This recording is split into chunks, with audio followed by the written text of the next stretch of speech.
Good morning, Herb. How's it going, man?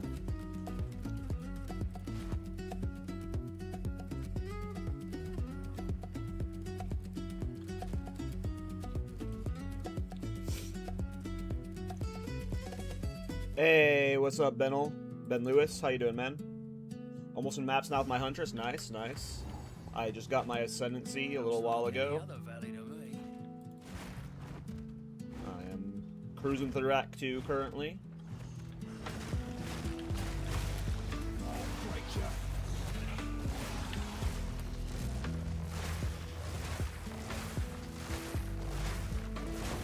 Another notch on my helmet.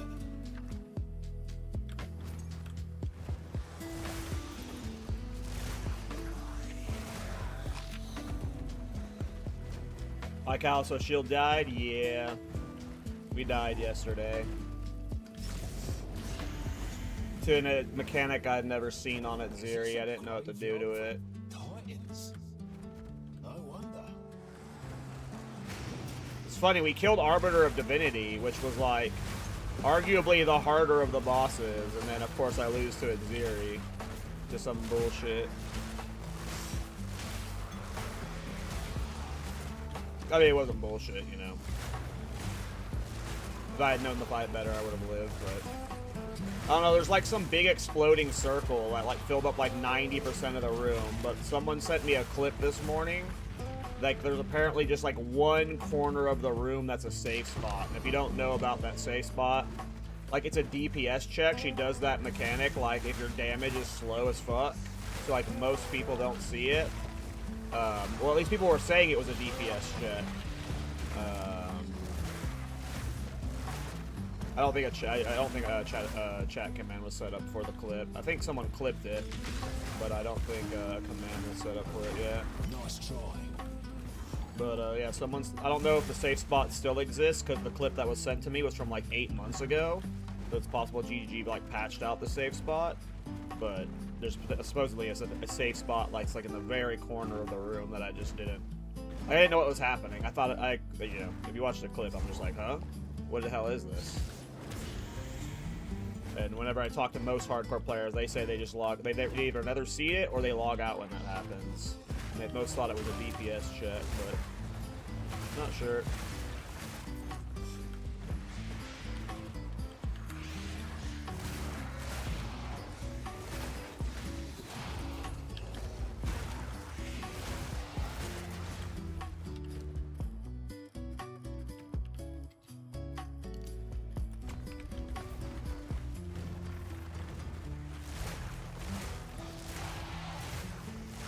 Easy.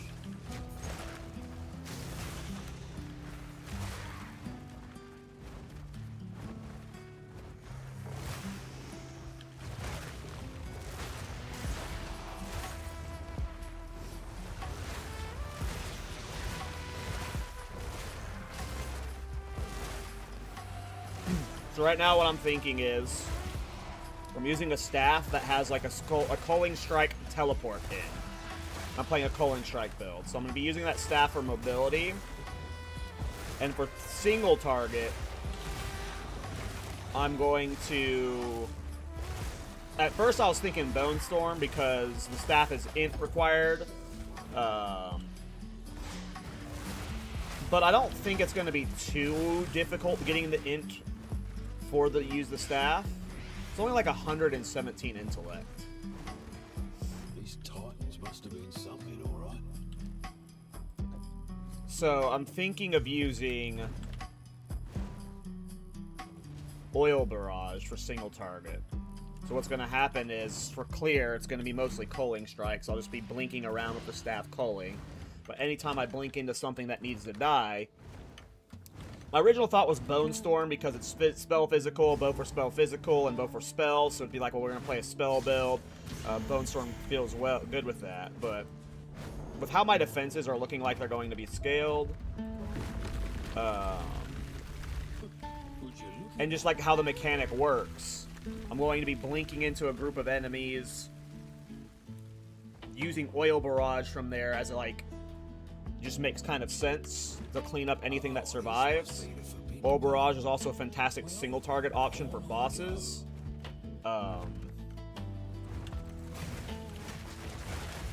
And I know a technique that I've done before on dragon builds with Wind Dancer using Aelith's Charms. I don't know if it still works, because you never know if it gets nerfed in a patch, and you just never like have interacted with it since the last patch. But there's a tech with Wind Dancer and Aelith Charms where you turn Wind Dancer into a combo ability, but it builds combos when you use other skills.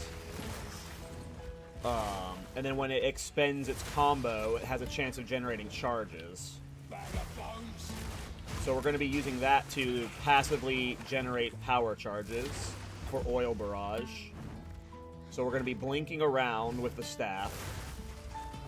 The staff will blink us into a group of enemies. The enemies that survive will hit me and proc Wind Dancer. Wind Dancer will give me the power charges I need to unleash Oil Barrage. And it'll be, in theory, a really fun ending. My concern is defensives. I'm playing hardcore. I'm blinking into a group of enemies. So that's where my biggest concern is. That is why I ultimately went Witch Hunter. I am using 3 evasion bases for uniques.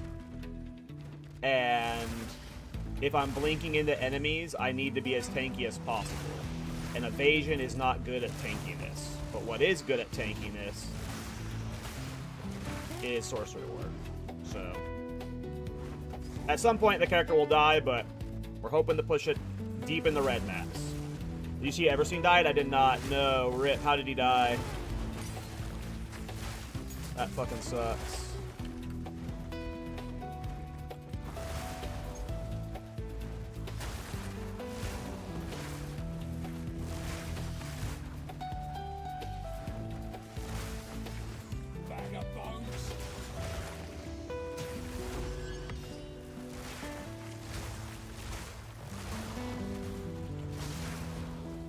I have no idea what you're even talking about, crazy. Hey, what's up, Geller?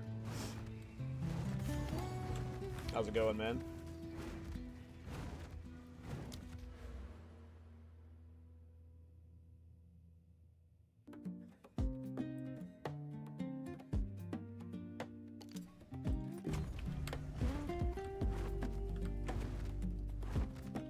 EV with deflection feels not bad until you randomly get one shot.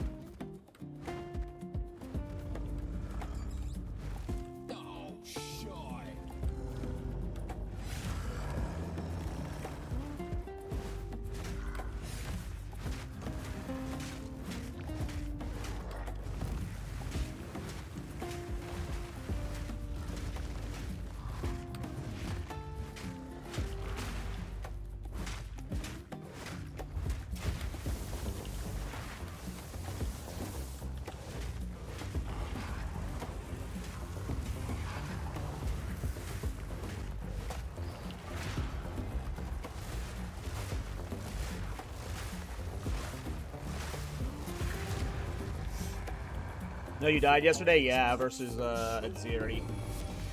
I killed Arbiter of Divinity and then died to Aziri right after. It was pretty funny. I mean, I don't know, like... I don't know why giving a reference to Rampage was needed for that video.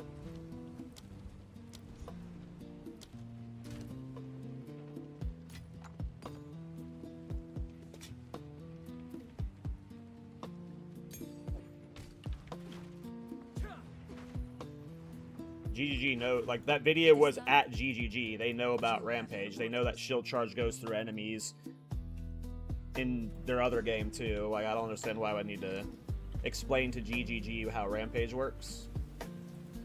That video was not for, like, noobs. That video was for GGG, you know? It's a, these are the things we need fixed in the patch video. You have your orders.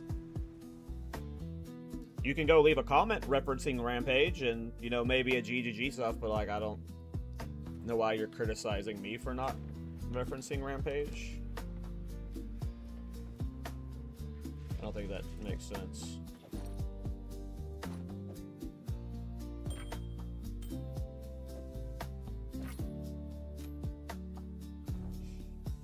Does the Herald of Blood, Herald of Plague tech still work? Yeah, I was doing it on my shield charge character just now. The one that died yesterday.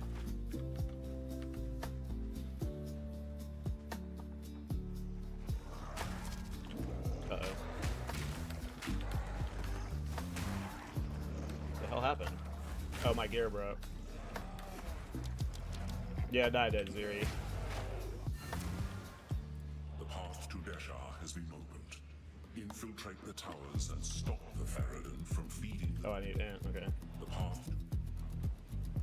Need to make some changes.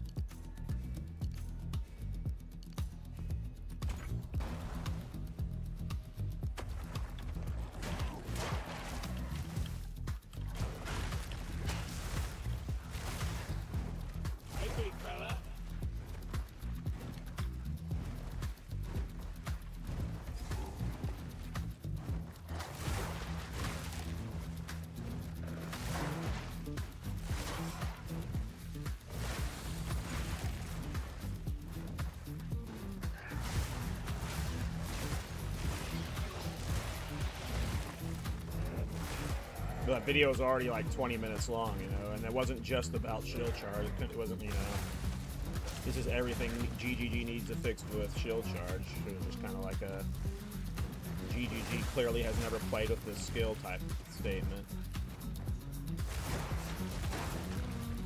Are you leveling the staff you crafted? I mean, you can't use the staff to level 65. I'm going to be using it when I hopefully hit level 65 on this character. That's one down. Depends on how we can get the itemization going. But you know, I don't want the character to rip, so if it doesn't feel safe to do at level 65, I'll probably keep playing that setup I'm playing until I feel safe to transition to it. But yeah, it's level 65, so that's the earliest we'd be able to use it.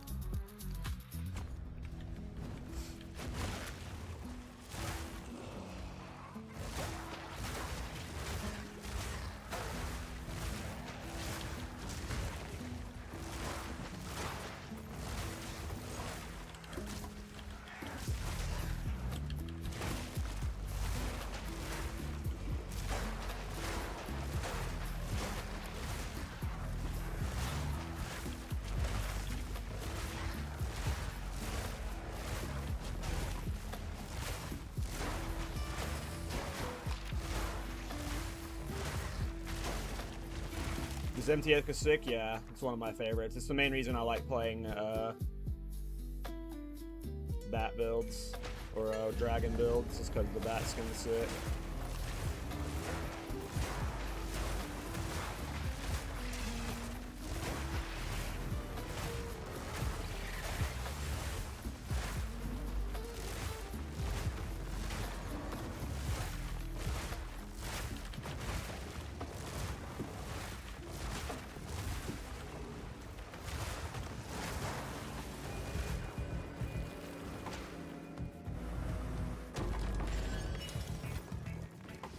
Yeah, leave a comment, crazy, referencing Rampage. I don't think that means I forgot.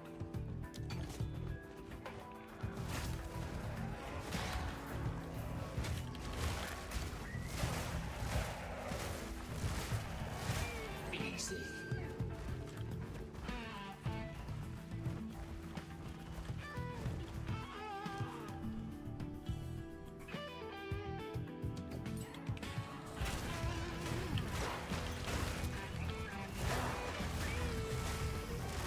Did I get the scroll yet? No, I need the scroll.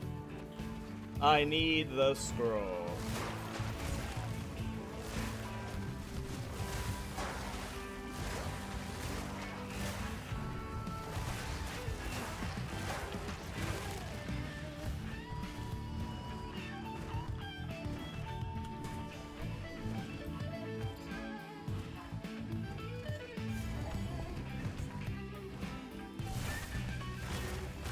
Yeah, I'm sure they'll add different shades to it over time. GGG likes to color things. Precarious This would definitely be cool with like a red and a purple variant for sure.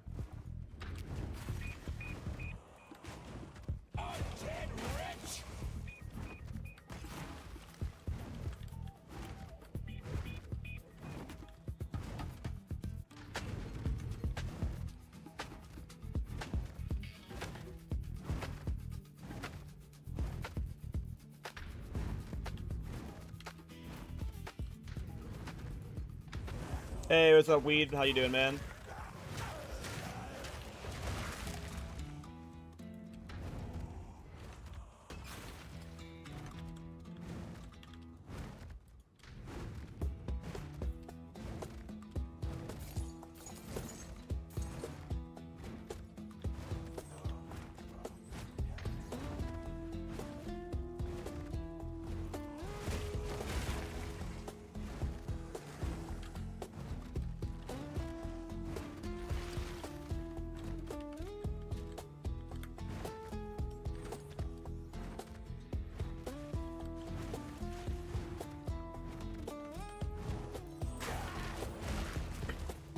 I mean, nice. You can reference out in the video, but I don't know.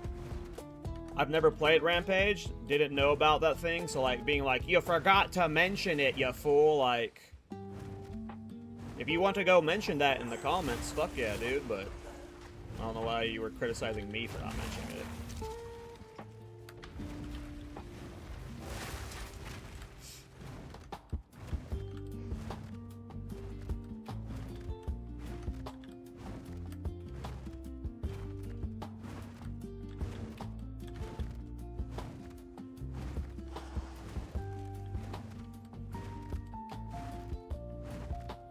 I've never played Rampage.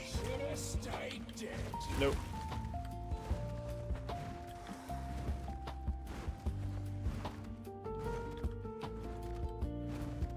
I don't think I've ever played a bear build, actually.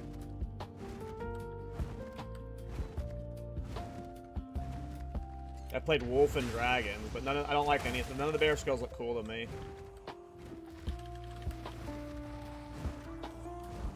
So I don't know. Honestly, when you were saying Rampage, I thought you were talking about the mace skill. So, like, that just shows you how much I know about Rampage. I thought you were talking about the mace skill that Conger uses. Was that called Stampede, though? So, I've never even played Rampage, though. Might have looked at Bear for the Oracle Life Thorns. But I never got very far with that. And I don't think Rampage is even a strike. But no, I've never played a Rampage build. The only time I've used bear form is straight up just for Maul. I don't think I've ever used a single bear skill. Past like Act 1, you know. I've used like the Furious Slam.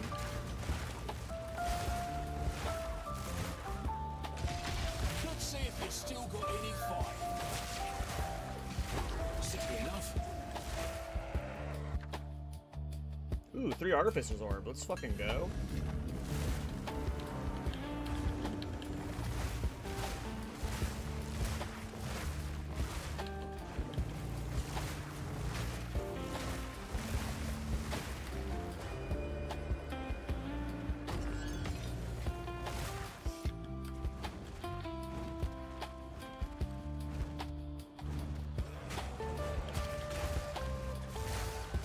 Just the sisters? Can't tell.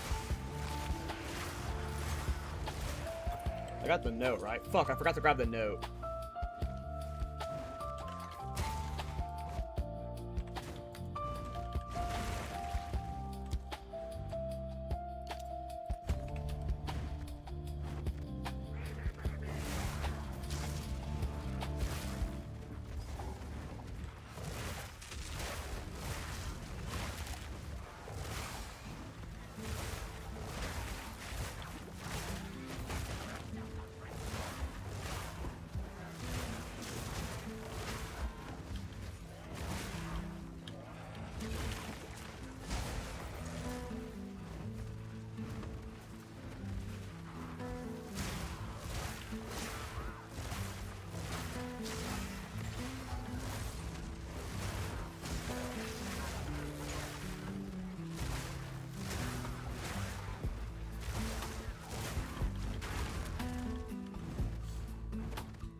You need Pounce to jump in? Well, I'm trying not to get in the habit of using Pounce on this character because I'm going to be using the Culling Strike Staff to blink around.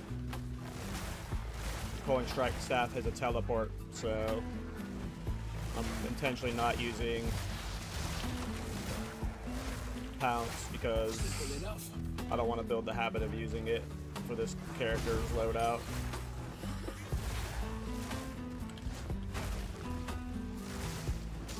Once we hit level 65, we'll be weapon swapping to the staff.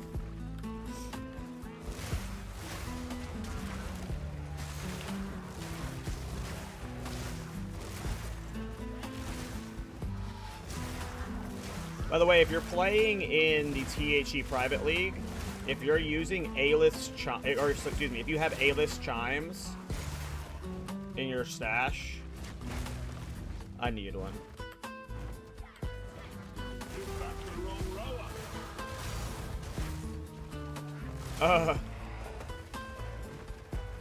What the hell's the tink? I just heard a fucking tink. How is oh, it's superior. It's giving me armor stacks. It's just not flagging it with the color. That's funny. I was like, I don't see armor scraps, but that one is not getting colored right. Probably because I remember what I did. I remember. I need to go update my filter.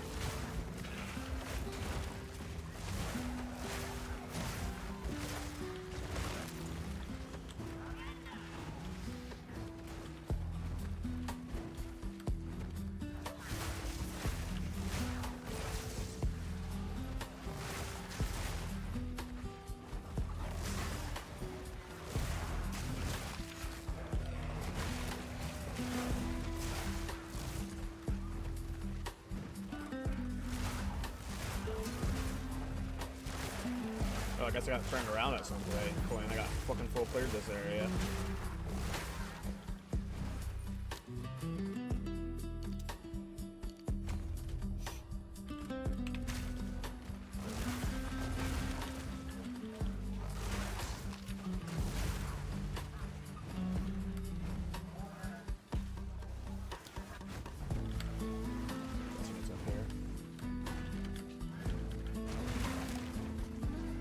Yeah, no, what happened was when I was first setting up the filter, I accidentally I was setting it up for endgame, but I went into the campaign stuff and started setting up the stuff there, and then I realized I was doing it in the campaign, so I only half set it up for the campaign, and then it went to the endgame, so I just, you know.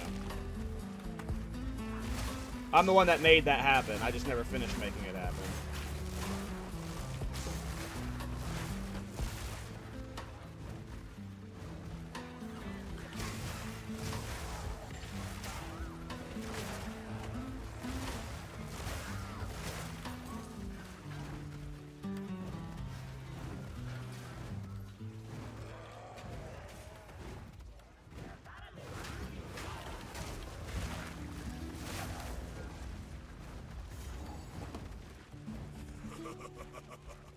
You are relentless, but that makes you predictable. The time of the Faradin is nigh.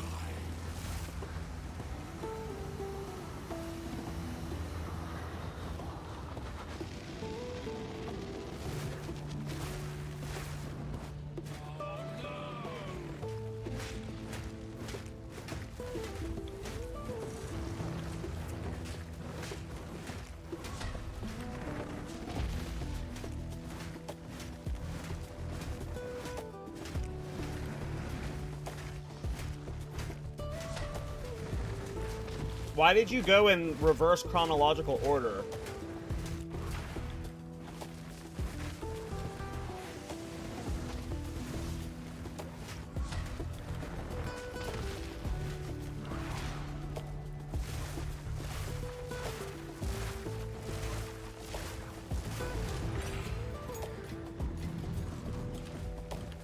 Cool.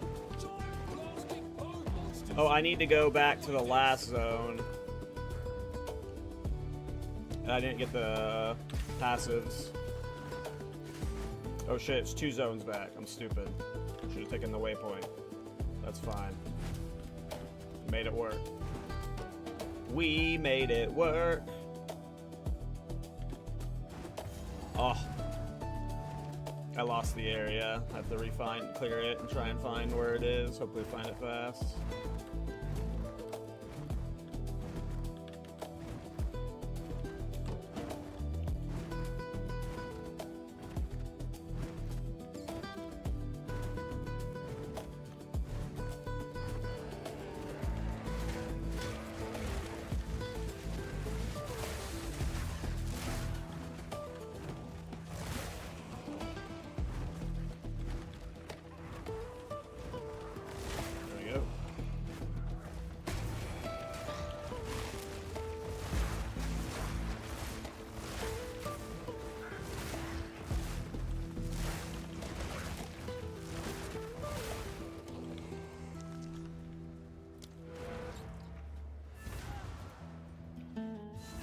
It would be really nice if I could get to maps today, but I'm not rushing.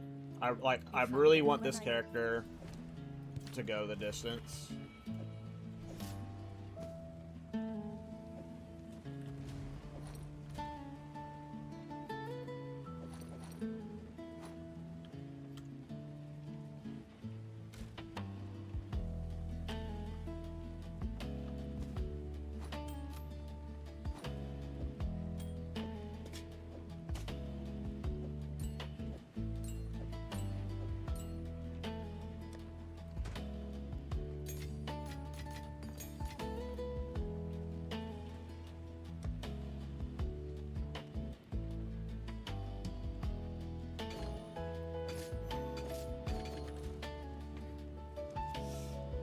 What scenario does Witch Hunter give you? Sorcery Ward.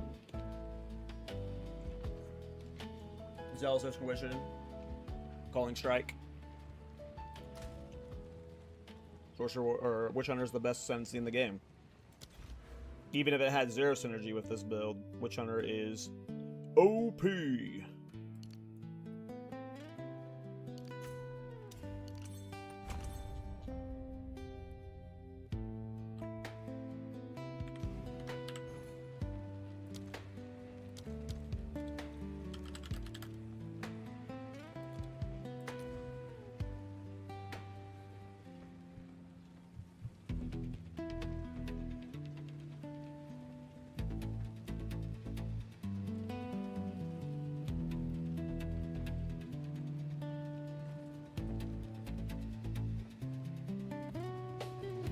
I kind of want to buy that for Miso. Oh, he's playing SSF exclusive, though.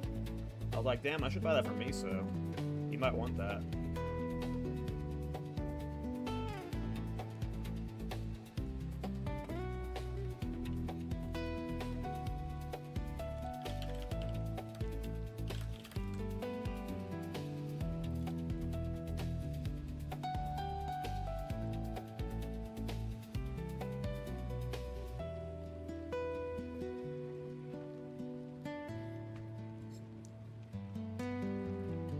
Hey, what up, Blade?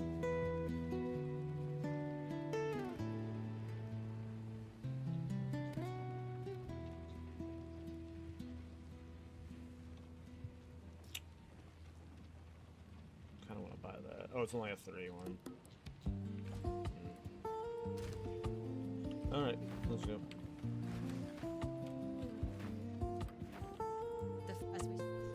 Been a while since I've been to war. It's like coming home. Hey, Dirk. Yeah, the new character, so I wanted to shift up the vibes. Maybe like calm things down so I'm more calm.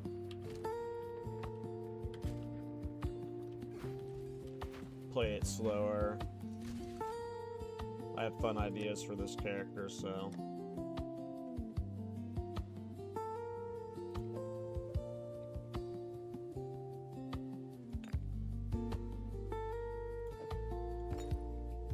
We'll see how it goes. Young one. All right, of course. Drink and be healed.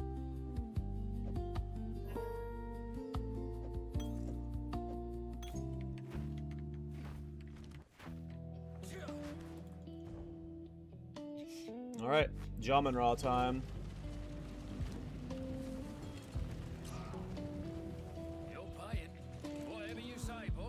And our single target gets a lot better next level. Once we have Oil Barrage, it should be a Ends today. One way. quicker boss kills. Already set.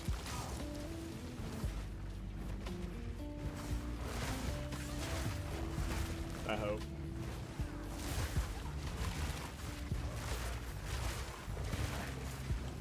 Been a minute since I played Oil Barrage. But I remember it being okay during the campaign when it had like Twink gear.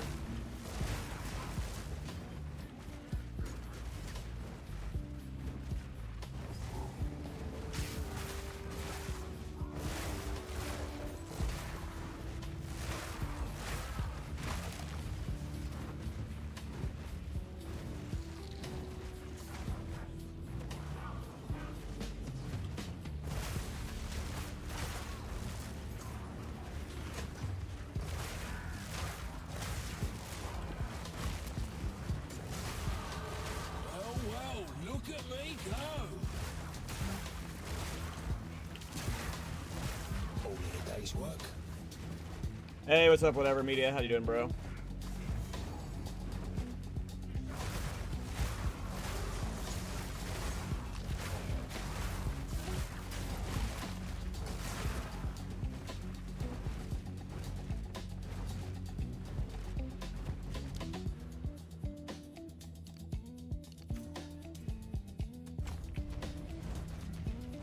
Hell yeah, dude.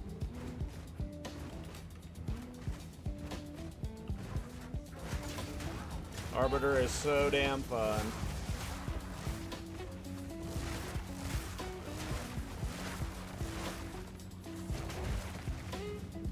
Nice. That's thick. Yeah, I bet you were slapping with that.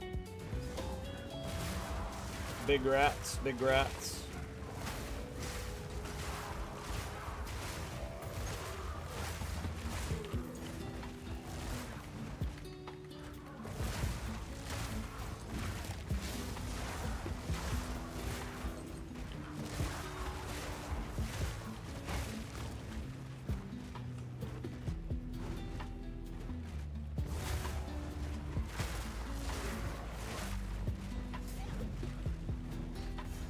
Yeah, that's what happened with Funky Chicken is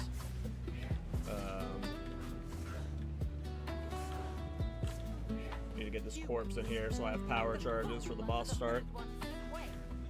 Well, Saul, don't kill him too early. I guess it doesn't matter. I can consume his corpse whenever. You'll find my king far more capable than Count Geonor.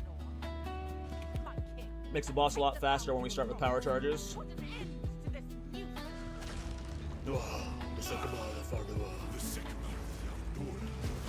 bow before your king. The Medicaid blood bow.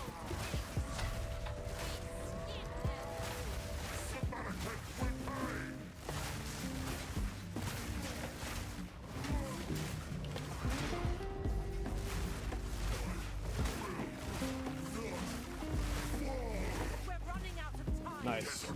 Justice. Oh, he's still gonna cast shit? She did the voice line.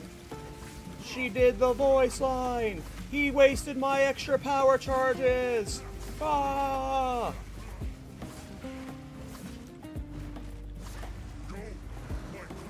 The fuck is that mechanic? I've never seen it. So, chat was saying it was a DPS check.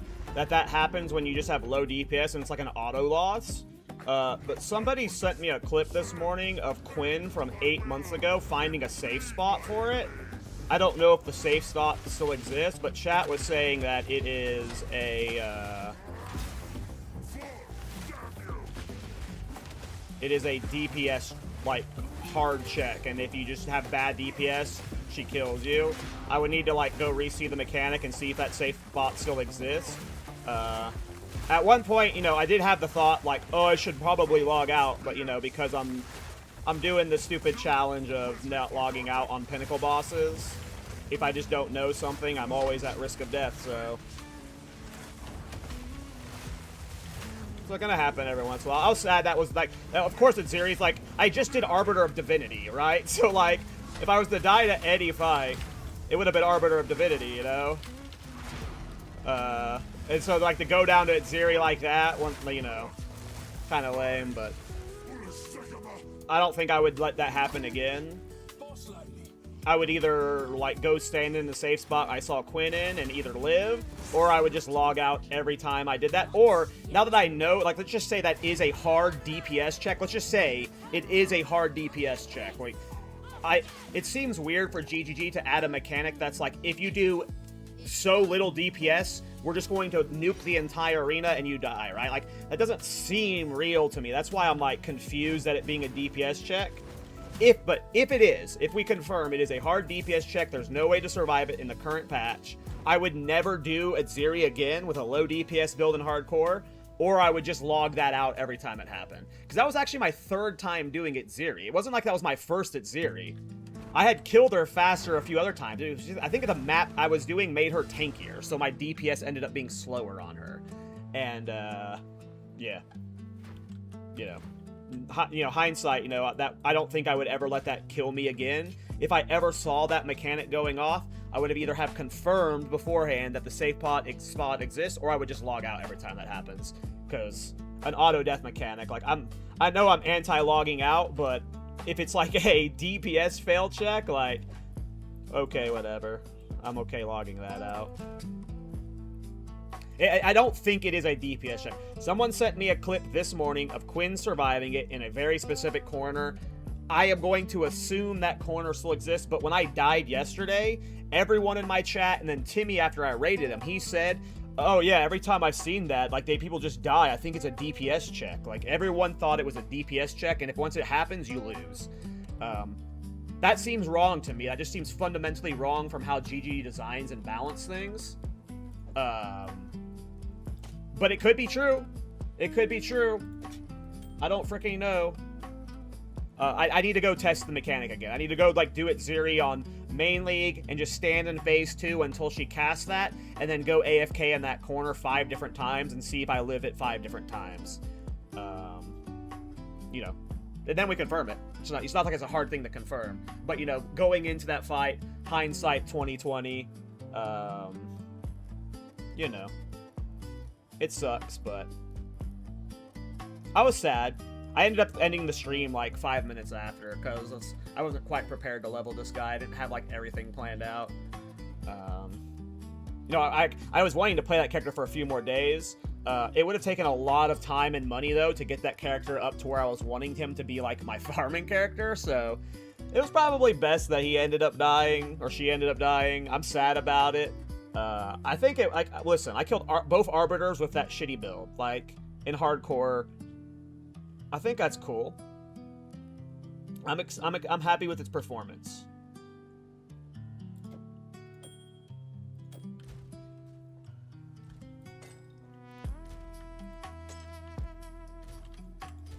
Where do you get the first guaranteed level 9 gem? I don't have a guarantee. I don't have a level 9 right now. I only have a level 10. Where's the first guaranteed 9? I'm guessing it's from a quest in Act 3. Beginning of Act 3, Root Dredge. Cool. The boss in the first zone. Perfect. Thank you. Thank you. Yes. Oh, I'm on autopilot. I gotta go talk to old boy. I think level 31 is when you get Oil Barrage. And I can't remember if Oil Barrage was good in the campaign. If I remember correctly, if you had the whole support gem setup, as long as you had the power chart or like the setup going, it just fucking, with the Nova projectiles, the salvo ricochet setup, it just like kills everything, right? Sorry, mate. That's the setup I have prepared. This is what I remember doing: the salvo, Nova projectiles, Ricochet 2, and rapid attacks right now.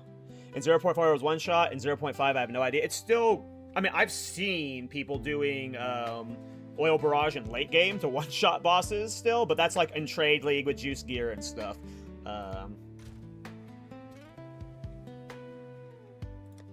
But yeah, so that's my current plan, right? So the current plan is, for those who didn't hear the plan for this character, I am playing a Culling Dragon Witch Hunter. I have a lot of gear already set up. It's not... part of the reason why I didn't want my character to die yet, because this isn't the perfect gear I wanted. I wanted to keep farming for better gear, but we do have some stuff set up. I have never used this staff before, period. Like, for any of its spells. There's 5 spells it can roll. I have never once even, like, revealed this staff before. I've just, like, had no care to play with it for whatever reason. I think the main reason was because before it required you to be level 84 to use it, but with this patch, they changed uniques to where they can be used at the beginning of the campaign. And I really don't like... I always like leveling characters with the build I play, and, like, anytime it's something that requires level 84 to come online, I always, like, just tended to avoid it. This coming online at level 65 is nice now. But this is a skill. I literally have never even read this skill until I saw this patch, but it teleports you to an enemy, and it culls them, and it does an explosion. And I'm going to be doing just normal culling strike stuff that I've done before. But since we're in hardcore, I was worried about defenses, and since Myris Uxor and Horror's Flight are EV bases, I want to go at Ziri's Step with Sorcery Ward as my defense layer. And then since we're blinking into enemies with the Culling Strike, I was trying to figure out how we're handling both single target and just, like, the things that don't get culled. And my concern was, my original plan was, because it's a spell physical build, to go, like, Bone Storm, Bone Cage, so I would blink in, be full caster, I would do, like, Bone Storm, Bone Cage, like, to clear up the Riff Raff, and then we do Bone Storm for bossing. But I think I'm gonna do Oil Barrage. There's an old Wind Dancer technique I remember doing to generate power charges via A-list charms. So I need to get an A-list charms, but I should be able to blink in, cull some stuff. Anything that doesn't cull that stuff will get culled. Will proc Wind Dancer. Wind Dancer will generate charges for Oil Barrage, and then Oil Barrage will puke and dominate anything that's left over. Yeah, that's the plan. We'll see how it works. Welcome. Oh, I mean, yeah, I've done culling builds before. Yeah, this is all you need to cull white mobs, and with a... Like, even magic mobs doesn't take much effort. This is like my 3rd culling build this patch. Culling Strike, Horror's Flight made Culling Strike viable outside of Blood Mage, which was really, really nice. Valuing the helmet for 122%. I vowed 2 of them, and they both hit double socket. I'm sad. That's like what I mean when I wanted to keep farming for this build. Is like I wanted to get like a better Myris Uxor. I wanted to get a Raven Touched Horror's Flight. But I had, and like a better staff too. Cypher said he has staffs for me, so we can ID some staffs later. And then the Cultivated at Ziri's Disdain. Those boots are really good, especially I think they'll be really good in hardcore. Or at Ziri's Step, excuse me. The Cultivated can remove the downside while also giving it a higher base evasion, making it just like really freaking good.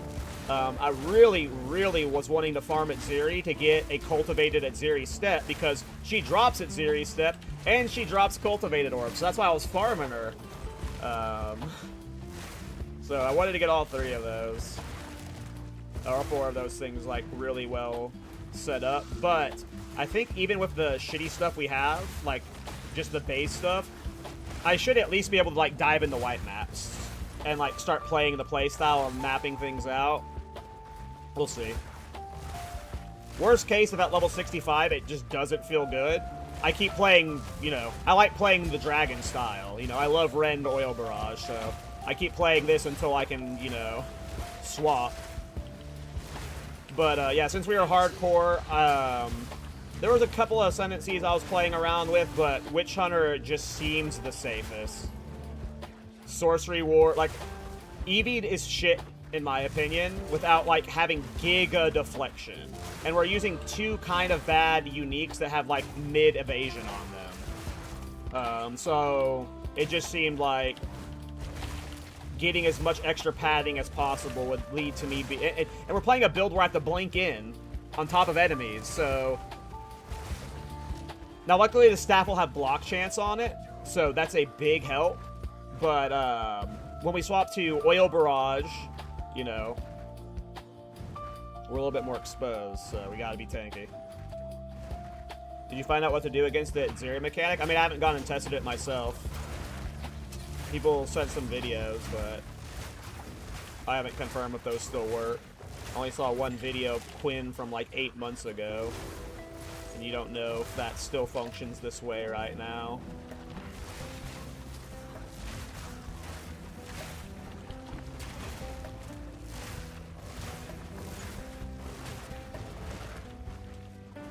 Where the fuck's the tree, dude? I need that gem.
Yeah, living trees suck.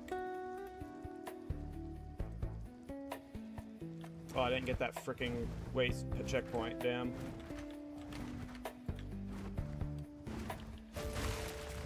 Use it as your starter? Nice, Skeller. Good to know then. I should be good with my twink gear then. So I got like... Is Oil Barrage a melee skill? I don't actually remember. I do have melee skill stuff. It's not as an attack skill. Good to know. Good to know. Attack and projectile. So I'll get like, I'll have to do a crafted talisman with attack skills on it, and then use an amulet with projectile skills to scale this. If I'm trying to prioritize Oil Barrage damage over the Culling damage. I don't think I need to prioritize anything about the staff. I just need the staff to like, the staff's my mobility. The staff's just gonna get me in there, and then we're gonna like be... Because like the staff, there's no way we're getting the staff to doing bossing. That staff. We'd have to use like 2 staffs, and I don't know how I feel about doing that in the Timmy League. That'd be fun in softcore trade. I will do whatever it takes. Need to make some changes.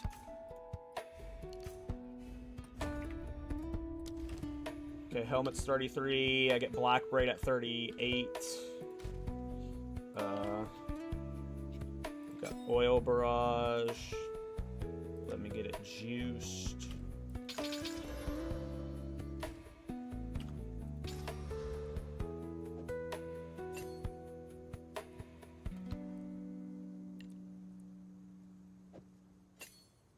Keeping my right click open for the staff. When I play new characters, I like to because I play so many characters, I run into issues where like, let's say I'm used to playing with Pounce on F, but I'm also used to playing with a different skill like Devour on F. That's a bad example because you would use both of those in a build often, but like, and then you end up with them in the same build, and then it's like, okay, now I'm used to pressing that both on F, so you have this muscle memory for using that skill. So I try to, like, whenever I'm leveling a character through the campaign, I try and develop the muscle memory for that character early on. And I try and map out where my spells will be. So right now I'm planning on the staff to be my right click. Because I'll be primarily using it for mobility when mapping, so I'll want it on a key that I'm comfortable pressing very frequently. Now the question is, do I want to swap Oil Barrage to left click because it'll be my primary attack skill? Or do I want to keep Rend on my bars long term? I don't think I'll be using Rend long term. I think Rend's getting ditched. So I think Oil Barrage goes... Maybe Oil Barrage goes to right click, and then we save the staff for left click. So I'm left clicking around for mobility. I think that's what I'll do. But that's why I don't have Pounce on my bar. Even though I could be mobilitying around with Pounce, whenever I do get the staff, which I guess I could technically like make the feel of like the wolf on the left click there, but when I've done that before, I'll like keep wanting to use the Pounce alongside of it. So like I just try and like hyper focus on like developing the character's muscle memory before I get to end game, especially in hardcore where I could be rippy. But I've always had that like kind of done that because of just I play too many builds and I genuinely run into issues where it's just like fuck. I'll get to end game and I'll like throw on 8 skills and it's like, oh shit, I'm used to like all of these being on the same button, and then like I'm just like shit for the first 10 maps while I'm trying to feel it out, and I really can't have that happen in hardcore or you'll die.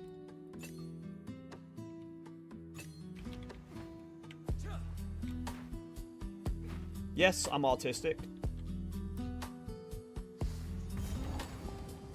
Thank you for asking, nobody.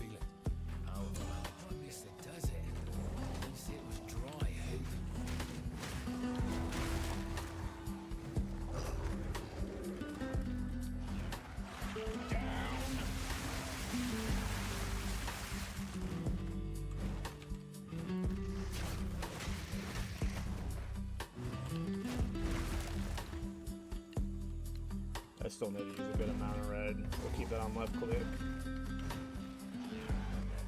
If I do like Oil Barrage being on right click.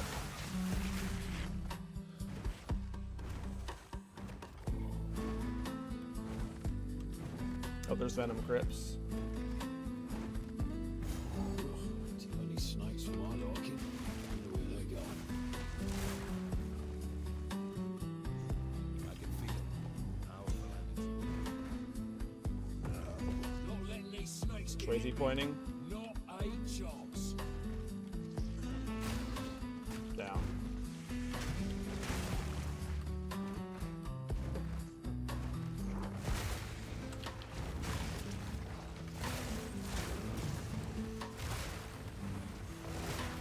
When I get to mapping with Horus Flight, like all of this should be getting cold. What music is this? It's like if you search on YouTube StarCraft Lo-Fi, it's like the top one. But it's like a remix of StarCraft music.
Do you think this Ascendancy needs a buff?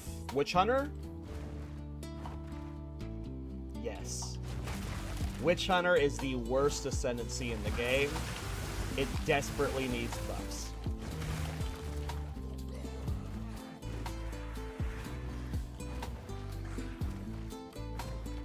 All that fancy get up. Gotta be a shot.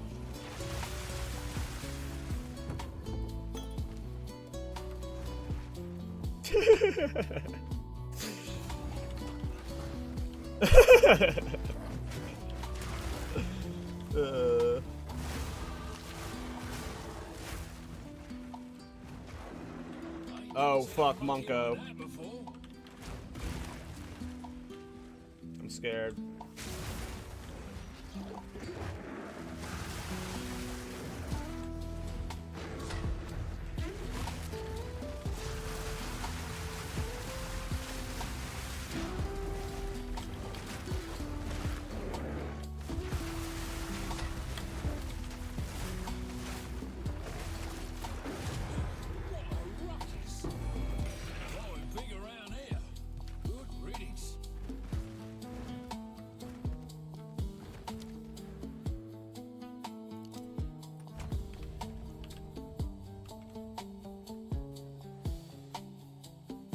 I knew something was off.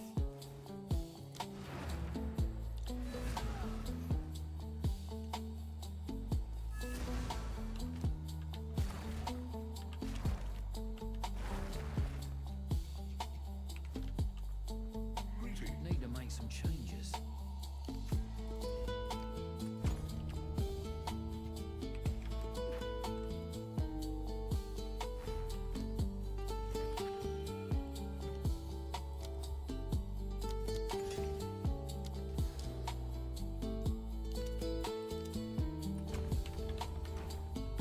Okay, now we're gonna focus on defenses on the passive tree.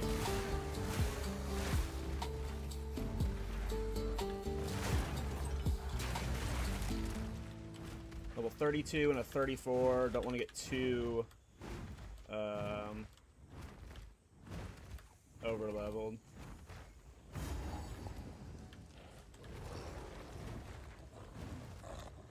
Right, just what right class needs. One weird doodad spewing curses. I knew something was off. I was like, this doesn't look how I remember it.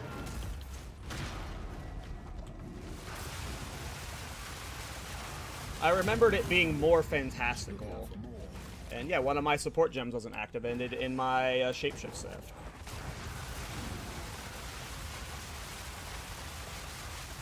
When I was using it on the monkey, I was like, and I was using it on the trash, I was like, could have sworn I remember the vomit being fucking crazy. And I was sitting there thinking, like, am I missing projectiles? Am I missing something? But when I opened up my support panel, I saw that I was not at my gem limit.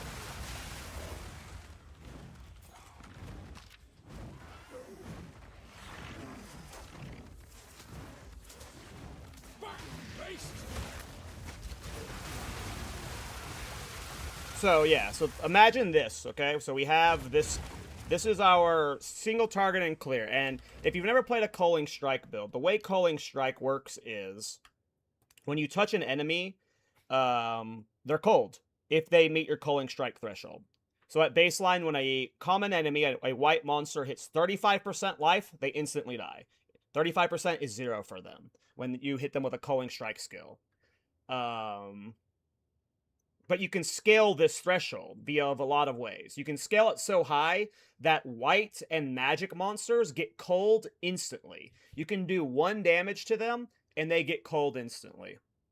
So we're using a playstyle where we're going to be blinking into a group of enemies with the staff that does culling.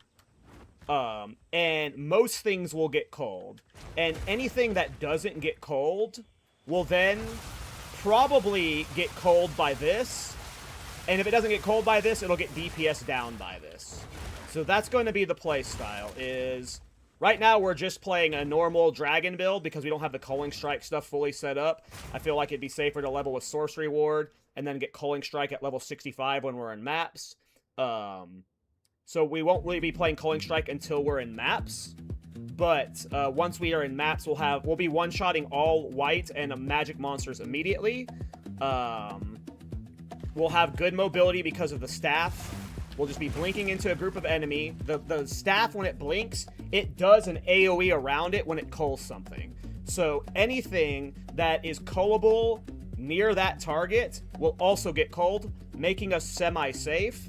And then we should just be able to do this. And then anything that didn't get culled by the teleport will get culled. I should not probably be doing this in hardcore or in a hardcore private league with a limited economy, but you know what? We carve our own path, baby. We carve our own path.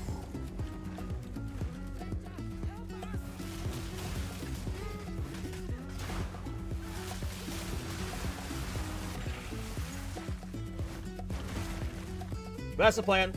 That's the plan. Right now, it's just getting through the campaign. Level 65 is when we get all of the cool toys for Culling Strike. I think Myrus Uxor is actually like level 50-something. I can't remember. Myrus Uxor might be usable earlier. But I feel like it's just like... I'm playing hardcore, and I don't want this character to die just unexpectedly. I should be leveling with Sorcery Ward. So we're probably going to do Culling Strike with our 3rd Ascendancy. But we're going to get our 3rd Ascendancy really fast. I'm going to go straight for it once we're like out of interludes. Basically, the first thing we're doing once we hit clear interludes is our 3rd Ascendancy.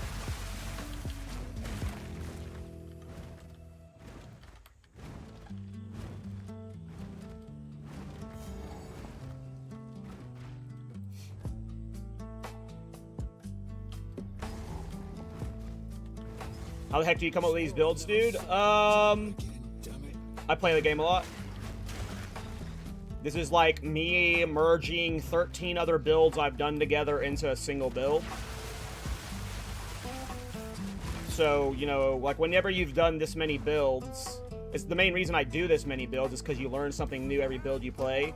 Even if you're playing the same build on a different Ascendancy, you're probably going to be doing it slightly different. So when you've played this many builds and you like, the reason this build got inspired is because I got the staff. And I identified the staff and I was like, oh, this skill looks cool. And then after a few days of thinking on it, you know, I just merged a bunch of builds I've played, and I also just constantly ask myself, does this sound fun? And it sounds fun. So, but yeah, just play the game a lot. And I make a lot of builds, so that helps.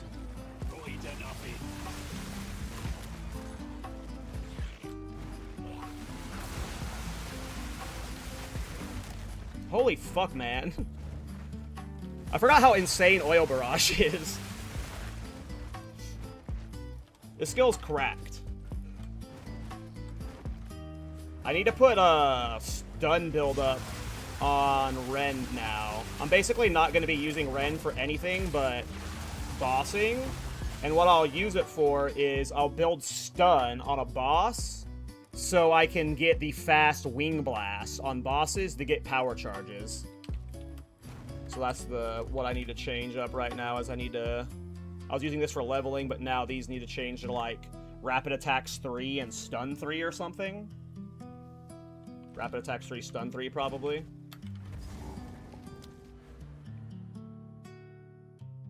Alright, yeah, we're going full defenses now. So I'm going to go up here. I'm going to get these nodes. I'm going to go down here and get Tempered Defenses. And then I think we'll go up here and then we'll get Projectile Bulwark. We might go for Projectile Bulwark first since I got Black Braid incoming. We'll see. Oh, I got the new helmet. Was this do my resistances? I'm still good on resistances. Nice.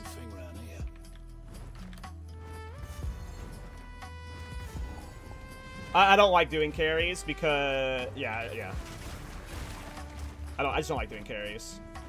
I'm not trying to carry shame anybody, but part of me like learning builds and like figuring out them is playing them through the Ascendancy trials.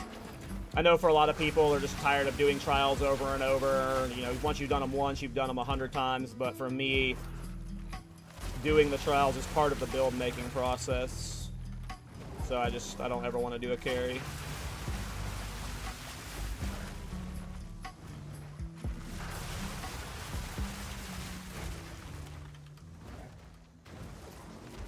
Especially Trial of Sekhmet with how it's designed. It is a very interesting mechanic, and going into it with builds is like a very good learning opportunity. Like, how well does it do in Sanctum? How well does it interact with these specific mechanics?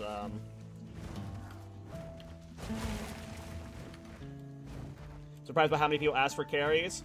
For hardcore mains, you know, I'm sure when you've died 100 times, like on your 100th death, you're like, okay. Especially after you die to something stupid, like when you're rushing or something. I can imagine being burnt out and just like, yeah, give me an Ascendancy carry so I blast. Like, I get that aspect of it, so... It is very convenient and... Yeah. Like, if I'm doing, like, my 7th Warbringer of the League and it dies, it's like, fuck, like, give me an Ascendancy carry. Like, I get, like, if that's how you want to think about it, sure. So... But yeah, a lot of people do ask for carries. Also, yeah, I don't like doing it, but...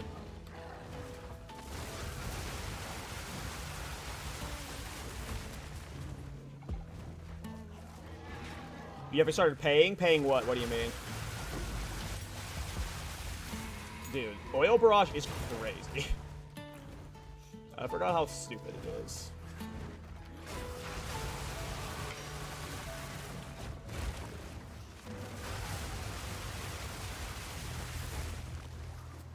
Want some relic cows? I actually have good relics. Like, I had a bunch of relics.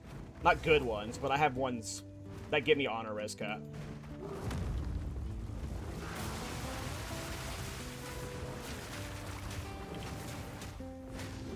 No, I almost stunned him. I need to get stun 3 and rapid attacks 3 in my thing, but I think I'm out of level 5 support gems. No, let me stun him. Oh, he's not stunnable in this phase? There we go.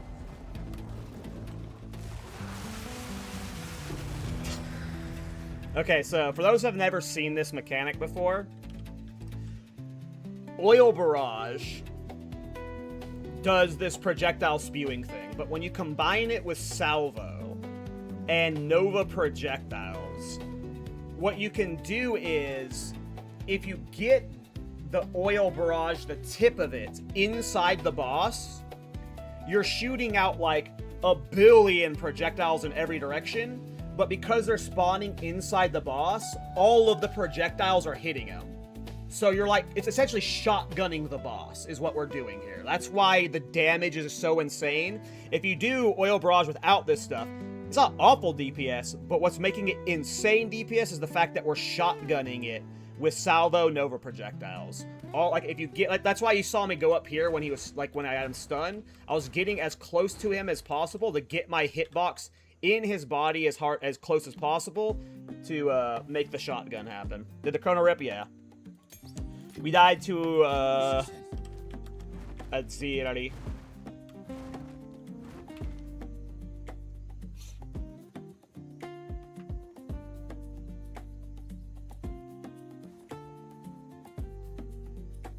Yeah. I don't, like, be like Timmy, hardcore social fun, it's crazy. I mean, I'll get there eventually. I see that being my reality at some point. I have hyper-focused, like, so much of my playing and learning on this game on build making that I've neglected learning so many other important aspects of the game, such as, like, crafting and currency management, I think is a big thing I'm really bad with.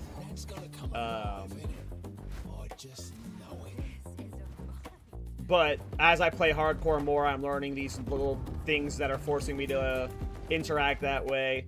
And it's definitely way more engaging and fun as, like, an overall game. So, like, I just see that inevitably becoming... Again, I don't think solo self-found will ever be my main game mode, because every new patch is going to, like, release crazy experimental stuff I'm going to want to, like, immediately test in a trade league environment. But I see me going solo self-found hardcore at some point in every Timmy League.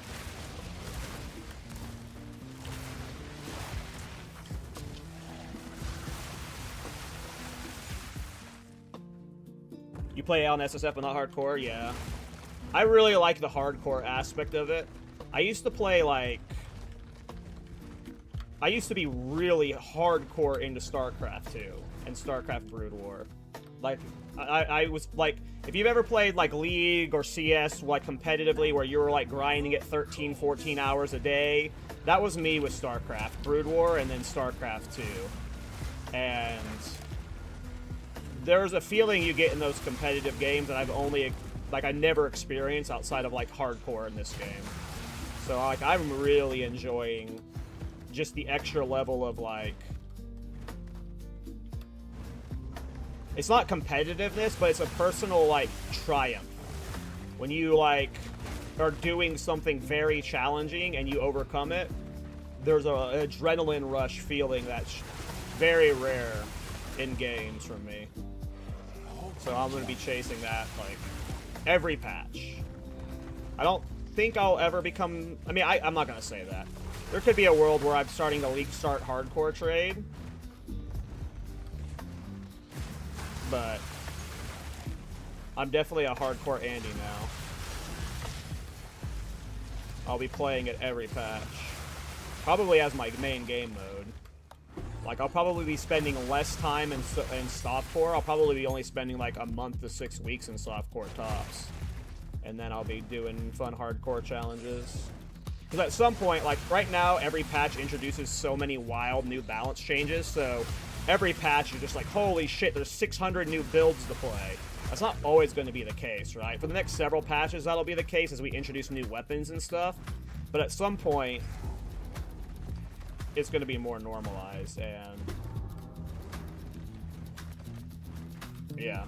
If I'm able to actually do, like, it's weird. I wasn't expecting to be doing weird experimental builds in hardcore, but if I'm already starting to do that, at some point, I'm going to be, you know, confident enough to just be doing this on a league start in hardcore. I don't know. Hey, what's up, chicken? I am currently level 34.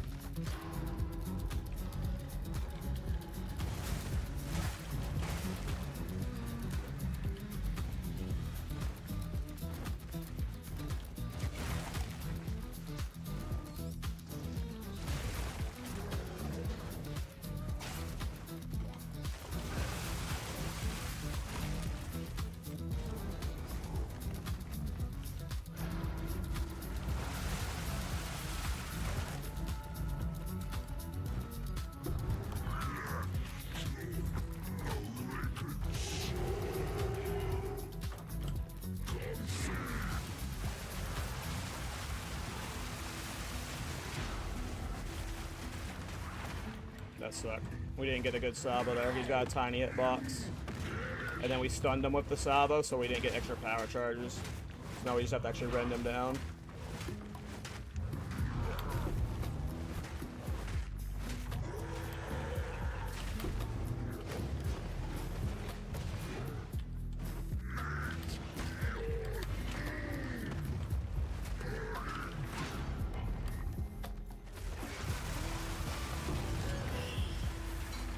That's a hard boss to get a good salvo off on. Take a rest. This next boss should be better for salvo. Hey later, chicken. Don't die, bro.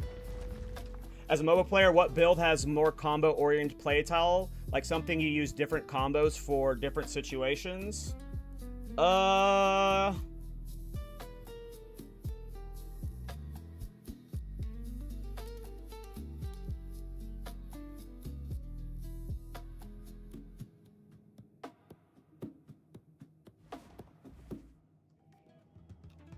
There's not, it's very tough to find build archetypes like that are like, there are multi-button builds, sure, but what you're looking for, like where it's like you're playing like bows in one hand versus maces in the other, something like that is very, very rare and super off meta.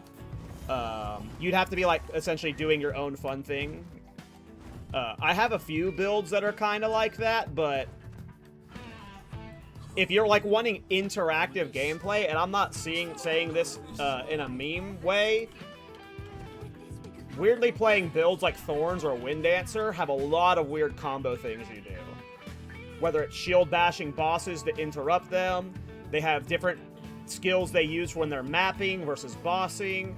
You're having to read bosses' attack patterns, so you're like, you have to know which attacks you can eat to like get your Thorns charges.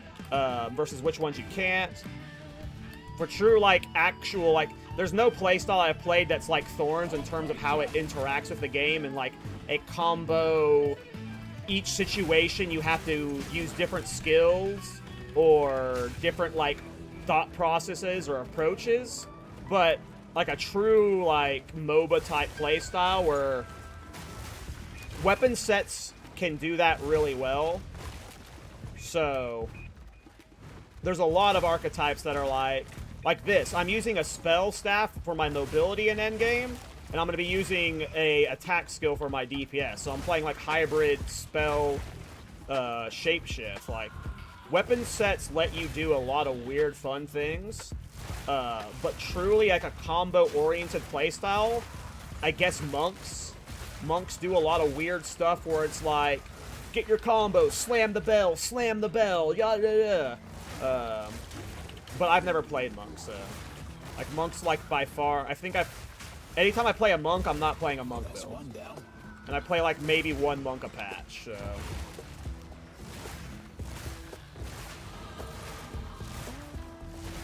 I mean, Witch Hunter lets you do some really fun things, but I wouldn't say Witch Hunter necessarily leads to combo-oriented gameplay. But yes, so every class gets 24 weapon set passives. So like you have your weapon sets that you can put your passive points between, weapon set 1 and weapon set 2. But Witch Hunter gets an ascendancy node that makes all of your passives weapon set, so you can functionally have two different builds. There is some friction with it that makes it to where you're really not making two different builds. But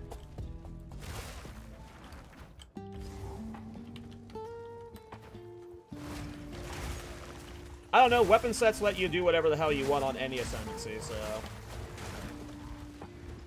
A lot of the time, though, that combo-oriented gameplay that you're looking for doesn't end up being like you're doing extra steps. What it ends up being is you're doing extra steps to do less damage. Where a lot of like the optimized and like popular play styles are not combo-oriented gameplay. It's single button gameplay that outscales combo-oriented gameplay. So there's lots of combo-oriented gameplay out there. It's usually off meta. Most people, when they're playing an ARPG, by the end game, they don't want combo-oriented gameplay. They want their character to fart and kill everything in a second, which is fun and awesome. I'm not like, that's not meant as like, that's not how you should be playing the game, you know.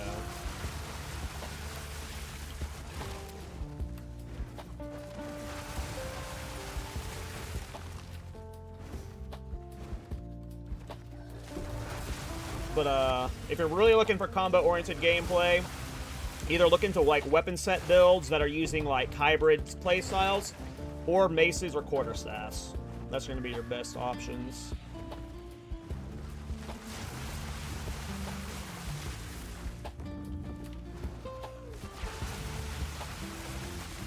And unfortunately, I'm not I don't ever really play quarterstaff skills, so I'm kind of like a...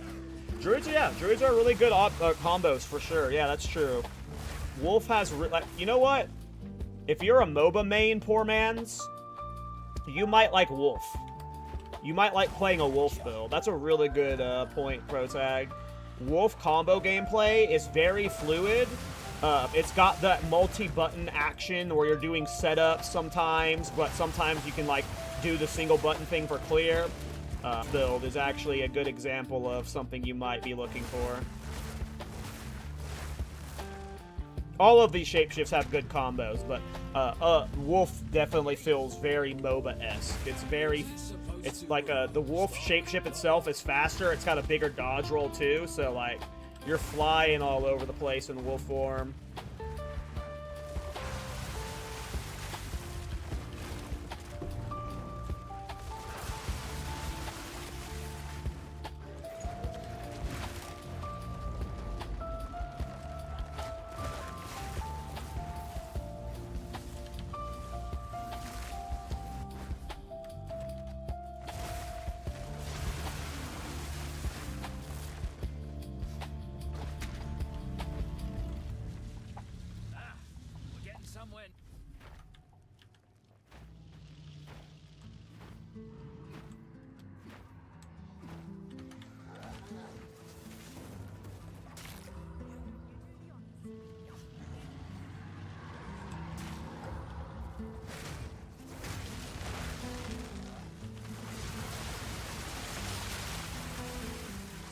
Alright, let's see if we can get a good vomit on this boss. Right inside his butthole.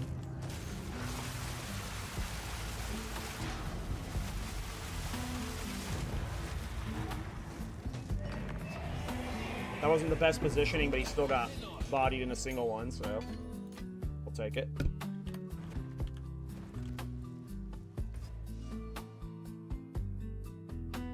Hey, what's up, Scythe? Alright, I need to be back like 2 seconds, you guys. So give me 1 minute. I said 2 seconds and said give me a minute, so you know what? I'm lying to you guys on how much time I need. I don't care.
I am insane. Apparently I went AFK without pausing. What am I doing? Wind Dancer just saved the run? Oh shit, did I almost die with Wind Dancer? What did I miss? Did someone clip it? Herb, clip it. Clip it, Herb. Oh, okay. Okay, so that didn't actually get low. Never mind, never mind. If I didn't get low, we're good. If it was just one... I assume he just walked up and got one tapped. Yep. That would have been a bad moment. That would have been a bad moment. What are you talking about, Twice? Well, you don't have well, you don't have to, but it gives you the lightning damage buff. Kaltork, you must Ren first? What do you mean? What part of Ren should I do first? It's been a while since I played Lightning Dragon, so I don't remember the full rotation. Power charge Ren gets hella lightning damage? Is it like global? For some reason I don't remember that.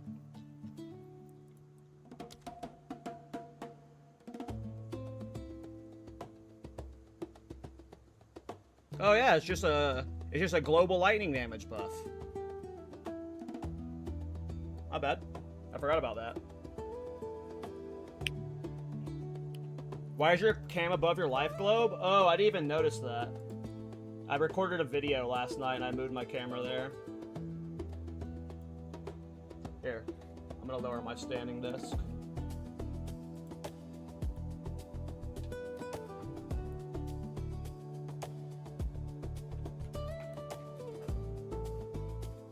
It's because Cal is life. Hell yeah. And life sucks.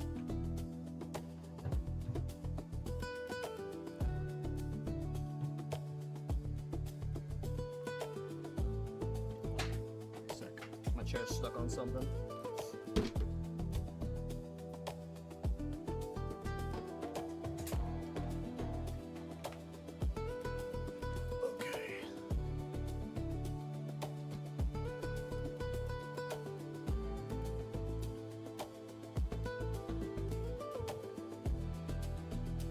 Sorry.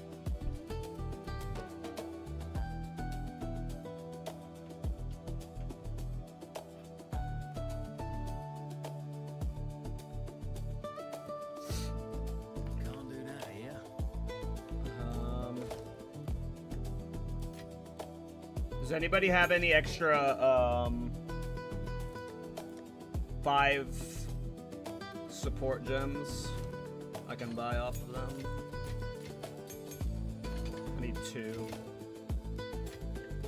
Cool, I'm gonna teleport to your hideout, Erm.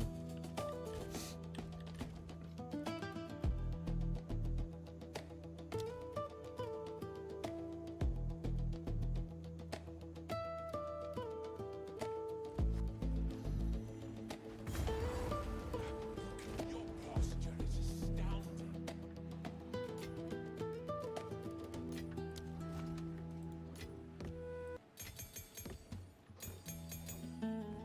Thank you. That's good. Appreciate you. Okay, I want to put stun 3, I think, is the one that does less damage, but 300% more stun buildup. And then into Ren.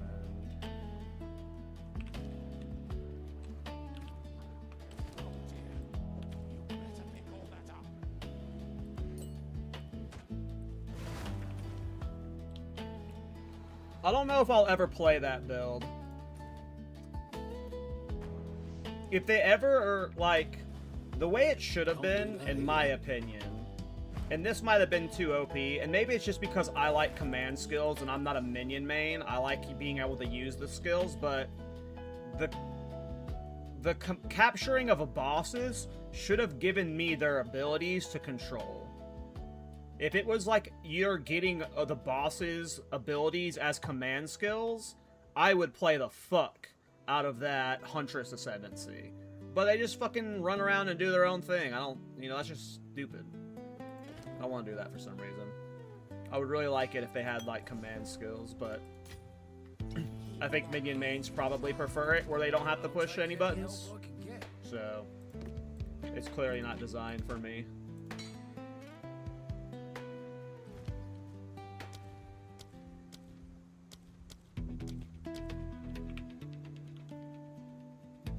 Imagine Monkey Slam with Archon. That'd be so sick. Yeah. I mean, I'm thinking of like Geonor Swipe. Imagine Geonor Swipe. And that if we could capture the wolf. Can you capture his wolf? I don't think you can capture his wolf. But if they let you capture his wolf one day, that swipe spam would be so much fun. What other would be fun? Tornado Owl might be fun too, with command skills. Yeah, but I remember in one of the dev interviews, GGG said they were playing around with the idea of making the wolf form one of the things. Oh, so by the way, like they mentioned forever ago that one of the shapeshifts for Druid was supposed to be a plant shapeshift. What if we got that in 055?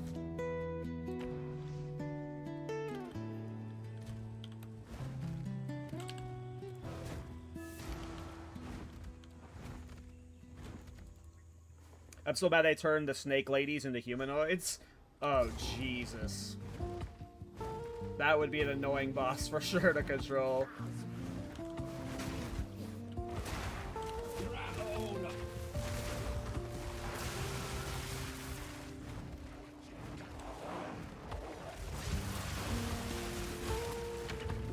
The first of many, no doubt.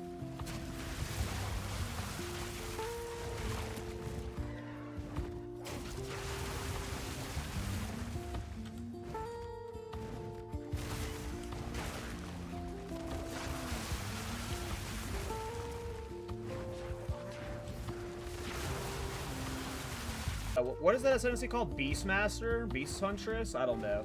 If you main that ascendancy, when you get Acts 4 and 5 and 6, I'm sure there's going to be many new bosses you guys can tame, so that's just going to be so exciting. Spirit Walker, Jesus. I wasn't even close to what it's called. Another notch on the armor. I have clearly not played it.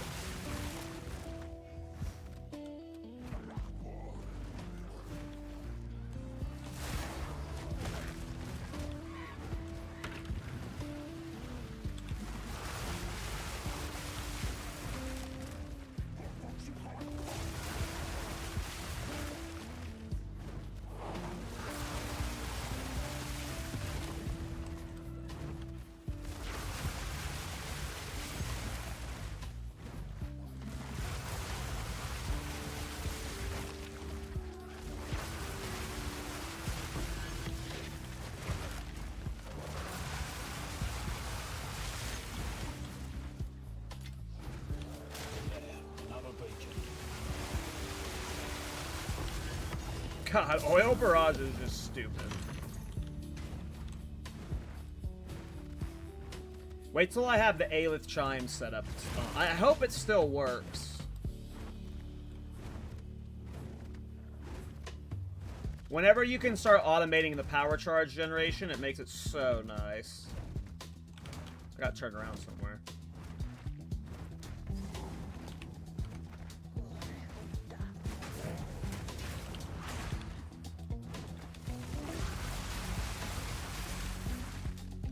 How do I join the Chi chat channel? I forget. You have to type /join420, I think? Someone in chat tell them. I don't remember what you'd have to type. /global420, sorry.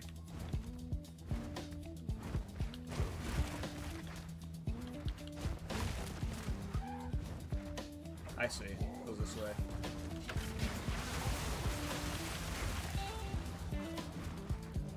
Oh, I forgot to go do ultimatum.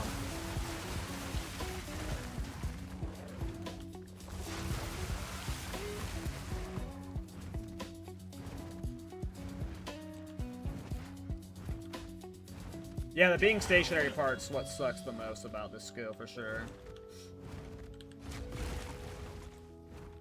That sounds cool. I remember doing a setup with Wind Dancer, where you have It's like... I'm pretty sure it's like Culmination and A-list Charms in Wind Dancer. And that makes it build combo points when you're using other attacks. And then when Wind Dancer procs, it expends the combo points and it gives you power charges.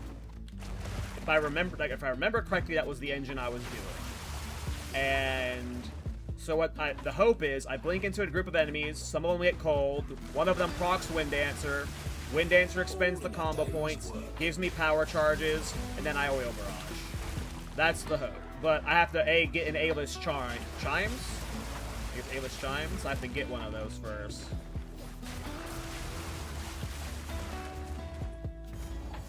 Oh, you're dead, mate. Looks a bit like. What supports are in your barrage?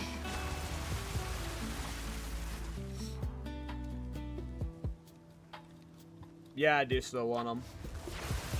I do, Scythe. Salvo, Nova Projectiles, Rapid Attacks, Ricochet.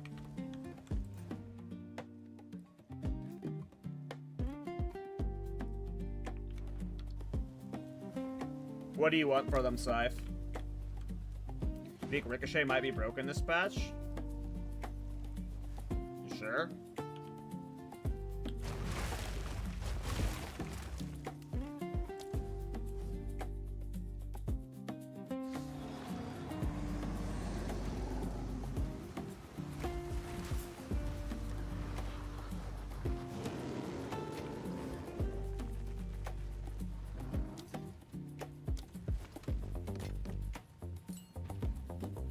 Oh, you have an A-list Chimes! What a legend! Ooh. Thank you, Scythe. Hell yeah. I was hoping I could get an A-list Chimes. Scythe coming in clutch. Yeah, so that was the tech I was doing, is this in Wind Dancer. And Culmination, let me refresh. It's been a while since I've used Culmination.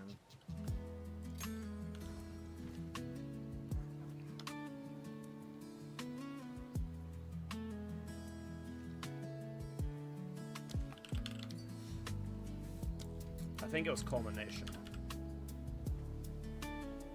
Yeah, so skills can gain up to 10 combos. Supported skills expend all combos on use. Supported skills gain combos when you successfully strike enemies with other melee attacks.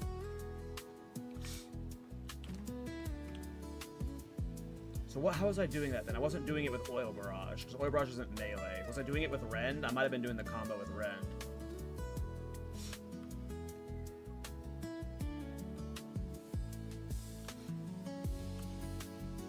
Oh, that one's double suffix. Ah, they're both double suffix, unfortunately. You can tell if they're triple suffix or double suffix or single suffix when you alt tag them. That doesn't mean either of these can't be good enough to use, but the ideal one is triple prefix with the single suffix. These are both double suffix. Still could be good staffs, but the BIS one is if you hold alt on it, it'll have 3 tags above the desecrated modifier magnitude. This one's got 2. They both have clearly 2 suffixes, which they could still be good, but the perfect one we're aiming for would have 1 suffix.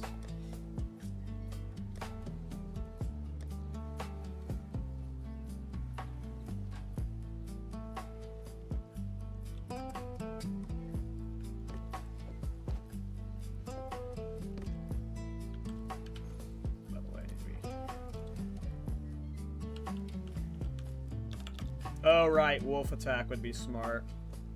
I don't remember what I was doing it on. I remember I had it pseudo-automated when I was playing with it. How was I generating the combo points? It might have been wolf. It very well likely could have been wolf. I don't remember. Why? Why? 15 divine?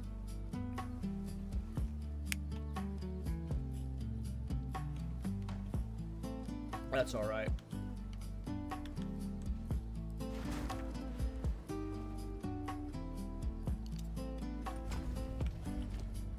Level 36, 2 levels until Black Braid. I'm really afraid of the Bog Witch right now.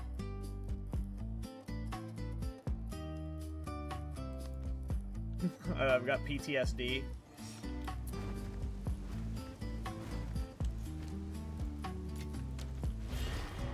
The mercenary approaches insert. Keep this up and you might earn some respect.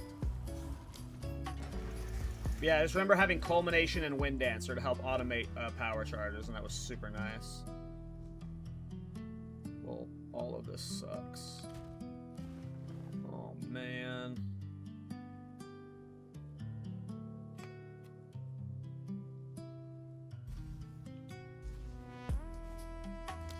We'll be fine. Alright, you can reset the first one. I forgot you can reset the first one.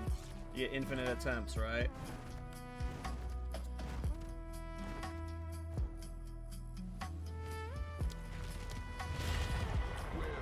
The ethical reset. That was a fucking annoying first choice, though. Don't get too complacent. Never mind the tethers. Face you down. Yeah, but the currency wall now, getting a belt upgrade was going to cost 15 to mine. Yeah. The THC League has gotten very expensive if you're wanting like min-max gear, which makes sense. Like, it should be expected to be like mostly solo self-found, I guess.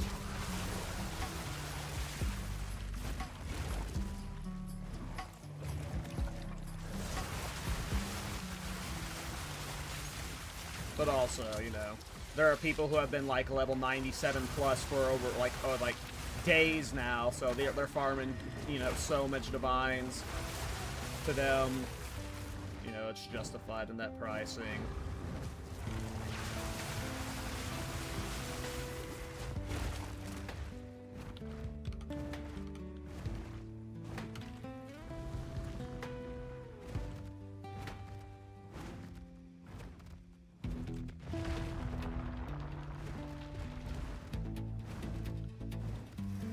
Don't get overconfident just because you beat the first rule.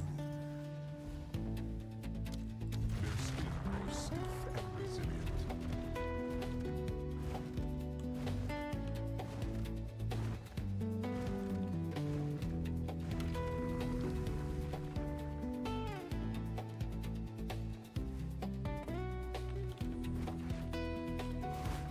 Outperform my expectations.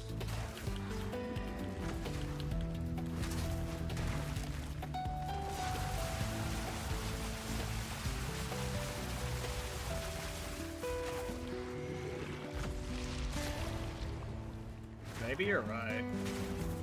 Stupid silly.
Don't give up so early. Blast me with repulsion, living lightning, culmination, Ayla chimes on melee attack. Can you automate it with repulsion? Does repulsion automate?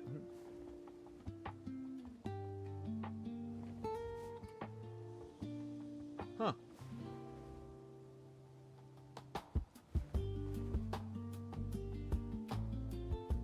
Huh.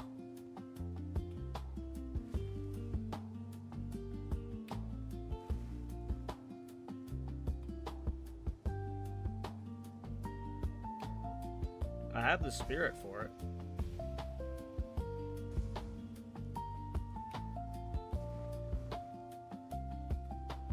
That ain't a bad idea.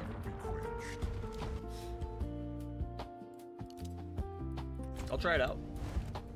I'm normally, like, I haven't done any repulsion at all this league because it was like week 1, people found out the repulsion tech was just like fucking broken as hell, and everyone was doing repulsion techs. Anytime that happens, I'm just stupid and I'm like, I don't want to do it if everyone else is doing it. So I haven't done any repulsion techs, but I do like the idea of using it for A, in a Culling Strike build, it'll be helping Cull,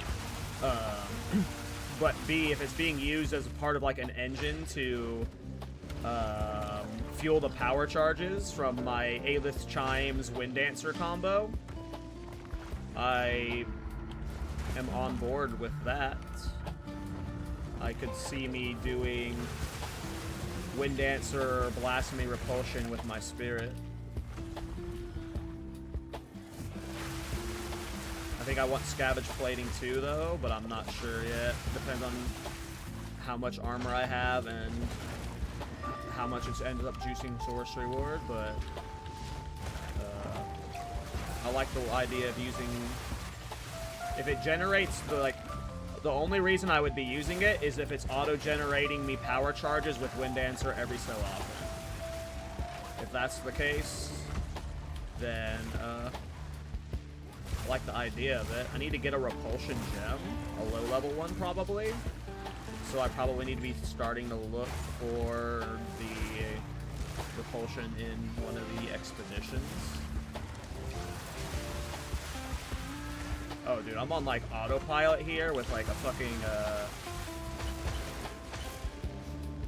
fucking relic, and I have no flash charges. What am I doing, dude? I'm trying to get myself killed.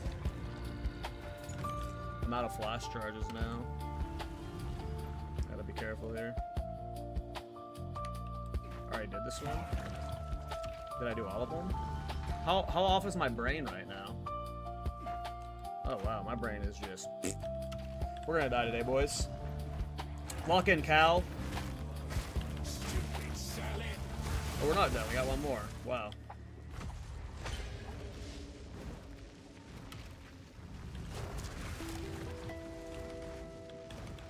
That's cool. I didn't know you could mobility down off of those things with that.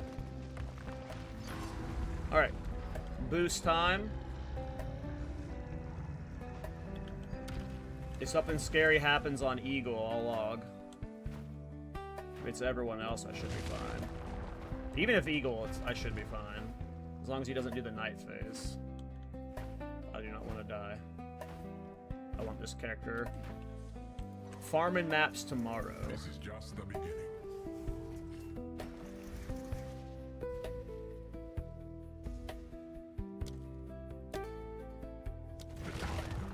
Short fight. Who is it?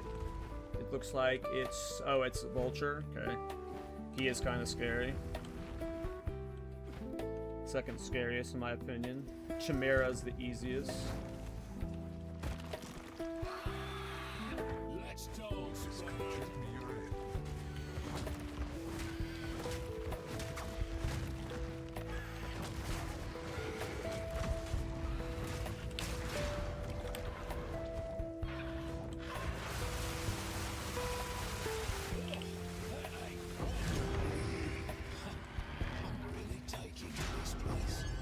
Good morning, Rusty. How you doing, bro?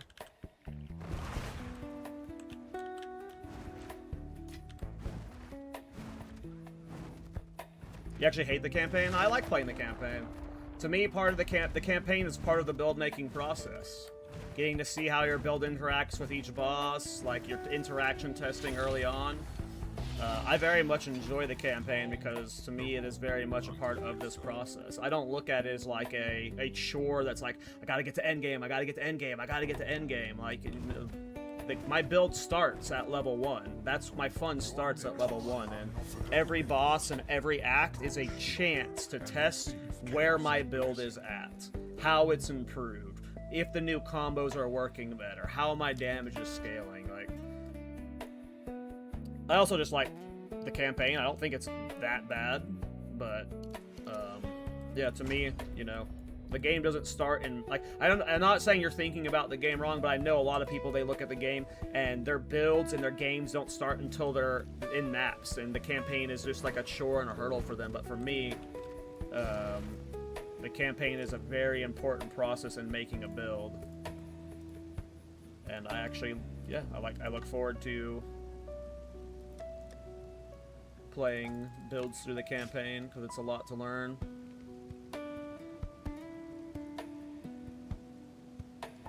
I don't know if I want to use this right now.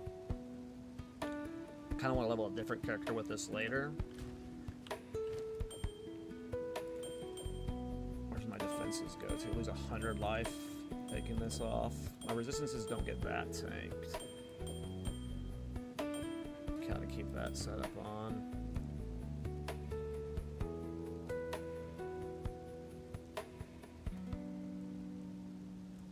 I'll mess with it temporarily, but I'll probably take it off when we get to Act 4 at the longest. I'll keep it on, probably.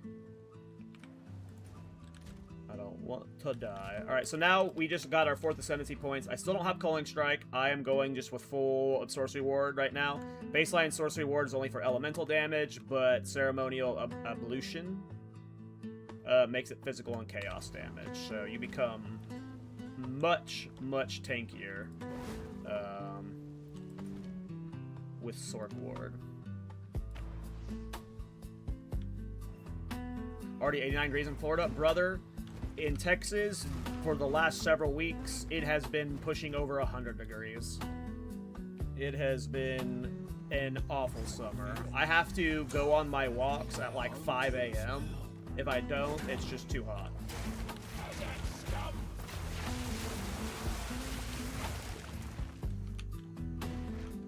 It has been a miserable summer.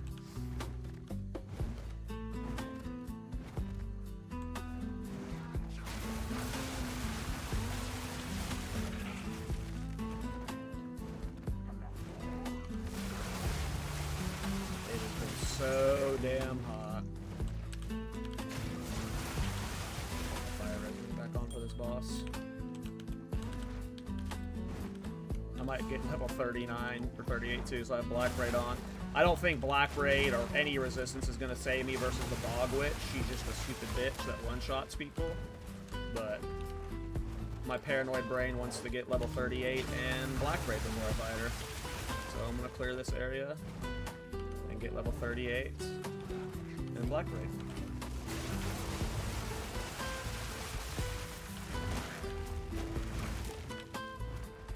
Hey, what's up, C-Dube? That Dragon MTX is so gross. It's the best, man. I fucking love it, dude.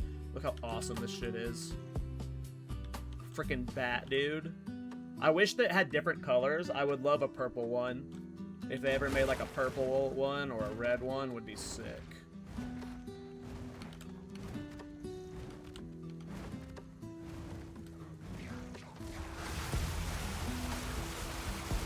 Apparently I'm body blocking something.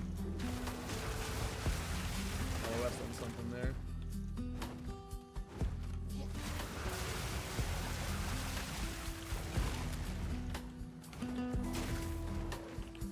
What do you think the last Druid Ascendancy theme would be around? Probably something primal. I'd have to guess.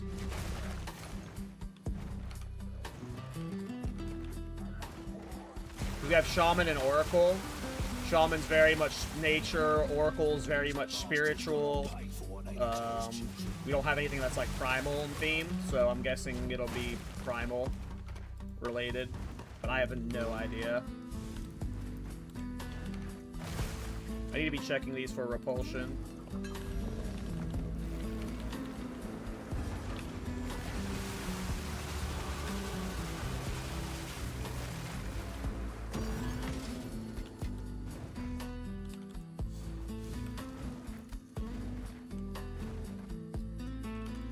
It could be. GGG said that when Last of the Druids came out, there was almost a plant shapeshift skill that got added to the game, but they didn't release it, so. Who knows what this new Ascendancy might hold. Wait, what was that, Tink? It was an armored scrap? Armored scraps are a precious commodity. Alright? Oh, I need to put Black Braid on.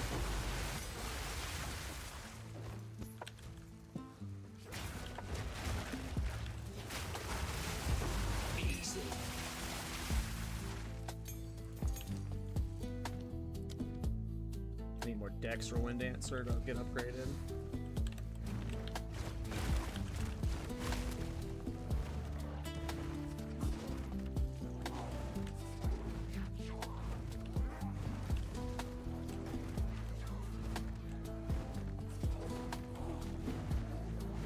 I know she's over here, so I'm trying not to kill enemies so I can kite them into her arena. So I have... Brother, you're body blocking all your friends. Come on, get in the room, get in the room. Perfect.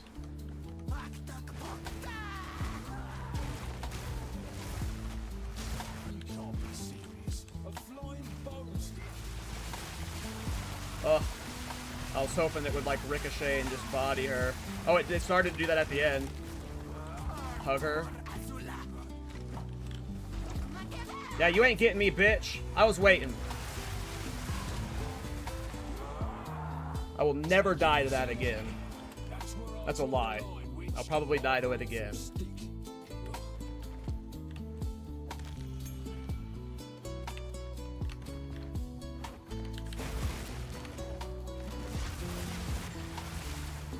Stay alive, bro. It's hardcore. I mean, that's the hope. That is the hope. Did you wear Black Braid all the way to 80s and 90s? I leveled it. I used Black Braid, I think, until 89. I think I took this specific Black Braid off at level 89. I will be taking it off a lot sooner. I will probably be having to buy a good evasion base when I hit level 65. I'm probably going to have to be leaning heavily into evasion with deflection. But we'll see what happens. We'll see what I'm feeling when I hit level 65. I'm really nervous about just like slapping on all the Culling Strike EV gear and just instantly dying, but we'll see. We'll see.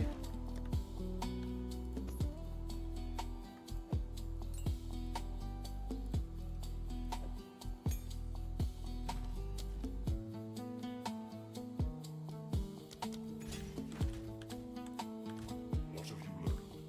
Need to make some changes.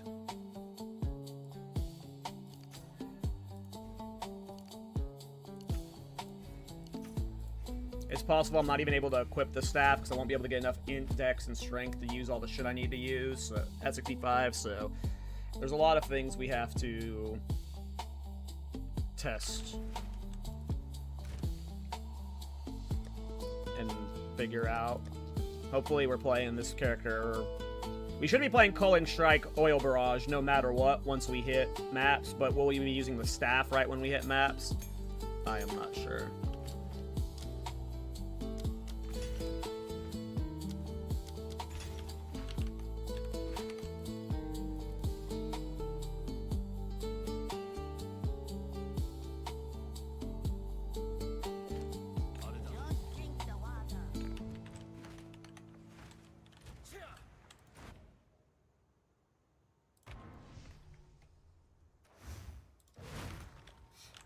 All right.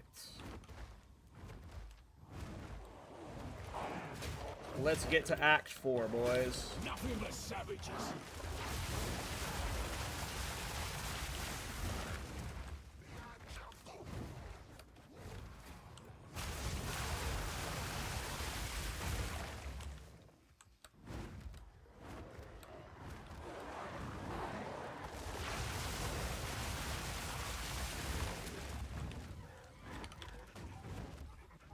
Did I not push that button? I thought I did.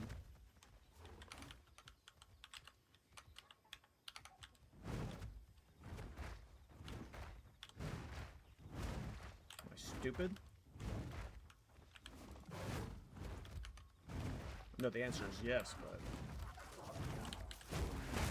I am stupid. I could have sworn. I'm stupid. It's okay. No, I'm not stupid. Malaysian water rage is stupid. Fuck this place. I'm vindicated. Ooh, Raven's Flock, that's cool.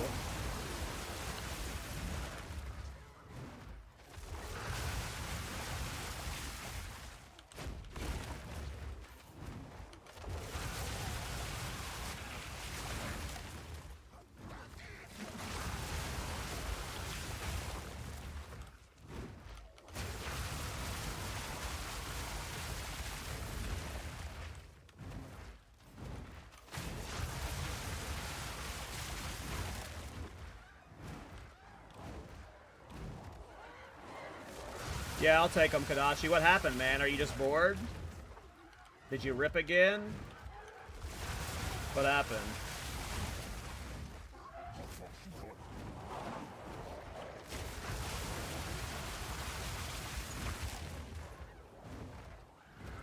Yeah, I'll take your diffs. I'll take whatever you want to send my way. You could also bring that to the real league. If you have anything you want to bring to the real league, you know. If you, put it on a character and kill it, it'll all go to the main league, so.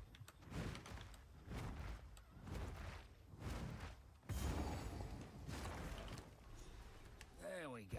That ought to do it.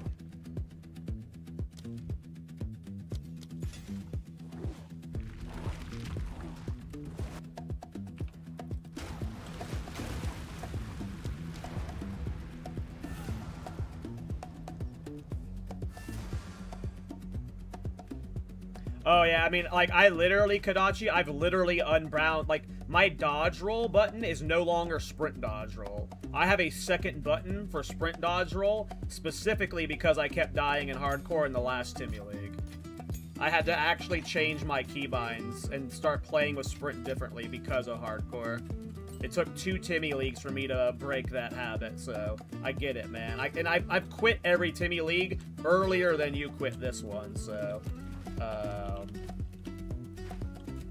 yeah, and I have so many sprint deaths from hardcore. I straight up rebound my sprint dodge roll to a different key, so I have to consciously make the decision to sprint versus dodge roll, and that's helped me so much. Obviously, it's obnoxious adding another button to press, and you have to take a while to break that muscle memory, but that's what I had to do.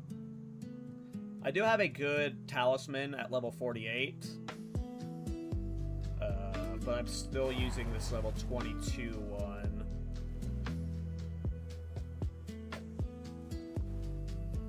Not that I need to increase my DPS, I'm just looking through my gear right now. Got a couple little 43 rings here. Don't want to die with those on me for no reason.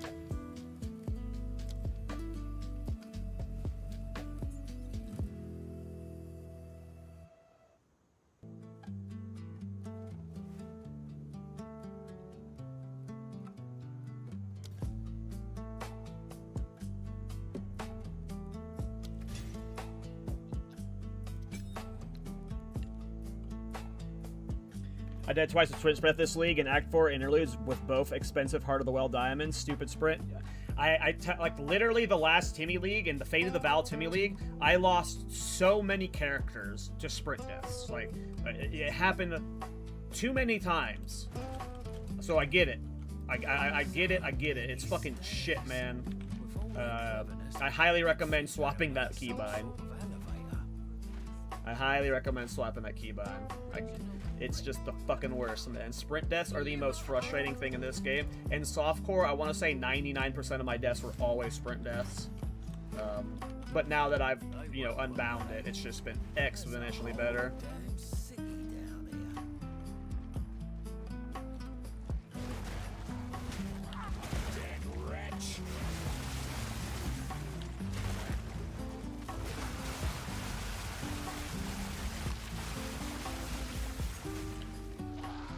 I think Pro Tag might have been right. I can't tell though. It's been a while since I've used this skill, but I think Pro Tag might have been right.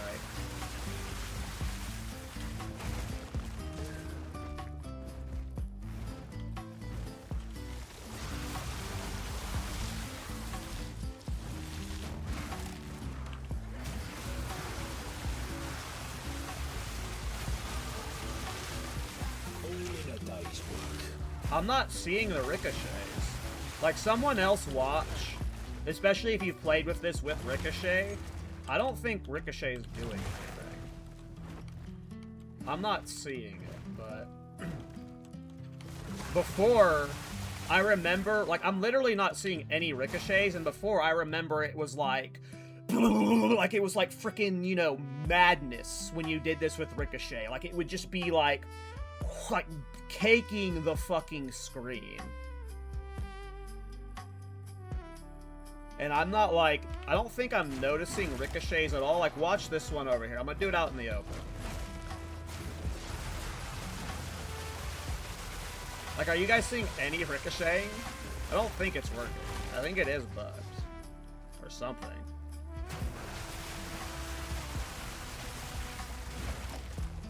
I remember before, ricocheting was just, like, crazy.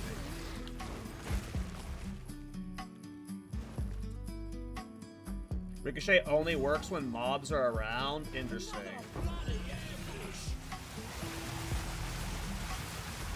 I'll need the test on bosses then.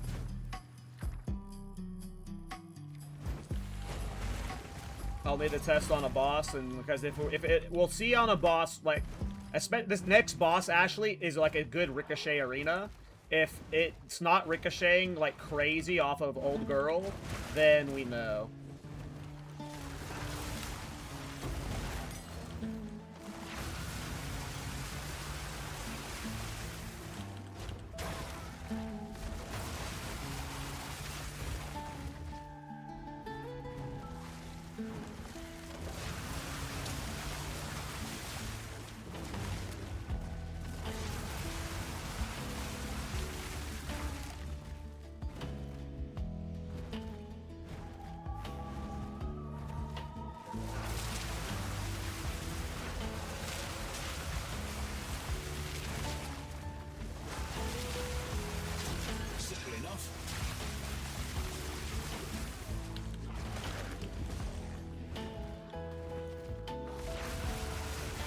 Hey later, Lachlan.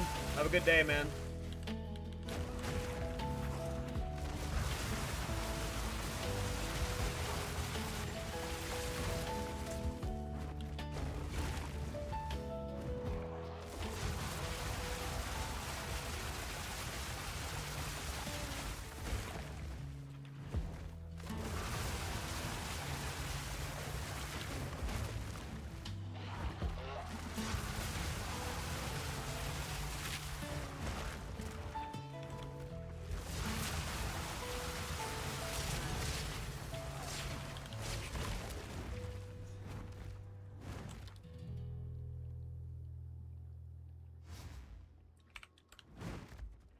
Damn.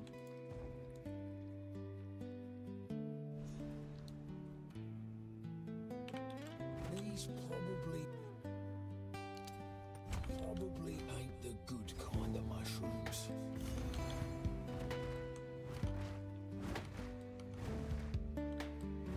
Oh, never turn War Banner on.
It's so nice playing a build that has clear after that shield charge build.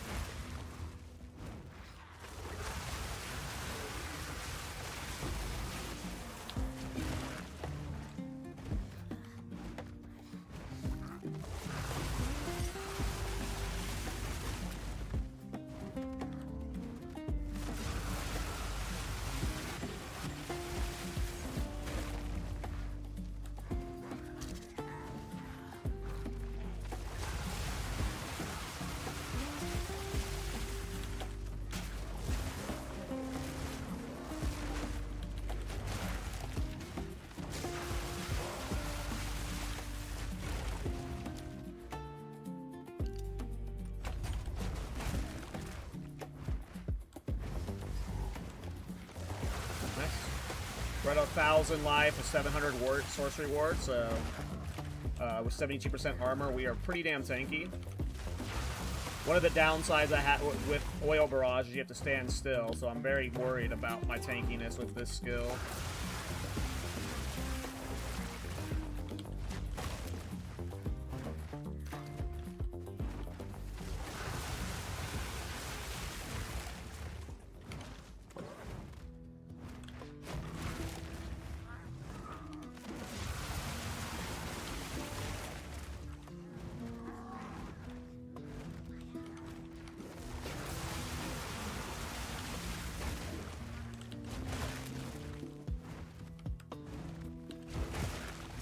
Sorry to hear about your rip. It's all right. New build, new fun.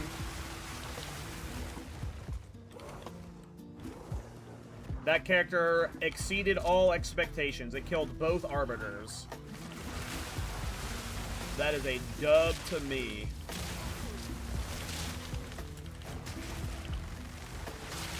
Simply enough. I got turned around somehow, and I'm back at the front of the map.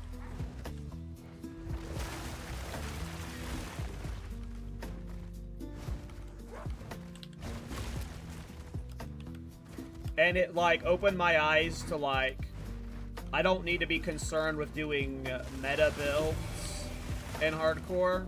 I can play the way I love playing the game. As long as I have defensive layers planned out beforehand. And, like, I have, like, as long as I think I can handle defenses, then I can do whatever I want. I mean, I suck. I'm gonna keep dying in, like, pinnacle bosses and stuff until I learn them all and get better at them all, but... is there a shitty I can kite in there? That aren't the you guys? Yeah.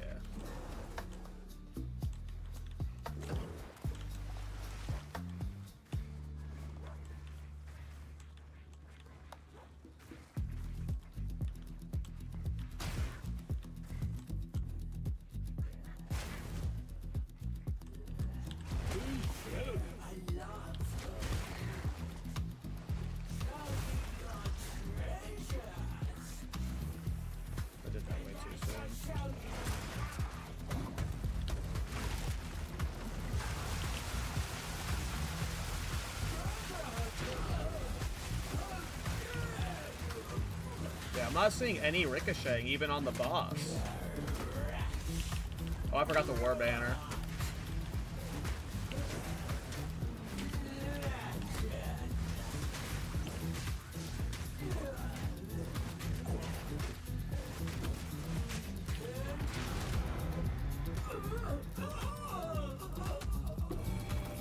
I'll need to remove ricochet later and test to see if I notice any difference. But it doesn't feel like it's doing anything.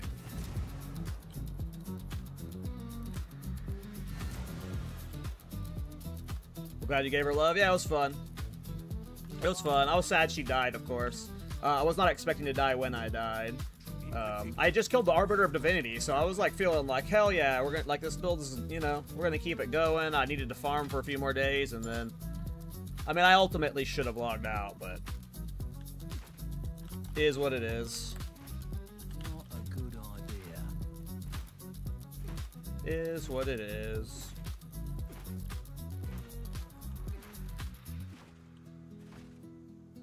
Good luck. Hope I can get that back once we're done with this. That was the highest level character I've ever gotten in hardcore, I think. It was like 2 bars or 1 bar from 94, and I had done every pinnacle except for Against the Darkness Zarok, Trial Master, and Bodak. Well, not every pinnacle. I did the quest pinnacle, so. But still.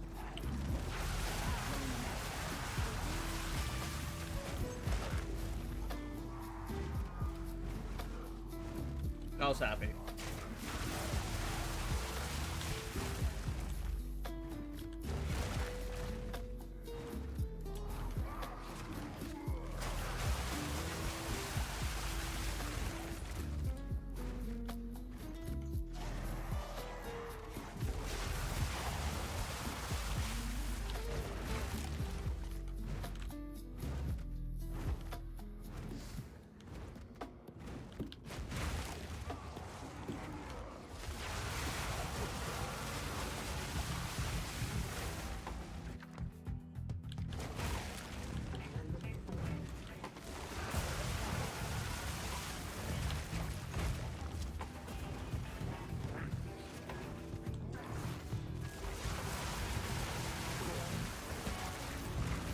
So, is there a clip of Neversink in the Discord? Oh, how did he die?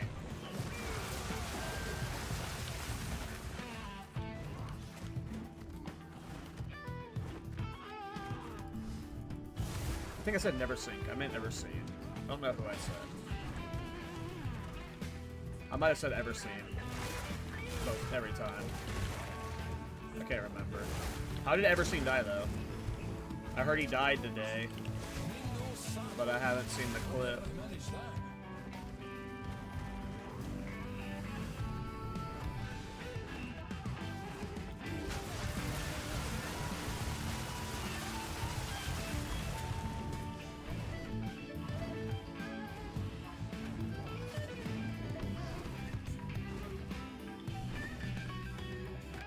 Damn, Westy West gets so many clips. Oh, Doriani. Damn. Damn. See how he went out, boys.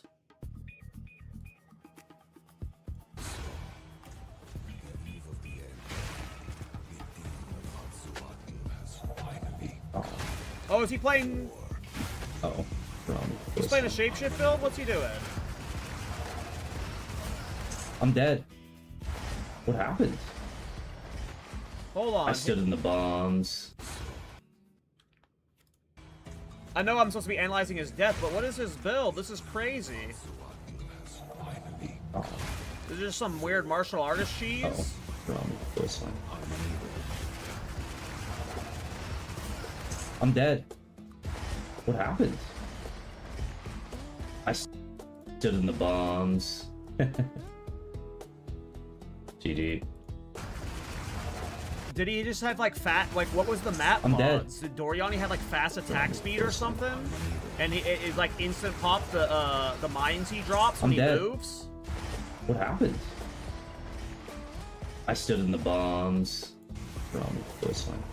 I'm curious what map mods he had on it, because that I'm happens dead. so fast. What happened? It had to have been like... Oh, wrong. This. So I'm guessing what he's doing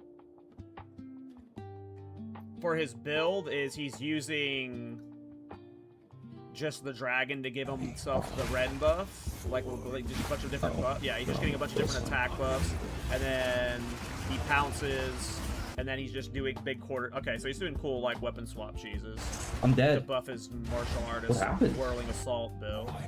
Oh, I haven't played martial artist yet, so I don't really know what he's doing in the build. Sorry, I'm more focused on his cool build because I haven't seen him. I haven't seen his build yet. I was just curious. What I'm he did. dead. I don't know what killed him there. I don't see what even killed him.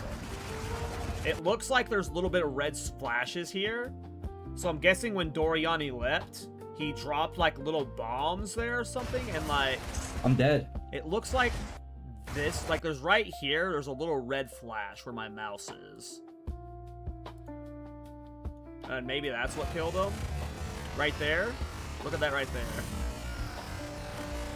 Is it these fire bombs right here? Dead. Or maybe it's these fire bombs?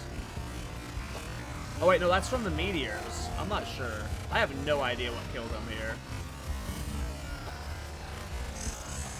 I'm dead.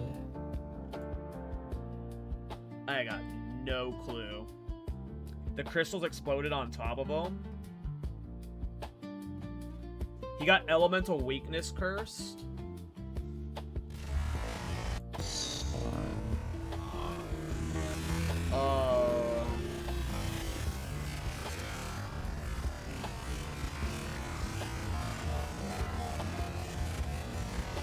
I have no idea. It's just so hard to see. That sucks, man. Is he going again? That fucking sucks, man. That fucking sucks, dude. I'm sorry, bro.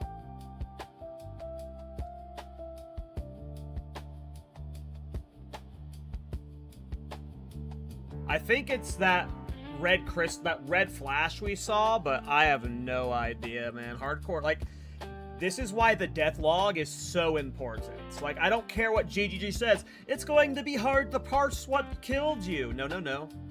No, no, no. It would not be hard to parse what killed you at all. Especially in that situation. Especially in that situation.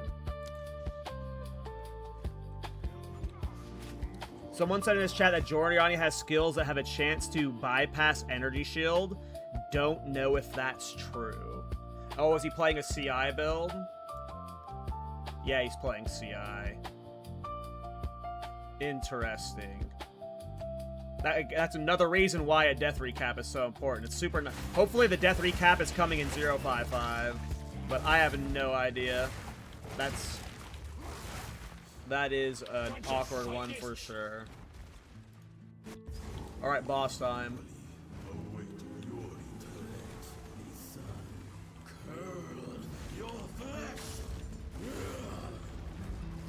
He's lost it.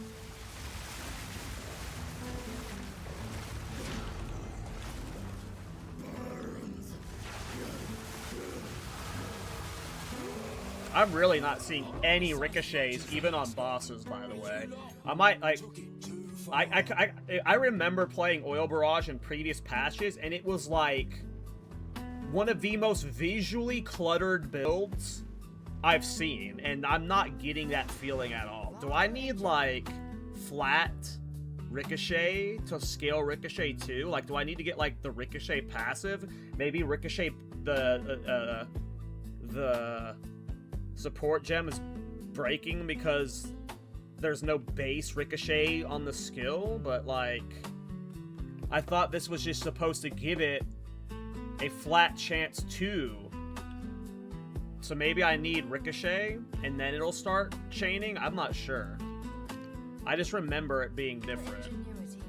I remember using Oil Barrage last patch, and it would literally, like, cause darkness across the entire screen. It would just be, like, sheer, like, vomit everywhere because there were so many projectiles on bosses and stuff. Maybe I'm misremembering. I'm not sure. Maybe I just need, like... Maybe I need to, like, ultimately path through here or, like, scoop Ricochet and that'll make it start proccing. I don't remember. It's been so long since I played the Oil Barrage. But something is definitely different from before, I feel. This is truly something. What do I want to do this passive? Alright, I want to go path towards projectile bulwark. We're being tanky right now.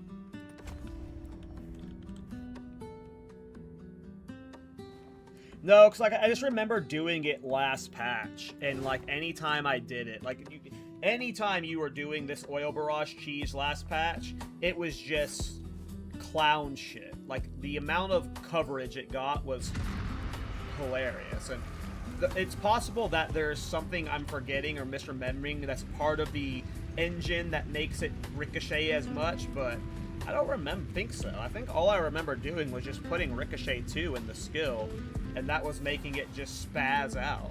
We're back in the encampment?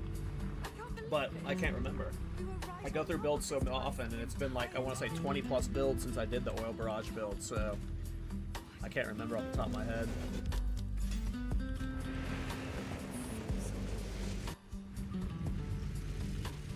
Oh, this build's fun. Dragon build has always been my favorite shapeshift. Just playing straight up Rend is fun. Ooh, I forgot I got the new support gem. Alright, so we got 3 in Rend now. Alright, I need AFK a couple minutes. I'll be right back. I will pause this time. Even though we're safe here, I am going to remember to pause. Apparently, A-list's not paused, though. Oh no, your Invoker, what happened? Would you ever try a bear build? I mean, I'm sure at some point. I've tried starting bear thorns many times, but the problem I have with bear is Maul is too slow. Died literally in the black chamber. Damn, dude.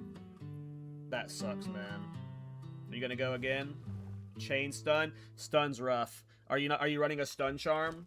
Because on non-armor builds, I almost always run Stun Charm for that very reason. If you're not running an armor build, Stun is like one of the things that can grip you in hardcore the easiest. I'm not running a stun charm right now because I'm an armor stacker. Or if you have high armor, you don't get chain stun, which is another reason why in the campaign, people prioritize armor stacking over energy shield. You'll see a lot of people, even if they play energy shield in maps, or even on like witches and stuff, a lot of them will level with armor for that very reason. Stun is brutal, especially in the campaign, and that's a large reason why many people level armor, is because armor makes you pretty damn hard to get stunned. At some point, you basically become a stun immune, and yeah. But if you're not running the armor, you have to be running a stun charm. But even with a stun charm, it's still dangerous. Like, stun is... That sucks, man. That's a common way to go, you know. Just stun's just brutal. Swap it. Ah, yeah. Stun's rough, man. Stun's rough. Alright, I gotta be right back real quick, guys. 2 minutes.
My dumbass said I wouldn't go AFK again without being paused, and here I am. I know I'm in a safe area, but still, what am I doing?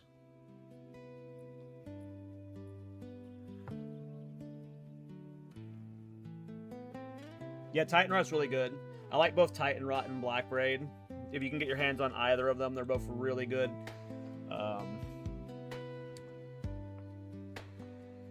Both are really, really good.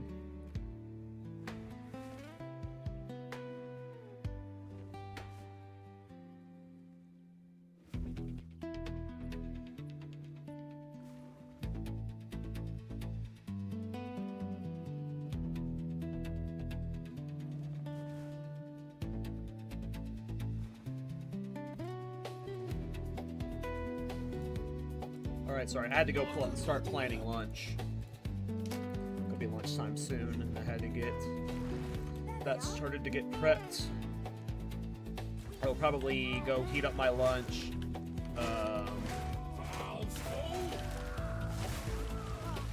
After I clear this act, and then we'll come back and we'll slam out Act 4 in the interludes.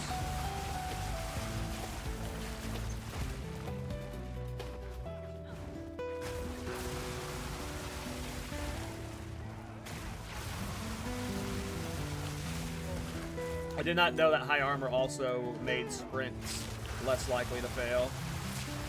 One down. Who's next? That's one of the reasons why I like Wind Dancer, by the way. Wind Dancer eats that first hit and prevents the sprint knockdown.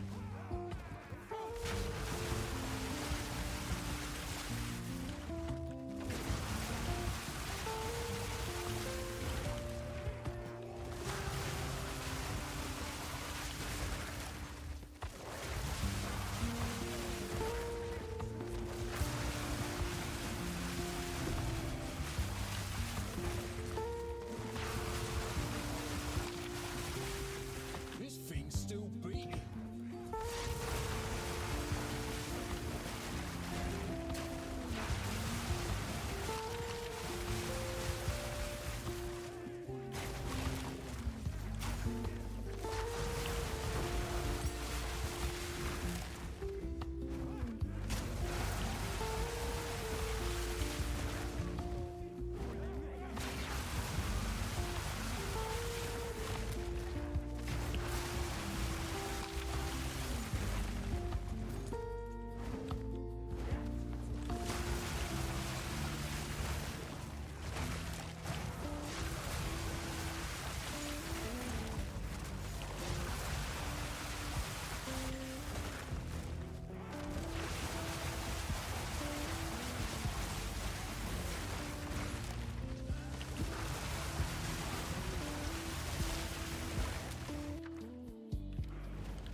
No, we can't do any pre-power charging here.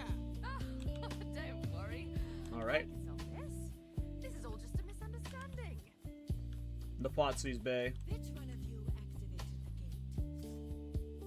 Which one of you is a foul blood? Why, that was me, of course. Knock her out, Naplatzi. I am Alva the Lie. I side with her. Take her! Bring her to Doriani. As for you, I will pay back every drop of Val blood you have spilled. Bow to your I queen can't or let you die! take this for life.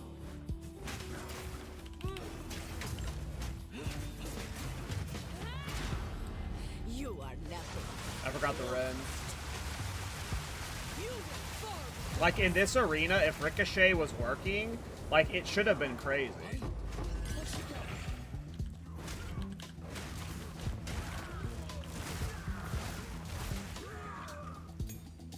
I don't think it's working. Maybe it was. I don't know.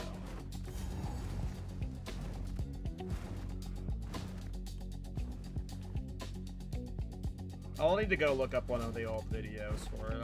There might be a tech I'm missing, but ProTech's probably right. That's just something busted about it. Yeah, I missed it.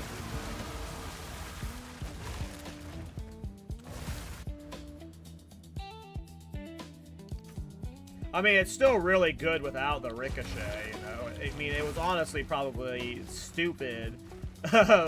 It was honestly really good, you know, kind of dumb with how it was before. So if that was an intentional nerf on DD's end, I get it. But at that point, you shouldn't even be able to socket Ricochet into the gem. But yeah, I'll have to do some interaction testing later. I still think I want to do Oil Barrage no matter what. It's bugged even on your expo. Yeah, I assume it's gonna be fixed one day. Maybe in like 5 patches.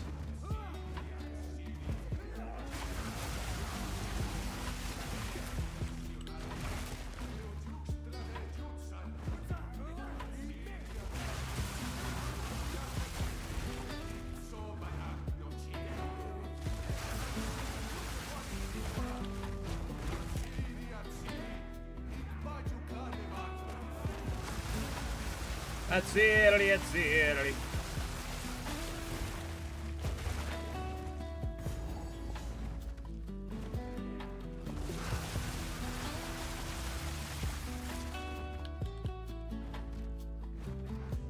We're gonna try to make a worm with a flame breath thingy, yeah.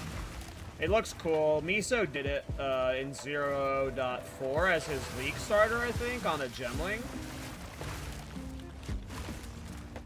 And he played that character for like a month. I've never done it though. I've never used the skill.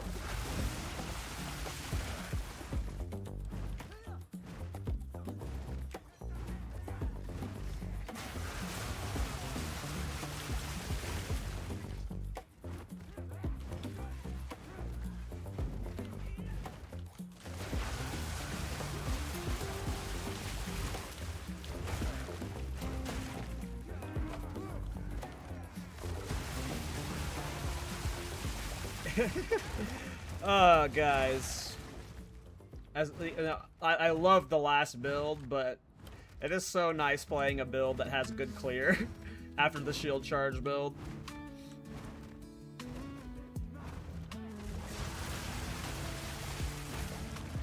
Loved her. She was bae.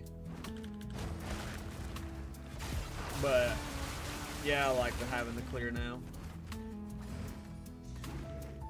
It'll be way better with Culling Strike.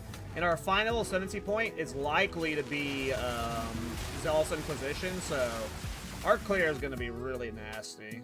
We just got to make sure we're tanky, and we can do single target. That's my biggest concern, really, is tankiness right now. We'll have to see how, like, I'm really sad I didn't get a better at Ziri step. Hopefully I can farm at Ziri on this guy.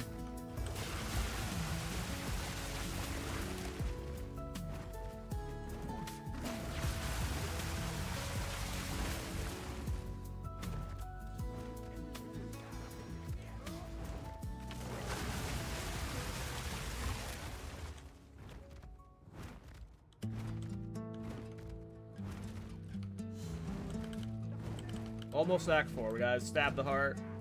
And then we are gonna go kill Doriani.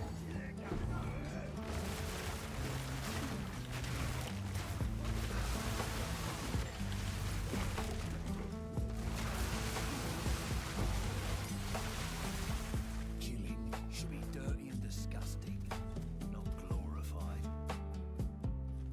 No, Decimating Strike's bait. See what happens. You don't need Decimating Strike anymore. You get 100% Culling Strike threshold on magic and common enemies now with Horror's Flight.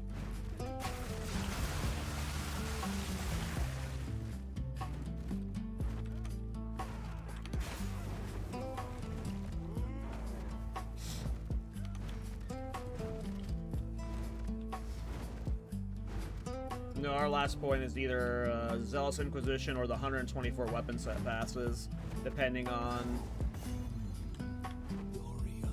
how the setup ends up being min-max.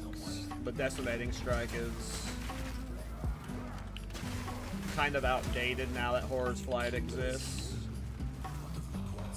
You really don't need it. It's not necessarily bad, but before, you were basically required to use Decimating Strike to make Witch Hunter even semi-viable compared to Blood Mage for culling builds. But now, because of Horror's Flight and how Zealous Inquisition works, you leap into a group of white and magic mobs, they all get instantly culled because they have 100% cull rate with Horror's Flight. Zealous Inquisition procs on one or two of them, and that damage alone transferring to any rares in the area is more than likely going to kill them. But we're not really even worried about single target at all with the Culling Strike build anymore. Anytime you need single target, that's what you use your single target skill for, so I feel like Decimating Strike is... it's not bad, but it's definitely not necessary for culling builds anymore. It makes, like, if you're trying to do full cull and you're trying to, like, cull rare enemies too, but I think culling rare enemies is a mistake. I think if your goal is to try and cull rare enemies, you should be doing on a Blood Mage, not a Witch Hunter.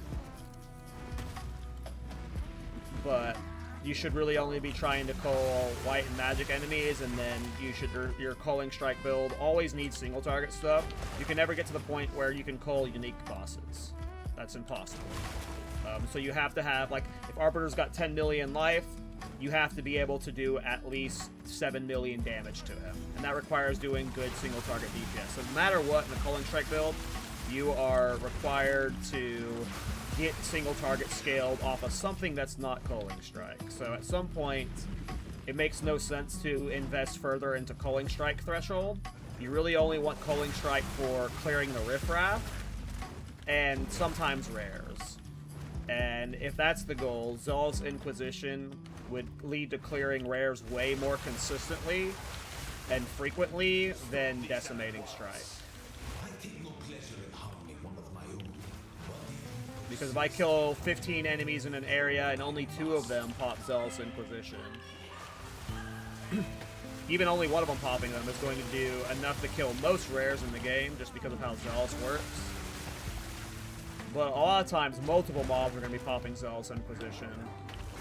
But no matter what, I'm going to be using Oil Barrage or Bone Storm or something for single target, so whatever did survive the culling, it would leave 1 or 2 rares max.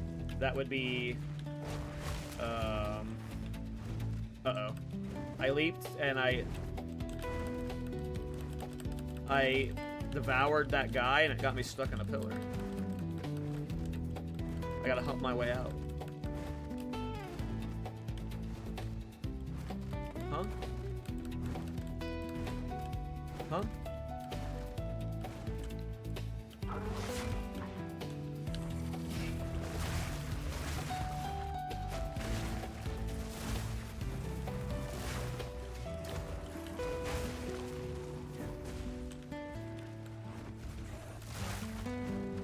No, I died at 81. Sub-Zero, rest in peace, brother.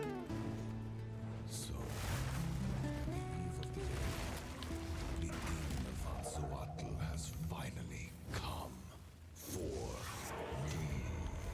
Enough talk. Show me what you got. This is a really bad Oil Barrage. Yeah, I genuinely don't think Ricochet is doing literally anything.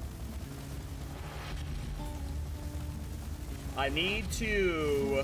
I know Protagonist says, like, even with grenades, it doesn't seem to be doing anything, which has innately Ricochet built into it.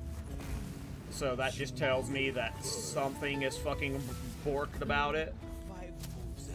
But, oh, not nades, shotgun skills? What are shotgun skills? I can't give up. I must save my people. Like galvanic shards? You know why we're here. It happened! Cannot be. Oh, I have 3 passive points to spend. I will succeed. Oh, those things. I gotcha. Listen. I cannot let my efforts be in vain. There is no escape. One death is nothing for the greater good.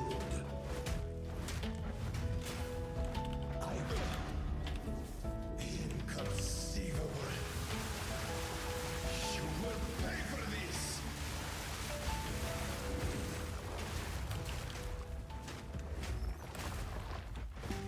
Self-destruction.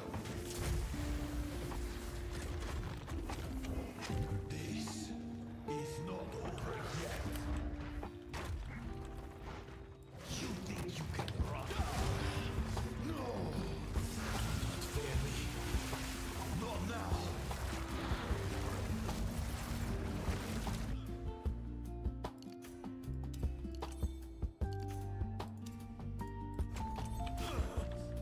How could Your this people happen? cannot be saved. All I've done, History is already written. that I You sacrificed. can stay here and die, or come with us and help save the future. Act 3 has been cleared. The legacy of the Val must be protected. I wait released. Let's just start talking then. My friend here isn't exactly the peacemaking type. I feel really tanky. I think 1.1k life with 700 sorcery ward is going to be hard for me to fuck up and die. With 200 ward behind it. There is ice bomb Famous and last words. You maybe want to make a dragon build. Dragon builds are fun. I love making dragon builds. Rend on its own, just using the basic attack is fun.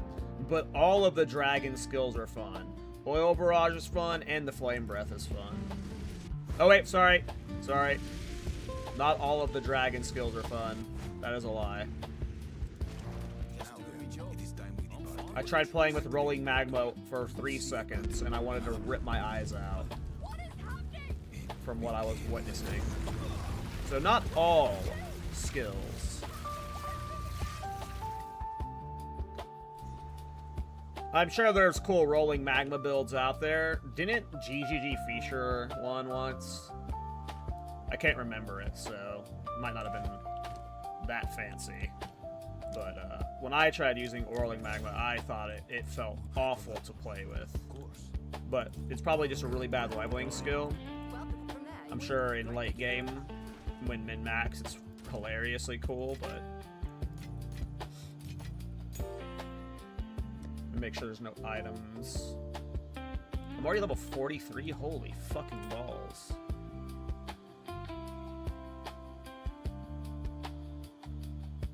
I've got this new talisman soon. I can't believe I'm still using a level 22 talisman. I don't know if this one's any good. I should go reveal it.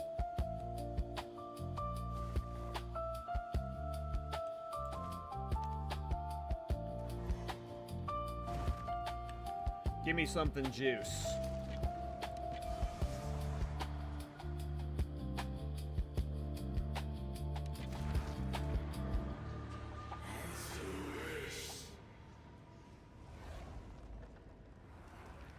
I'll take 1 to 62 lightning damage.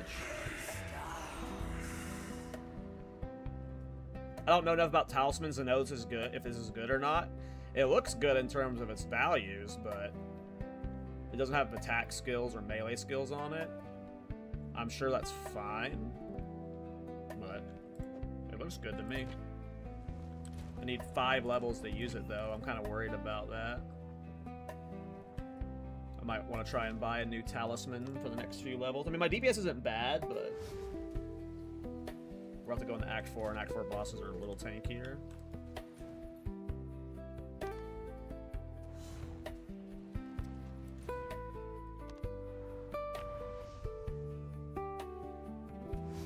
I'm only doing 15 million DPS. I mean, why are you flexing on me, man? I'm doing like 0.01 million deeps, alright? Alright? Alright. What do you... Let's try flipping these rings around. What does this ring have? Okay, I'm still res cap with that one. My life went up. What about you? You have no life on you. Alright. Those are 2 big upgrades. What about with you? Okay, no. Cool. Res cap with those 2 rings. Just gain some maximum life, right? Yeah, gained a good amount of maximum life. It's so nice when you've like you're on your 3rd character and like you have all the hand-me-downs from previous characters, so it just makes the leveling so much smoother on future characters. Whoa, wait, your Chrono dead? Yep. Chrono got bopped by Atziri's boobas. Got smothered by him. It was a glorious death. A death we all dream of. That's a good.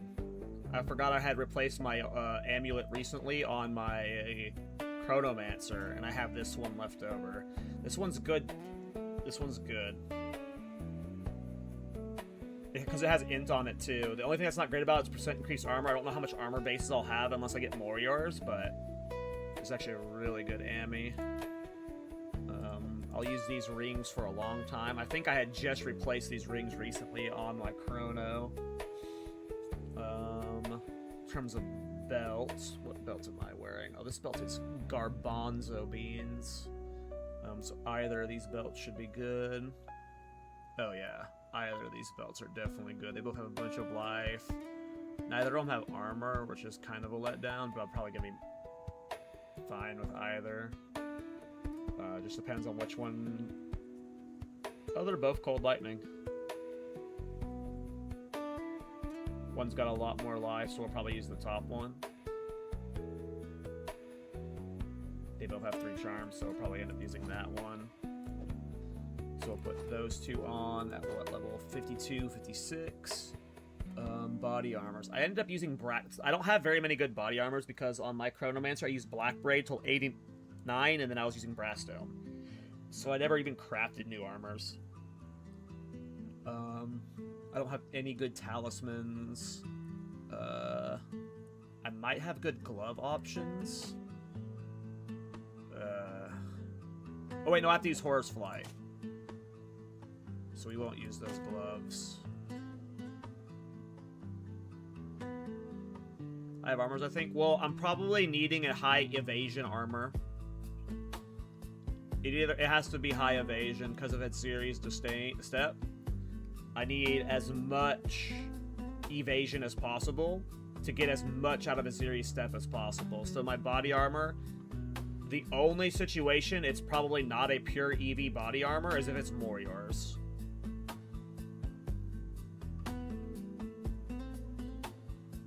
So like helmet, gloves, and boots are taken. So the only like rare flex spots I have are like these ones right now and the talisman.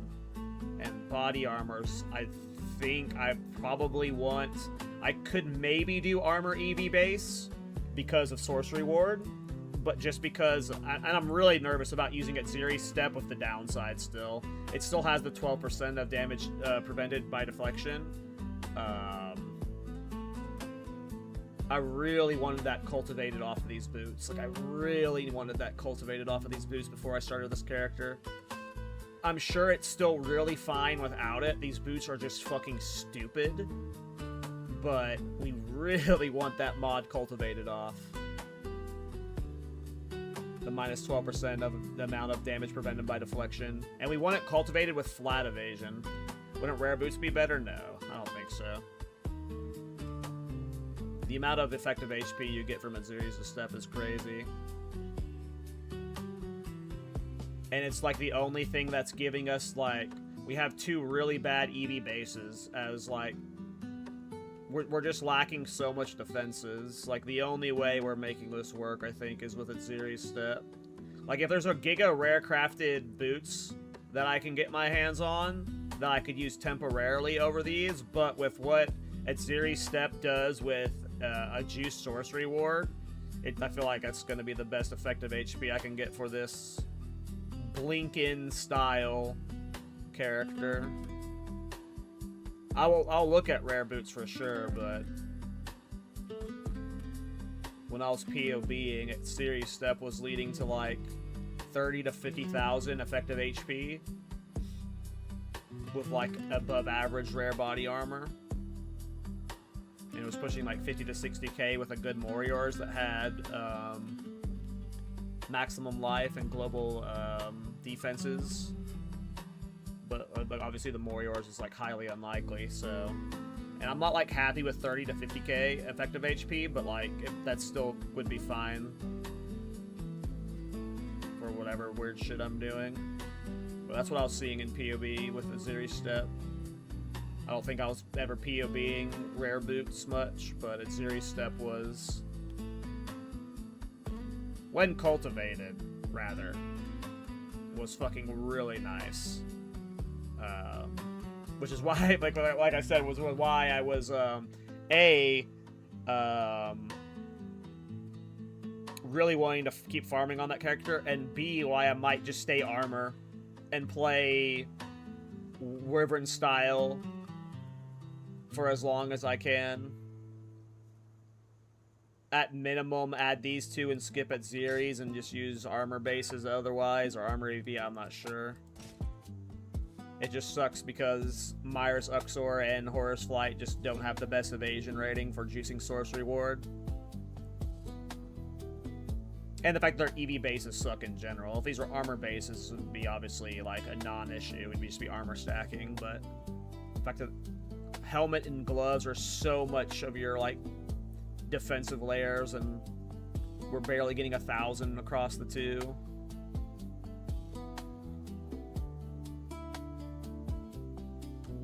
The gloves are decent evasion-wise, no, but evasion's just not a good defensive layer on its own to, like, just self-scale. Like, you can get, like, in an armor slot, you can get so much value out of the Iron Reflexes Leather-Bound Gauntlets cheese versus, like, they're not awful gloves for sure. And, like, I'm gonna be safe in white maps. Like, I'm gonna be able to slap this setup on in white mats and I'll be fine.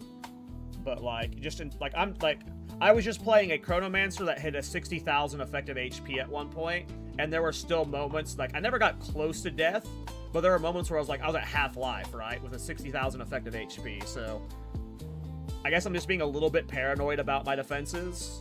I'm a little, probably too paranoid about my defenses. Mage Blood with Jade? I mean, yeah, I would love a Mage Blood with Jade for sure. But we're playing in a hardcore private league here, so that's probably not happening. That's probably not happening. If I was in softcore trade, you know, for sure. Hello there. It's a lot. The Doriani has one. But yeah, you're right. Those gloves, like 600 EV is not bad, but I also just in general don't like evasion as a defensive layer. I think evasion is fucking ass as a defensive layer without absurd amount deflection behind it with lots of life. Anytime I've played evasion as a defensive layer, there's just always moments where, like, you just randomly get popped. And I don't want to, like, I just don't want to play pure evasion and hardcore. It just seems like especially since the playstyle I'm playing is using a staff that blinks me into enemies. I'm literally teleporting into a group of enemies with evasion. So that's where I'm like, my head is at with Aziri's Disdain. Excuse me, Aziri's Step. I keep saying Aziri's Disdain. Aziri's Step with the sorcery ward scaling, with the EV, like, that's where my head is at. Is like, that will make me the tankiest for this weird culling build. I don't know.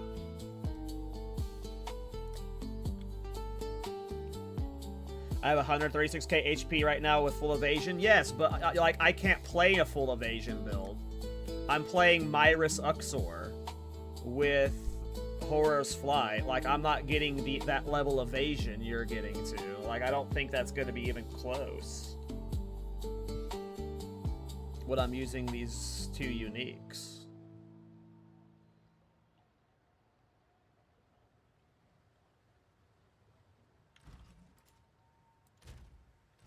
And I'm guessing you're not playing a melee build, Scythe.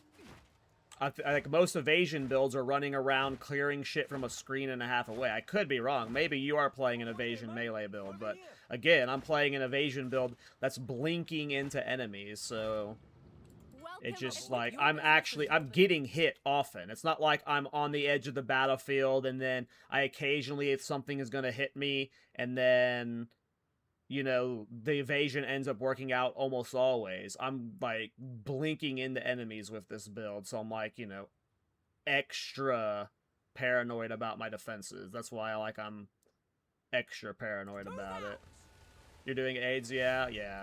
I mean, you're right that evasion, like, if you're you know, grinding as far as you can with evasion, then clearly it's not a bad defensive layer. I'm just worried about it with my playstyle. That's why I went Sorcery Ward, by the way, is because it just felt like the best way to buffer my life pool without getting splatted.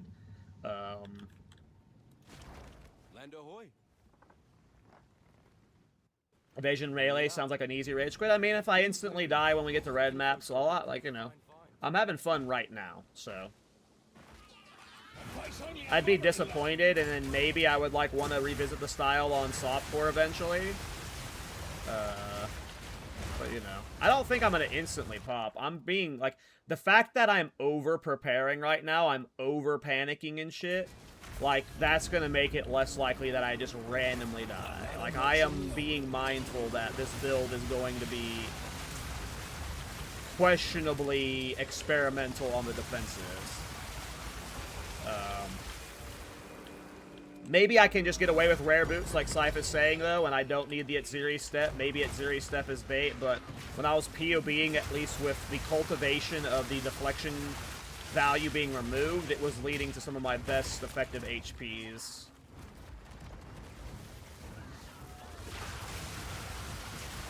And just to be clear, the POB work I did was really awful and rough. Like, it was importing one of my old characters and just switching shit around. Like, it was not very accurate, but it looked good to me.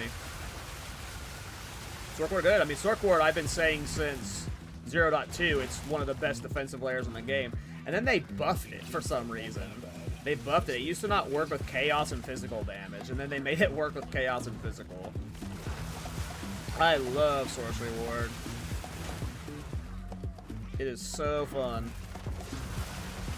You're scaling one defense to scale another defense. Like, imagine if you could scale armor and it scales your life. That's essentially what Sorcery Ward is. Like, a Sorcery Ward is literally you scale your armor and it gives you life. Sounds good to me. Like, sounds real good to me.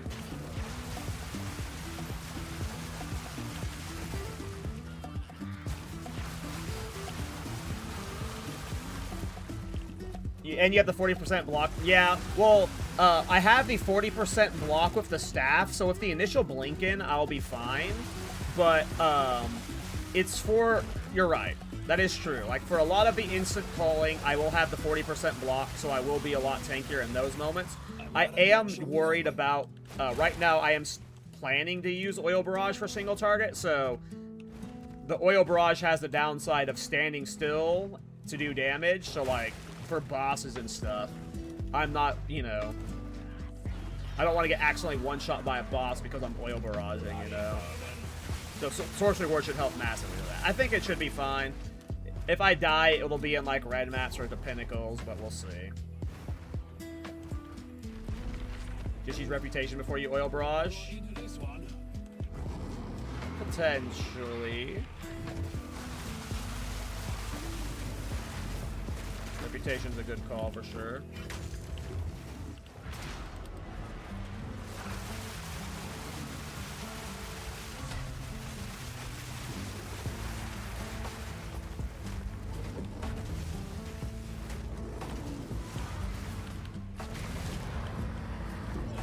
We need that weapon upgrade.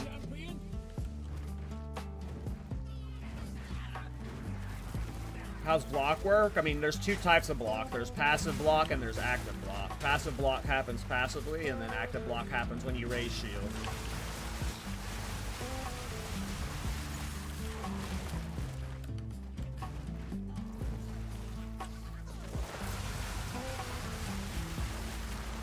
It just depends on what my stun threshold is like. Normally, Reputation I'm fine using because I'm Giga armor stacking, and you have Giga stun threshold with armor stacking. So Reputation is never dangerous. I've never used Reputation with EV. I don't know what the stun threshold's going to be like when using Reputation with the amount of EV we'll have in Sorcery Ward. That's the only concern I would have, is just popping Reputation, getting slapped, and then getting instantly stunned because we don't have a high stun threshold. I don't actually... I'm sure there's, like, some EV stun threshold nodes that I'm not used to using that I can take. Our tree at right now is over here, but at some point we're going to be, like, you know, we're going to be all over here when we do the evasion swap.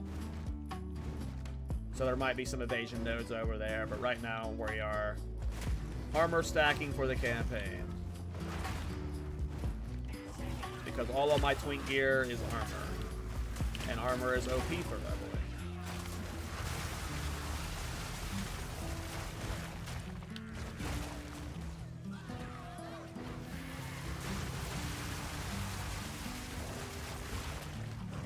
Level 48.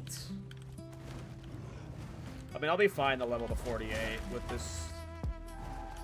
This fucking talisman did work. This thing was beastly. Level 22, and I'm still using it, like, pretty smoothly in Act 4.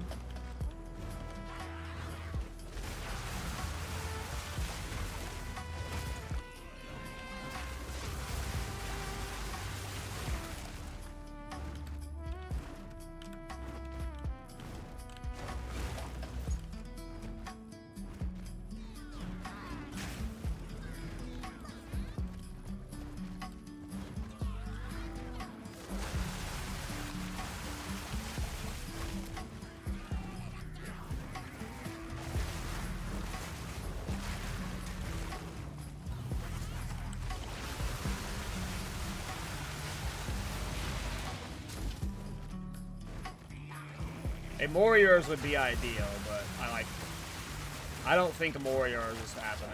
And if a Warriors were to somehow happen, like let's just say I get this build to where it is farming cities and it is farming Arbiter, I'd have to get the Warriors I want. And that on its own is, you know, probably gonna take several Arbiter kills. No attacking. Oh, we'll get one of these. So I assume it's gonna be an EV body armor.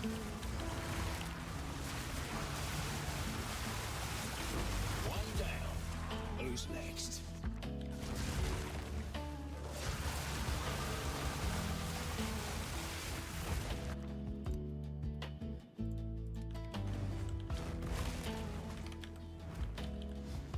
You use Steadfast on Oil Barrage for stun threshold. That's true. That's a good point. It is a channeling skill, right?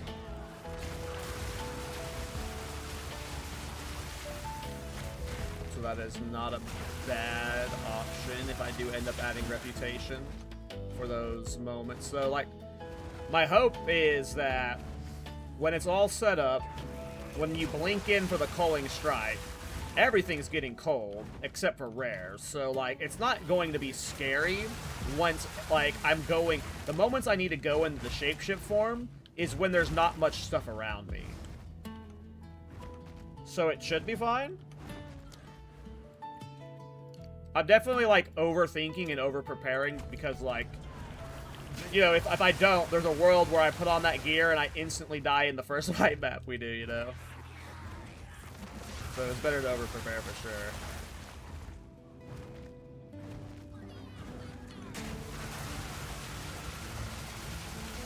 But it's probably going to be very, very smooth and fine until white maps. Skin of the Loyal with Sork Ward. If there's even one Skin of the Loyal up for trade right now, I would be shocked.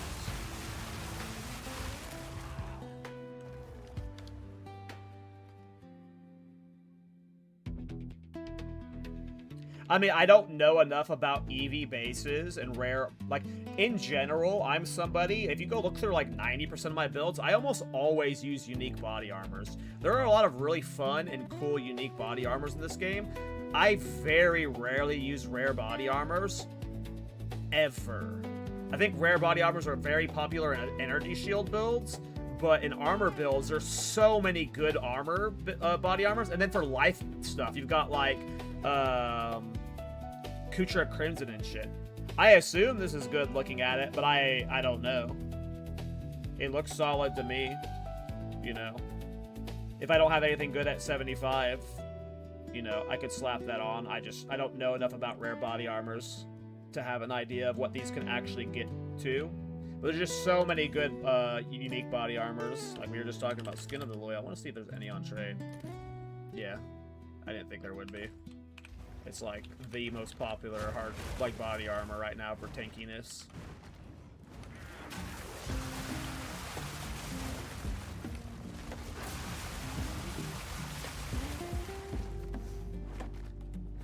Siphoning did confirm if it's good. Yeah, I don't know.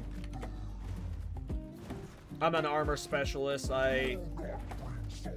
If I play Eevee, it's armor Eevee, and usually it's Eevee converting to armor, so. Or I'm just doing pure life stacking. I can't stun him when he's in this phase to get my power charges. Watch it. And he's losing stun threshold. No!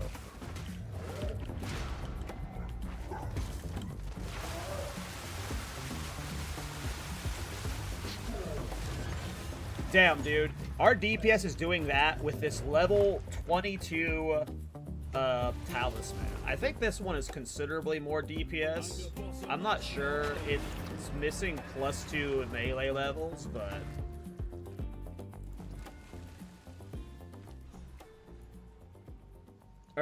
it's bad. Omega lol. Listen. I'm assuming Scythe just has good standards. Where to? And that doesn't fit his glorious standards.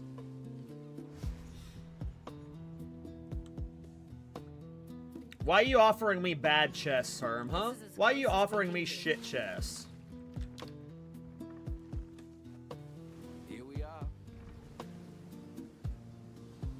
Herm, why aren't you trying to give me this? Huh? What's wrong with you, Herm? What's wrong with you? Why aren't you offering me something like this? What are you doing, dude? What are you doing, Herm? Okay, and now I know. So 3,000 armor, or EV, is like pushing a hybrid base body armor. Big streamer complaining about viewer handouts. Fuck yeah, dude. Hey, you guys see that? He called me a big streamer. See, when you have an ego like me, you can twist any insult into a compliment. You're huge. Bloody horrors! There's just no one else streaming Path of Exile right now. You guys just have no one else to watch. That's not true. There's probably a few people streaming. It's Sunday. There's no Dead Rabbit to watch. That's why you guys are here. Where's Mr. Dead Rabbit? Where's Mr. Dead Rabbit?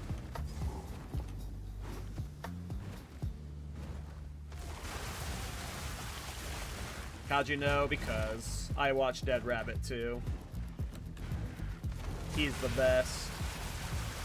He's the best, most handsomest of men.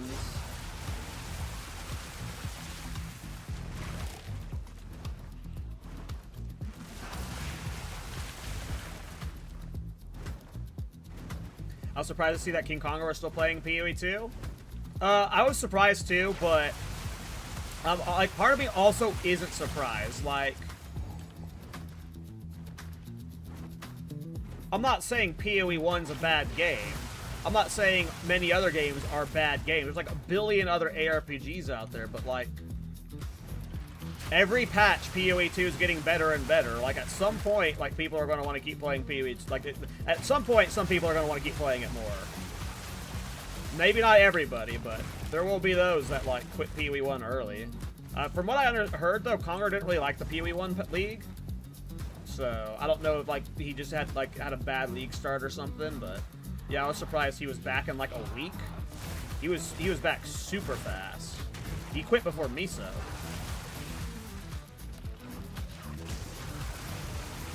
You mustache mog him hard though? No, he's got a good mustache. If he wanted to, his mustache could mog me. Rabbit holds his mustache back, so I have something to distract people from the tourist video.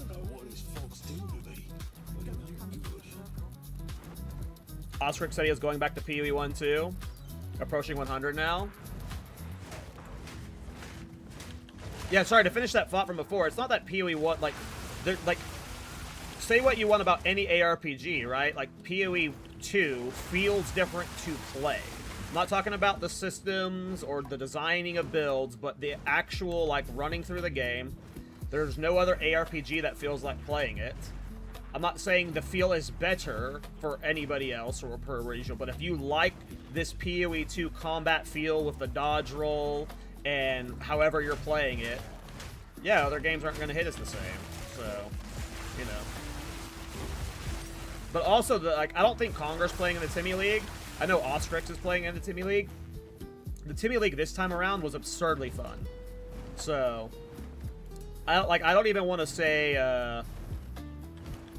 I mean, I don't know Ostrix at all, so I don't know why he didn't swap to PoE 1, but the Timmy League hit different, you know? The Timmy League hit different.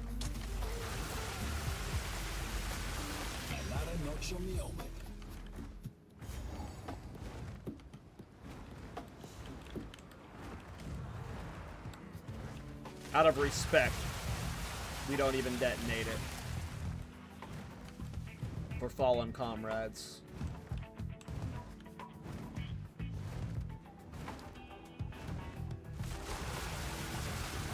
Oh, D4 feels so like D4 feels worse to play to me than PoE 1.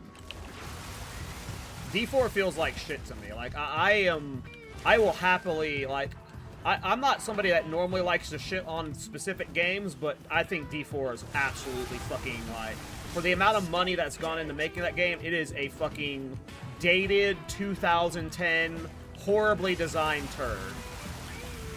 D4 does not feel like a modern ARPG. It's just fucking easy and... yeah, D4 sucks. Playing the most recent D4 expansion broke me. I used to try and remain pretty neutral on the whole D4 bad thing, but playing that most recent expansion broke me. Fuck that company, and that game sucks butt. That game sucks big old donkey butt.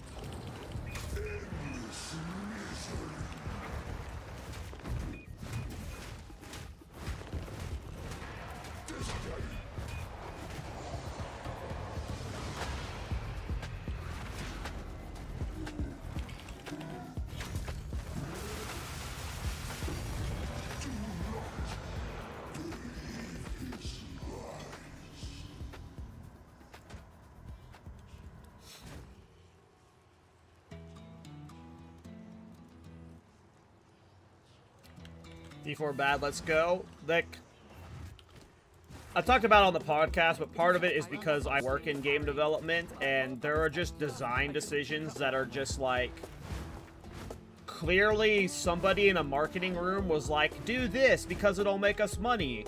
And there was probably somebody on the team that was like, no, this is stupid as all fucking hell. You're a douchebag for even suggesting it. And they're like, I'm your boss. You're gonna do it. And then that's Diablo 4. It is just riddled with some of the most stupid, brain-dead design decisions I've ever seen. Well, I'm okay. Let's go for a week. Come on, Ed. There we go. Fine work, this.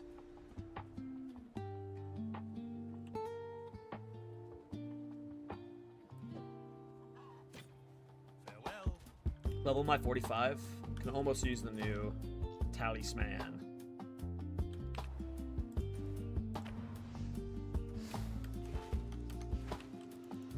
Goodbye. But D4 is like, yeah, I don't like it. Yeah, never mind.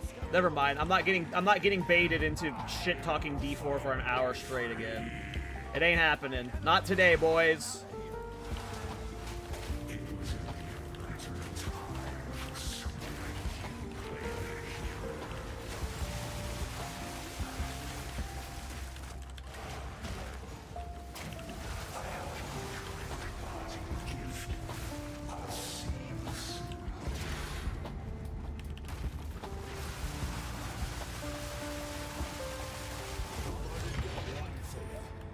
You know that, don't you, you foggy bastard?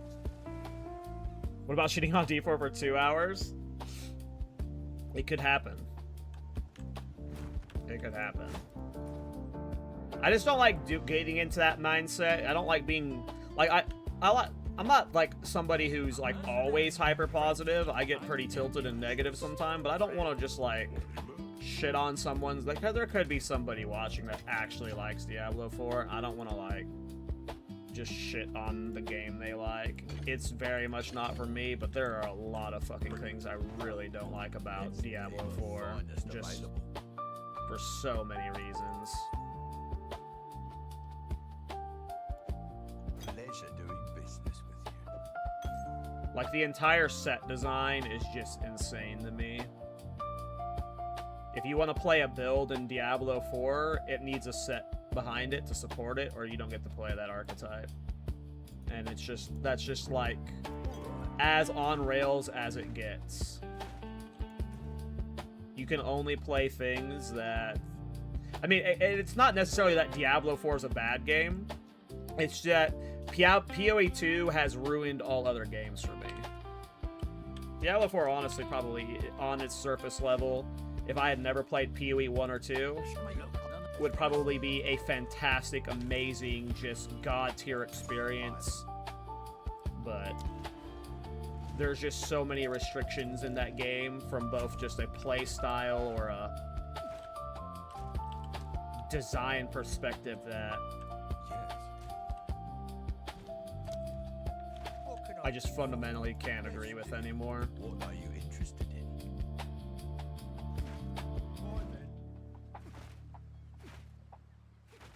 I really like D4 on launch. I did too. If you look at my YouTube channel, my first videos on it are Diablo 4 PvP Thorns videos.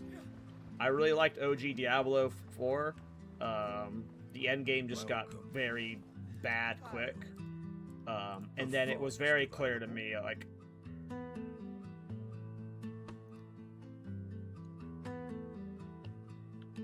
that Diablo 4 has gone through, what, 3 or 4 different game directors?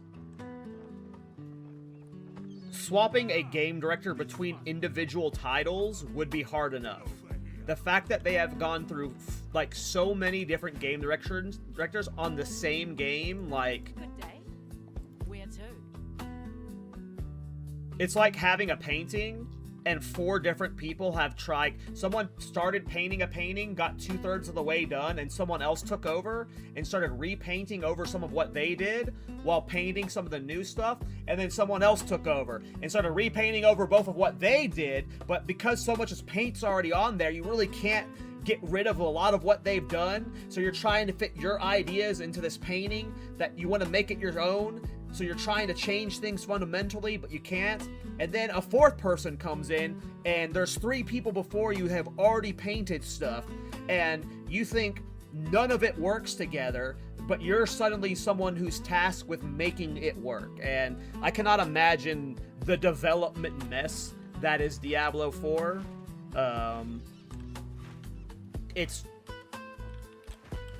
I couldn't imagine trying to develop that game. I'm sure the people on the team are doing their best, but it is, at this point, absolutely not a game for me.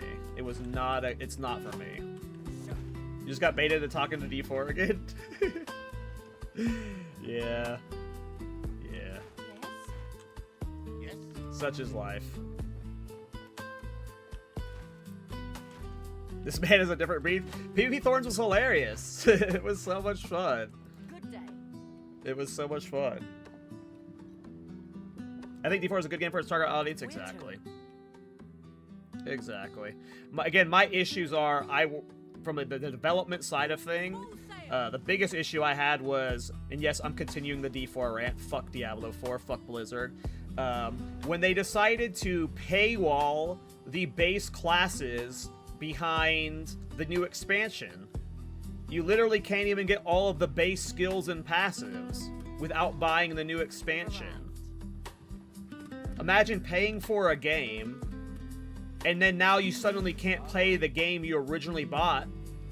You're getting like a trial version of the game you originally bought because you don't have the expansion. Like, Blizzard is as greedy and scumbaggy as that was my goodbye moment as well, then, Lens. That, like, I will never play Diablo 4 again because of that. I have a little bit of bias about it, and I have like a long history of Blizzard. I used to work for their like esports, in a sense, for like in a freelance department. And I think, like a lot of you, we are all like long-term Blizzard gamers, so I'm sure a lot of you have a lot of the resentment for what that company has become too, but that decision was fucking insane to me. And that was when I was like, oh yeah, I'm not playing this game anymore. So imagine spending all that money for the previous games, however expensive they were. The multiple expansions, by the way. You can have multiple expansions purchased at this point, and then a new expansion is ripping features away from you. Base class features. It's like no game developer. I promise you, there's not a single fucking game designer or developer out there that thought that was a good idea. You look at that and you 100% know it was some dildo in a fucking marketing suit that was like, oh, this is gonna force more people to buy the expansion. And that's why it happened. And that's like, just fundamentally because of that decision making, I will never trust and support that company like I used to. And there's no perfect company that makes like purely business decisions for the consumer, or they wouldn't be a business. Obviously, GGG doesn't make, you know, purely consumer-based decisions when they sell stuff, but there is like an there's an ethical bar you have to reach. And Blizzard consistently is saying fuck ethics. We are gonna milk our whales for as much money as they can, and if it means we're losing, if we're bleeding our cheaper player base, they're okay with that. That is genuinely how that company thinks, in my mind. And it's like, so I have friends that work at that company. I used to do a lot of StarCraft and Heroes of the Storm esports stuff, and a lot of the people on the esports team still work at that company in other departments, or people who are part of the Heroes of the Storm community are part of the Blizzard team. So like, I have friends at the company. I know they like give a shit about the game, but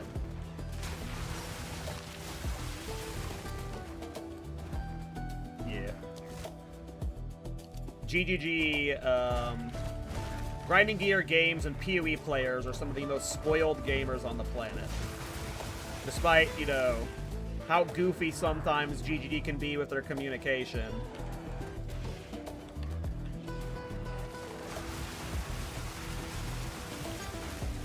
They're way better than those dogs.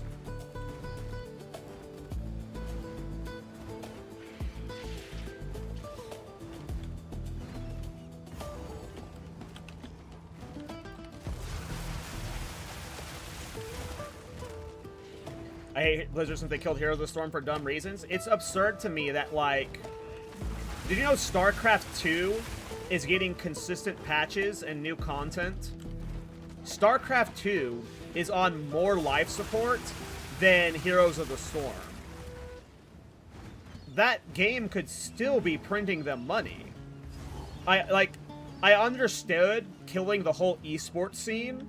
That made sense. But they just completely killed the development, too. And that did not need to happen, in my opinion.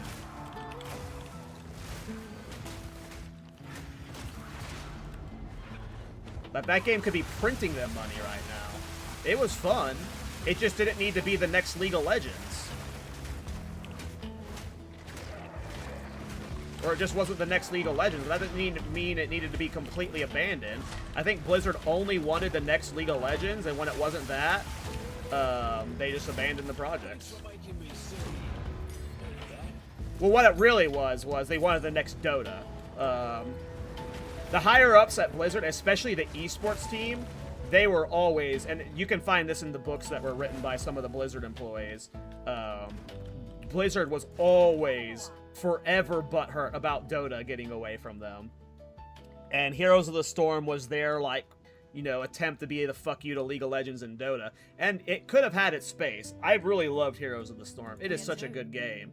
I think Blizzard's approach to developing it and supporting it was very much like, during that era of Blizzard gaming, that's when you had the Overwatch League. That's when they were trying to make every one of their games global esports that were like, just like, they wanted to be like, they had Heroes of the Dorm. They had a collegiate league that was on ESPN. Huh? How, in retrospect, in what world was that game ready for a collegiate esports league that was on ESPN? They just, like, they were trying to make that game fucking just, like, at Staples Centers, there was going to be Heroes of the Storm tournaments and shit. Like, and when it didn't achieve that, they just completely abandoned it. And that did not need to be the case. And I'm not saying Heroes of the Storm is better than Dota or League of Legends or any other MOBA, but it was a fun one that did not need to die. And to Last Protagonist's point, the thing I loved about Heroes of the Storm was the characters. The heroes themselves, it had such a wide variety of heroes, and some of them were some of the coolest, most creative, fun characters in any MOBA. Abathur, Lost Vikings, Azmodan, Nazebo, all of the specialists, just listing those, are some of the coolest heroes you could play in any MOBA. Zeratul was so much fun. Zagara, oh my god, Zagara is so good. Like, did I say Asmongold? did I say Asmongold? What was that guy's name? What was the, What was that ball thrower guy? Asmodan. This must be the foolish buckaroo. Asmodan. There were so many fun heroes in that game. The map rotation was a big problem with that game, and I think they had too many Q modes, which is a lot of problems those games ran into that era, was diversifying too many Q pools, but Heroes of the Storm was good. It did not need to be put on life support. I mean, it's not even on life support. It's just dead. They don't develop it at all. It gets a new patch every 3 to 6 months where they do random knick-knack balance changes to shake up the meta. But, you know, how long has it been since we got a new hero? Was Hogger the last new hero like 5-6 years ago? Lower the anchor. So, the Samurai Orc, Samuro, yeah, he was cool. Murky was really fun. This island looks nice. All the healers were fun. Like, I mean, I enjoyed playing every archetype. It had great tanks. It had great supports. Like, it had great damage dealers. Like, I played so much Falstad, Ling Ming, Kael'thas. Like, the tanks were all really fun. Oh my god, I played so much Leoric.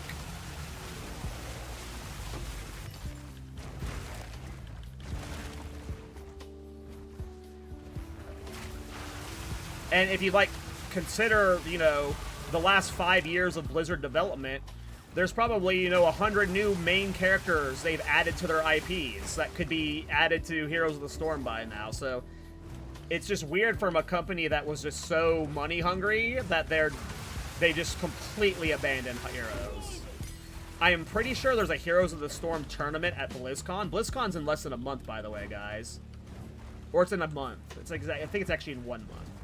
And I think there's a Heroes of the Storm exhibition tournament at it. What's funny though, if you used to follow StarCraft, there's an Hydra and MC show match in StarCraft 2. I might actually be live stream reacting to that because that sounds awesome.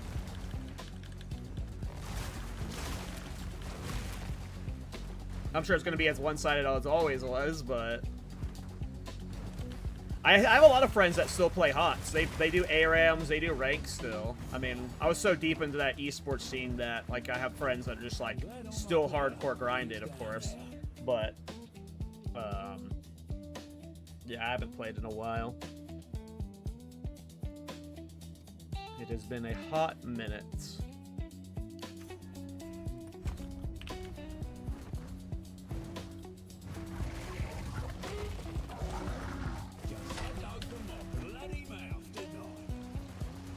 That enemy came in at the perfect time to give me that refresh. Of course, this idiot, like, immediately phases, so I can't, like, get my power charges consumed on them. Now I'm out of power charges, rip.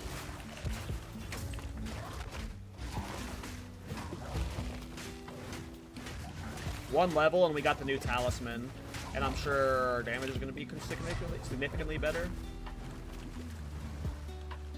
Need to reset my sorcery ward.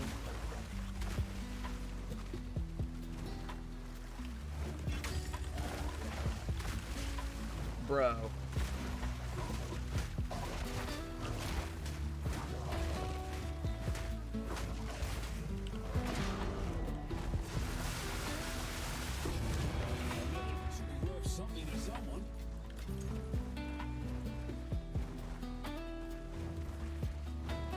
What the fuck was that Mixiri mechanic? Apparently there might be a safe spot in one of the corners, but yeah, I'd never seen it, so I should have logged out. Even in the Quinn clip that I saw the safe spot in, he logged out after it happened, so.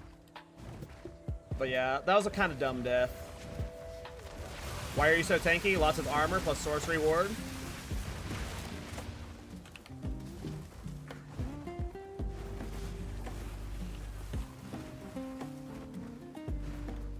Oh, of course, yeah. And that's what's crazy, Rect. It is not a dead game. It still has a, like... What was it that GGG famously said? It was something like they could fully sustain their company off of, like, 15,000 players. Maybe it was Old School RuneScape that said that. You do not need that active of a player base to sustain a live service game. All those development companies that like cancel after a month of game development because they only have a few thousand developers, they're greedy fucks. That's all it is. They're greedy fucks. Something tells me these people But with the way Blizzard as a company operates, it didn't make sense at the time. Like at the time of the Heroes of the Storm stuff, their esports team was like the size of any of their development teams. Like, they were wasting so much money on its development. So I get why its plug got pulled like it did, but at this point, like 6 years after the fact, or however long it's been since it died, the fact that it hasn't gotten any extra development is a little shocking to me. I figured, like, after the Microsoft merger, there would have been, like, let's put Master Chief into Heroes of the Storm. Like, just something crazy weird like that after this much time. But they just were like, eh, that game's done.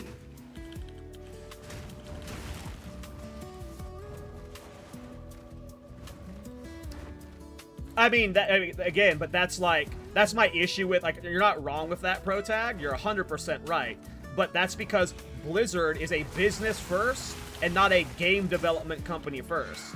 If you're a game development company, your priority should be making good games first. And making as many good games as possible.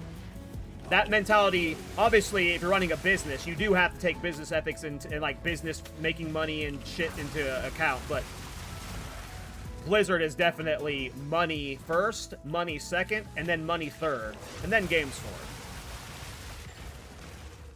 Yeah, no, it's a good devil's advocate, for sure. A very good devil's advocate. Like, you do have to take into account money, and again, I'm not surprised. The Heroes of the Storm team had its own, like, floor and an office, and then the development team, and then they had their own esports team with its own entire building, like, and doing, like, I went to a Heroes of Storm event in Vegas. We were there for 2 weeks.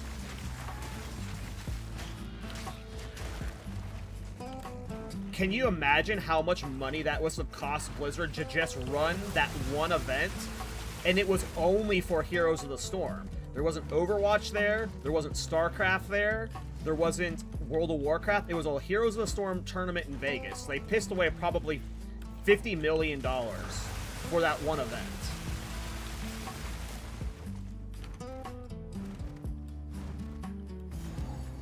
They wasted a lot of money on esports.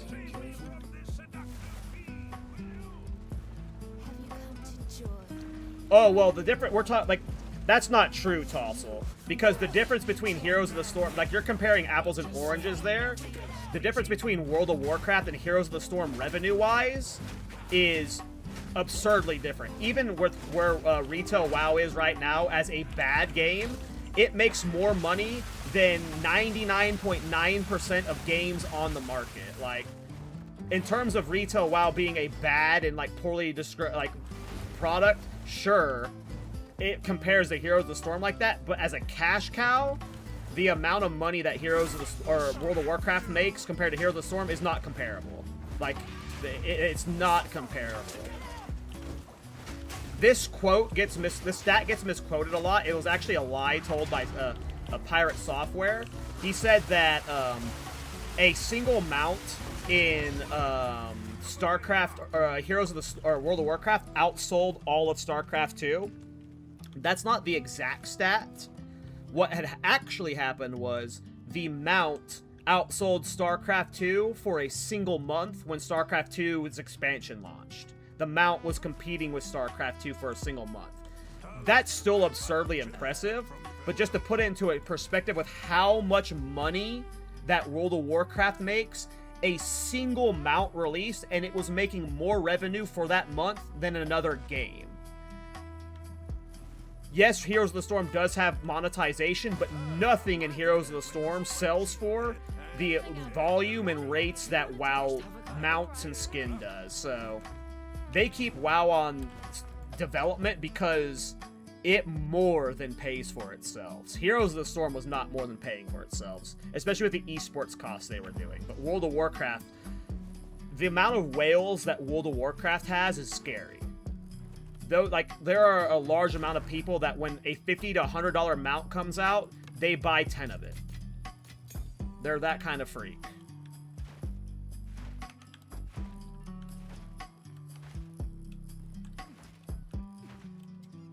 Ah!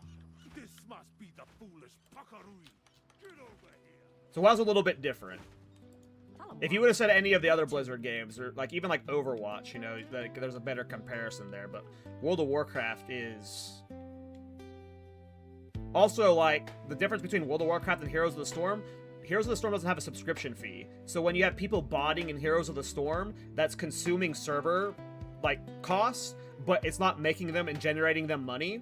Versus World of Warcraft, when they ban, you know, a million bots, all those bots are instantly resubbing, instantly buying new stuff. So WoW has a lot of little things in it that just more than funds its development that Heroes of the Storm did not have, unfortunately.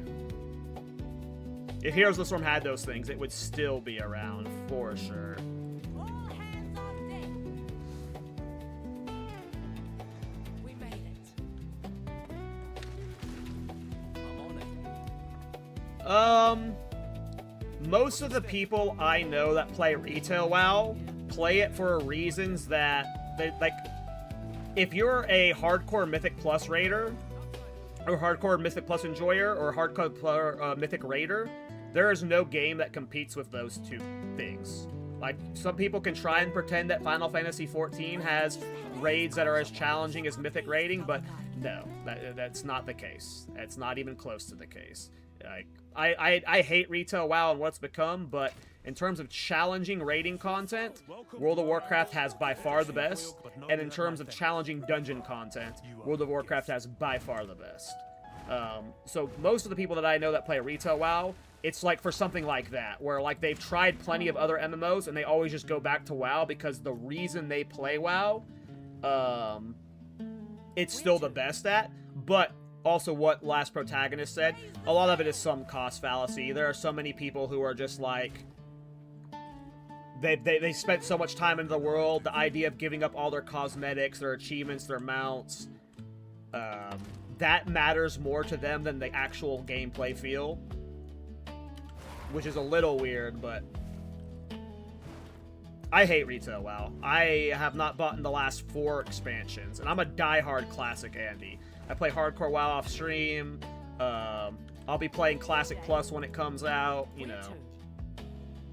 I'll be probably shit-talking Classic Plus when it comes out too, but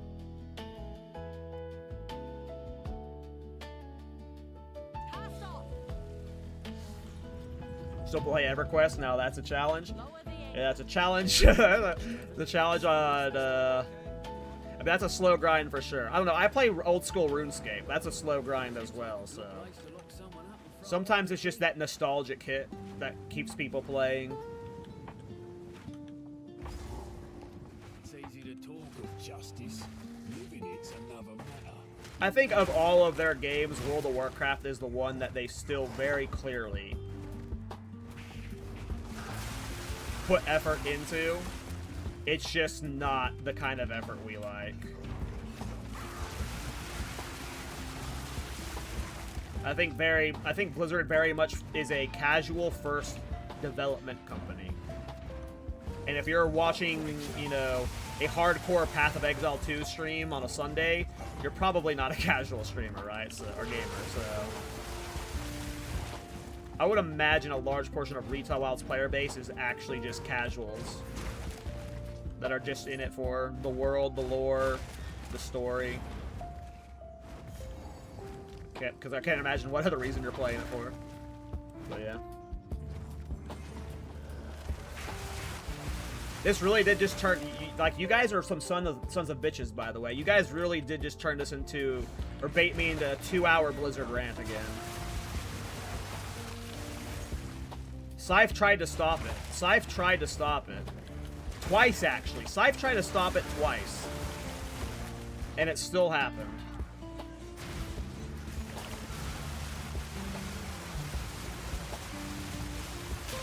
No, this is all your fault. One down. Who's next?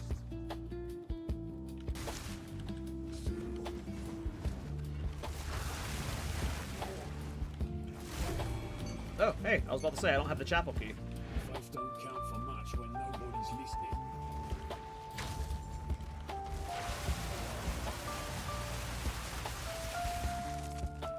The heart unlocks compassion.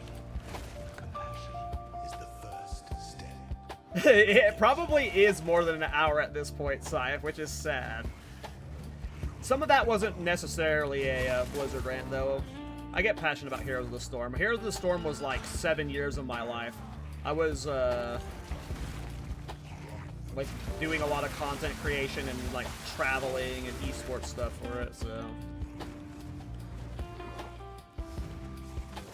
What are your predictions for 055 timing? It'll be after Gamescom. Thank you for trying to get us back on the PoE 2 discussion.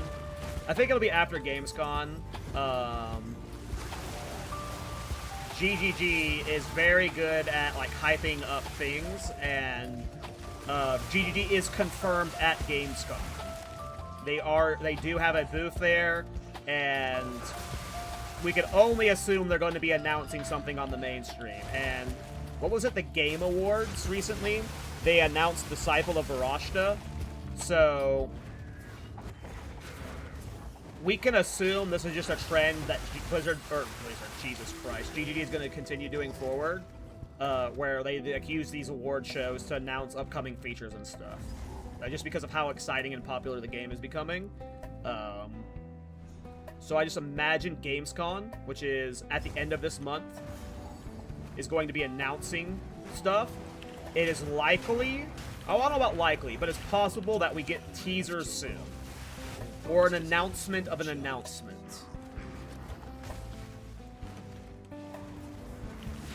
If I had to guess the actual release date, I would say it'll be at the end of September. If I'm guessing. It has to be sometime in September because ExileCon is in November. So they're going to be wanting to use most of October to start hyping up and prepping for ExileCon. So as I just, like, and 1.0, which keep in mind, they need to be working on 1.0 as soon as possible, with it coming out after ExileCon. Which we assume it's coming out after ExileCon. We don't actually know yet.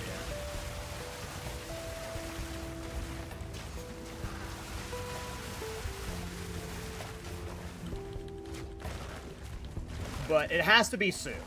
It, like, I know it's a little bit awkward with some of the overlap with the PoE 1 League going on, but they really can't afford to delay its release too much longer because they have to, A, start finishing the development of 1.0, but B, ExileCon is shortly after.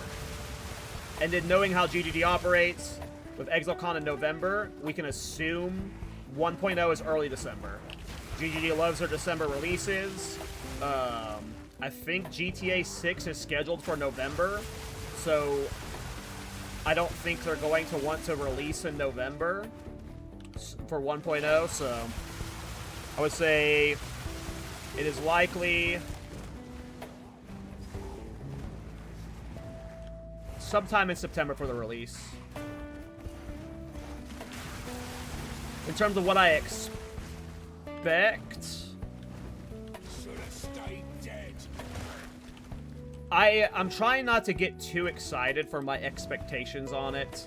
I find it hard to believe that GGG is going to be able to cook up anything really crazy because of what I was just referring to with 1.0. If 1.0 is releasing this year, most of the team is already planning or prepping around it. They can't spend an absurd amount of time on 055. I think 055 is going to be mainly balance and bug tweaks. Maybe one new Ascendancy, possibly two, and some new uniques. I don't think we're getting new systems or, like, anything crazy. I don't think it's going to be like Phoresia. Phoresia completely turns balance on its head, and GGG is wanting to test the normal balance before 1.0. So I think a lot of people are thinking, like, brand new Ascendancies, everything's getting reworked. I don't think it's going to be that. I think we're getting new uniques. They're going to be buffing a lot of really bad skills, nerfing the outliers that are a problem, and then giving us plenty of new things to mess with, but like some people are like predicting new league mechanics or new weapons. No, you're out your fucking mind. There might be like a fake league mechanic that's like something Wisp-esque, but it'd be smart of them to drop the passive tree rework rather than 1.0. But that's what I think it's gonna be largely doing. It's gonna be passive tree shakes up and just like general balance changes. Anything that's a general, like, nothing new content-wise. So, like, they're not going to be developing brand new assets or, like, constructing an entire new temple feature or something like that, you know? Nothing like the Boat League. It's going to be something that's very much just generic DPS number balance changes. It's going to be, like, 80% of it. And then there's going to be, like, some new stuff. But, like, I see a lot of people who are like, new weapons, daggers, swords, many new ascendancies. We might get we might get Arcane Archer or the new Druid. The last Druid ascendancy. But we're not getting any of the new weapons. Like, no way. Balance and bug fixes for sure. Like, there's probably going to be some Atlas tree changes as well. A lot of how we've interacted with the Atlas, I'm sure GGG is not happy with. So the Atlas tree, as well as just like how we navigate and farm, like the current mechanics, I could be seeing balance changes. Basically, anything that currently exists could get balance tweaks. But that's largely what it's going to be. There's not going to be anything like crazy new.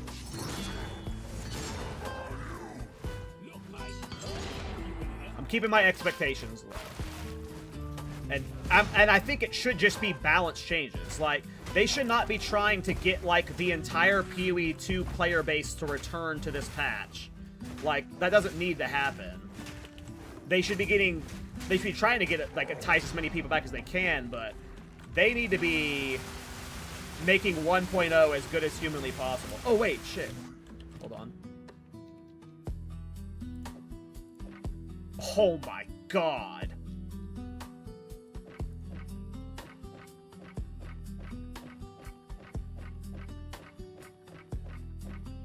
I didn't know numbers could go that high.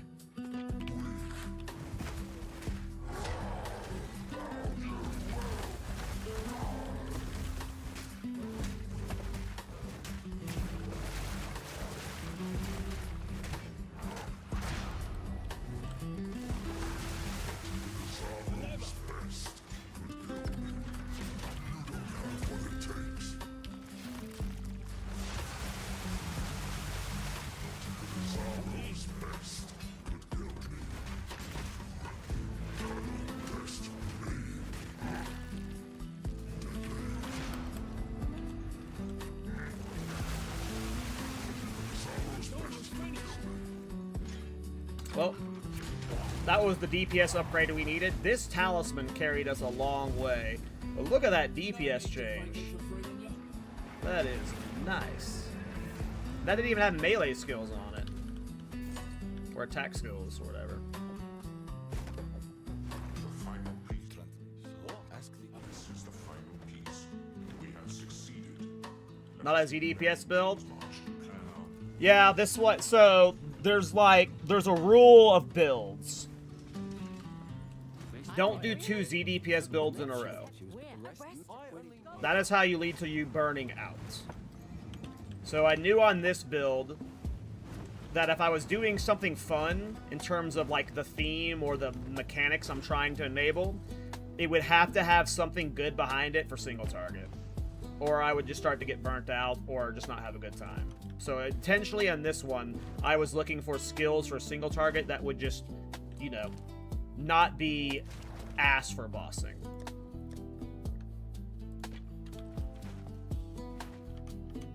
And yeah, blaster builds are fun. So swimming in the mud is fun. Don't get me wrong. I love swimming in the mud. But blaster builds are fun too. Where to?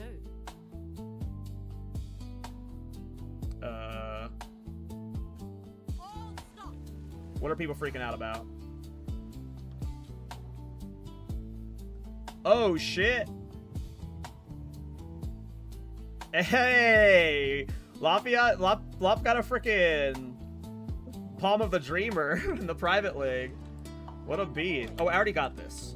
Dude, I'm on such a crazy autopilot. Okay. We are going to Aristas. Wow, we're already at Aristas. Let's go. That whole 1 hour of Blizzard yapping made this act really fly by. Have I really done every area? Yeah, I've done everything but IFP and Arakora. Okay. Damn. Don't suppose any of these. I'm already in. Damn. We're blasting. Let's go. I need to, like, not unlock in, you know. I don't want to die. Of a new tomorrow, a better tomorrow.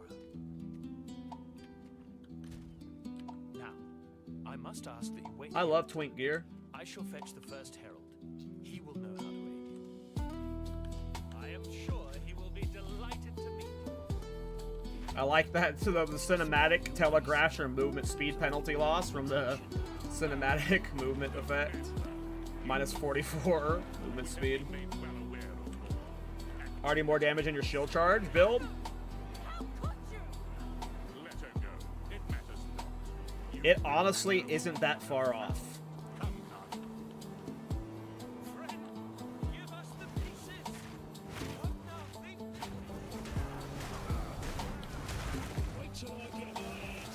Especially once the power chargers are more automated, it would be already more consistent DPS probably. Because the shield charge, the tooltip DPS was okay, but it had like an engine behind it to make it even hit that hard, so. Paradise.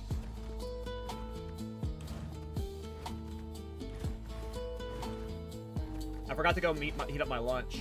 I have a teriyaki chicken bowl I need to heat up. I'm gonna have to go cook that in a minute. How much DPS did your shield charge do? I mean, it's hard to know. I want to say... Because, like, it had an engine where you were having to generate the endurance charges and break armor and clear distance, so I want to say it was, like... Maybe 100,000. Maybe. The shield charges were on average hitting for, like, 300k, depending on the boss's defenses. But because that 300k was, like, with a setup... You know, it's like, it's very hard to, like, know how that skill's DPS is without, like, you know... Well, okay, damage per hit, like, it depended on the boss, 300,000 sometimes. Because we are doing the guaranteed crit. With the, Nebulok cheese.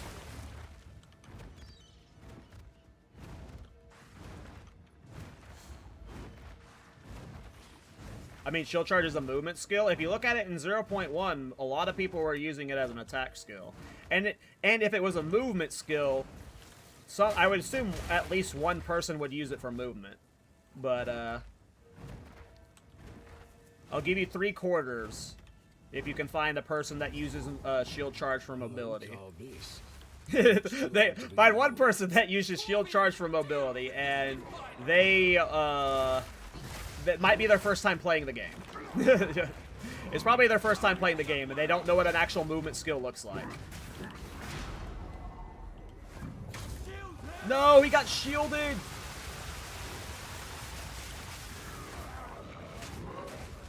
He would have gotten one shot if that wasn't the case. I don't have a sword cord right now. Twilight lapdogs. Oh, he's immune to stun build-up because of one of these buffs? I didn't realize that. One of these buffs gave him stun immunity. I guess that wasn't the one. That's probably that one. Damn.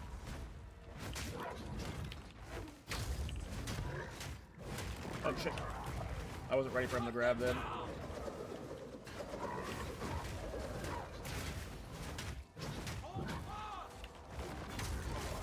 But now the defensive guy's back up. That's funny.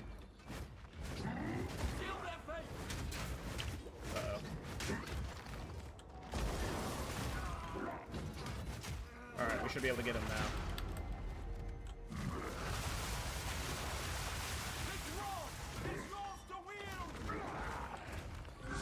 Witness his fury! Sitting in rest, are they? What up, Minosuke? Oh, yeah, okay, I'll give you 75 cents at Exile Con. Whatever they're after, I want it bad.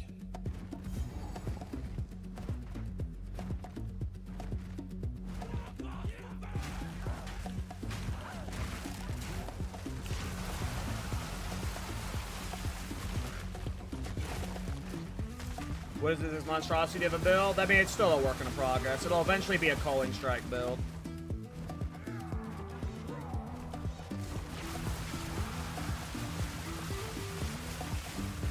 But Chronomancer died, so we're on to a new build. Got almost to level 94. Almost level 94. It's crazy to kill Arbiter of Divinity and then just go die to Atziri like that. That's like my biggest like hang up on the death, like it's just like I just killed Arbiter of Divinity and then of course like immediately die to Atziri after. How does that happen?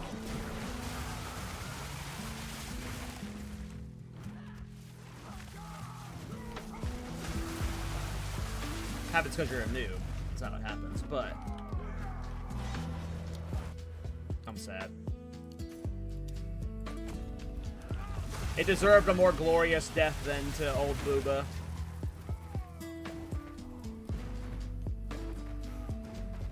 No, I got some bullshit one-shot mechanic that I've never seen before, and I didn't know how to solve it.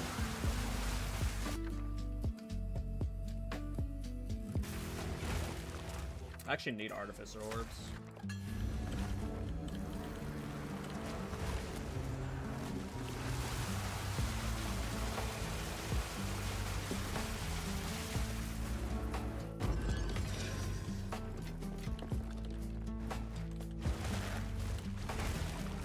The problem with Atziri specifically is, like, even for bad builds, she's almost always a paperweight. To where, like, you kill her in, like, 20 seconds tops. Even with bad builds. But that was by far the worst DPS build I have played in, like, many patches. But definitely since the Atziri patch.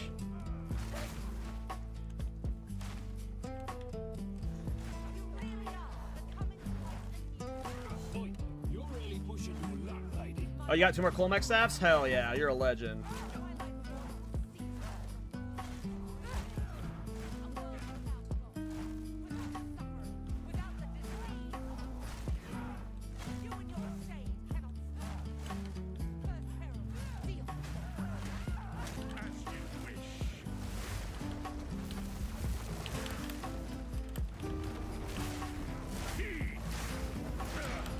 Utopia cannot be stopped.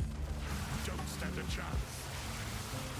Oh my god. Utopia awaits. Whether you like it or not, behold the beginning of tomorrow. My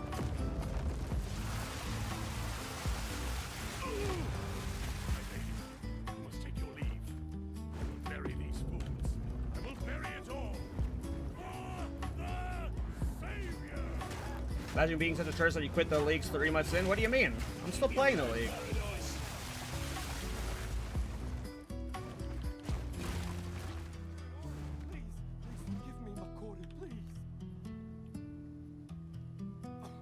I haven't quit. Oh, you mean other people? Oh, yeah, I mean, listen. Tourists are gonna tur. There's nothing we can do about that, my guy, you know? Treason is Us natives, we just gotta deal with it.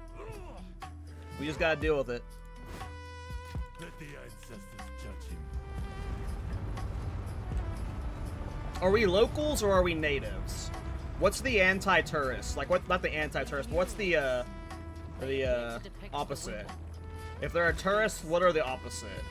Natives or locals? I don't know which one I like more. This is it then. Andes residents.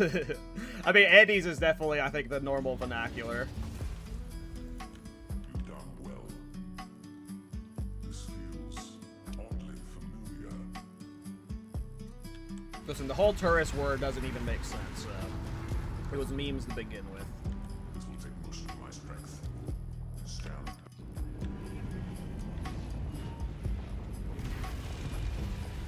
The rest of the video. Less news. Why does it have to be so bright, GGG? Is that necessary? Right? Why does it need to be that bright? What are you doing? Taking what is rightfully ours. The Karui will now be stronger than ever before. You could lower it by like You 10% fool. brightness. I need the weapon. The world is at stake. Enough! What? No, daughter! I will fix this. The Karui way.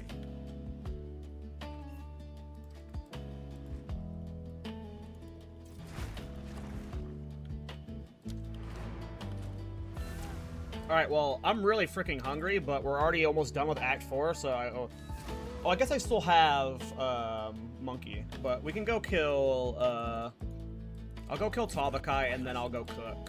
And then we'll do Monkey after after I eat. But, look at my stash. What level am I? 49? I don't think I had anything new soon. 65 gloves. Oh, there's these two. 52 amulets and a 56... I know I had set aside stuff. 56 belt, 65 gloves, Aleph chimes is 65. So this is all this... Oh, wait, I'm not using the 65 gloves. Right. This is all level 65. Oh, helmet's 56. Do I want to... No. That's an ethical as fuck rip. Yeah, I mean... Apparently there's a safe spot in the corner. I'll have to try that next time. But yeah, I just didn't know. I could have logged out. I could have logged out too. Can you log out on Pinnacle bosses? I don't actually know if you can. Wait, yeah, people do it all the time. What am I fucking talking about?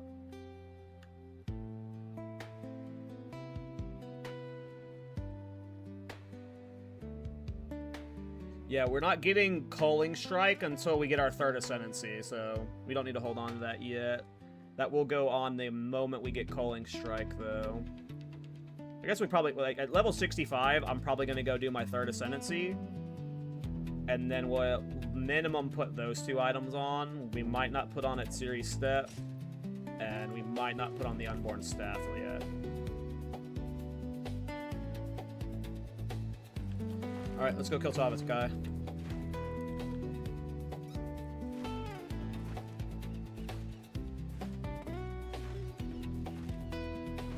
Let us go kill Tobakai.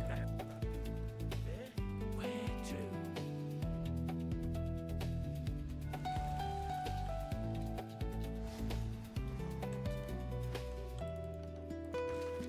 Oh, help me out.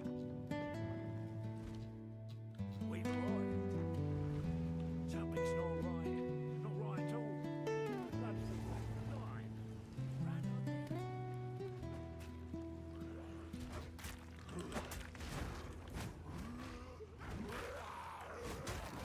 You picked the wrong fight.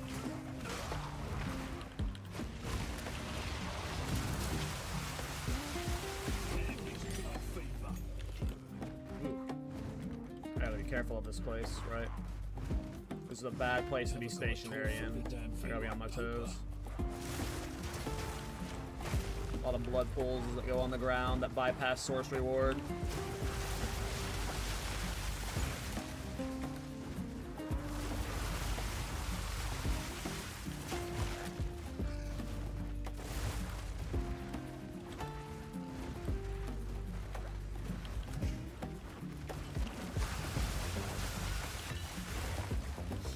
No Ivy setup. But I do have a teriyaki chicken bowl waiting for me. And I am excited to eat it. I can't smell it yet because it hasn't been cooked, but I can smell it.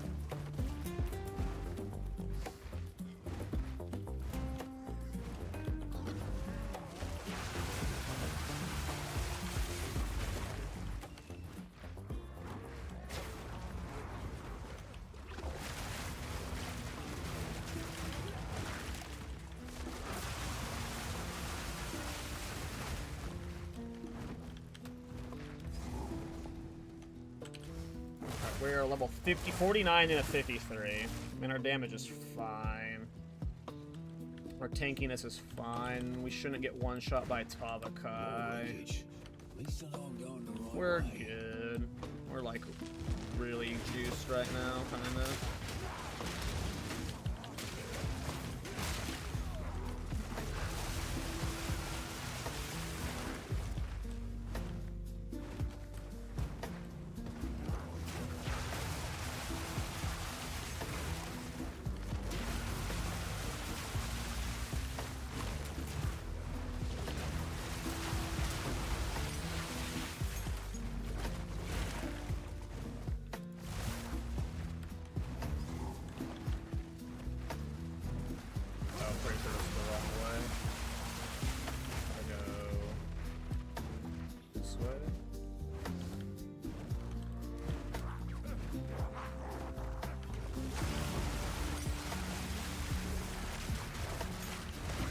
All in a day's work. Yeah, I love dragon builds. They're fun. I think Rend is my favorite, like, basic attack skill in the game. Rend is super fun.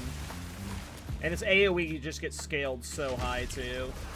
I've never done an AoE maxing Rend build.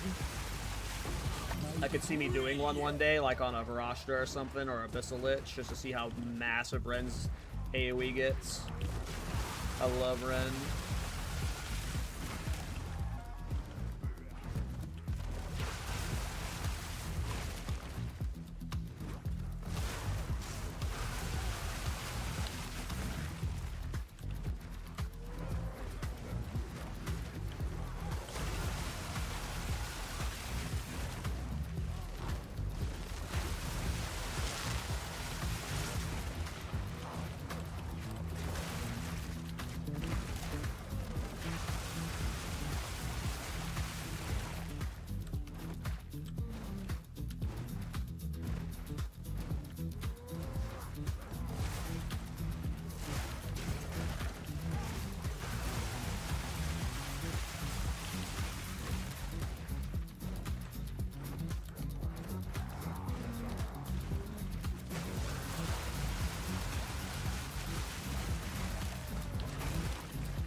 Too far gone. Simple enough.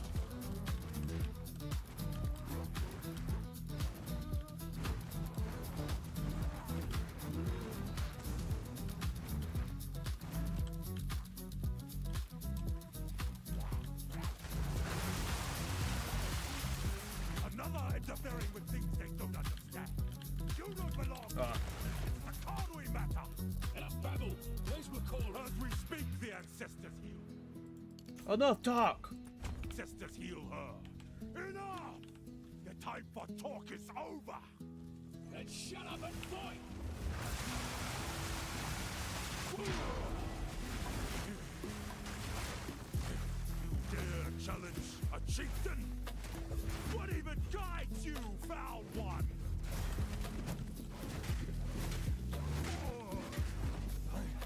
I must be stronger. The Carly!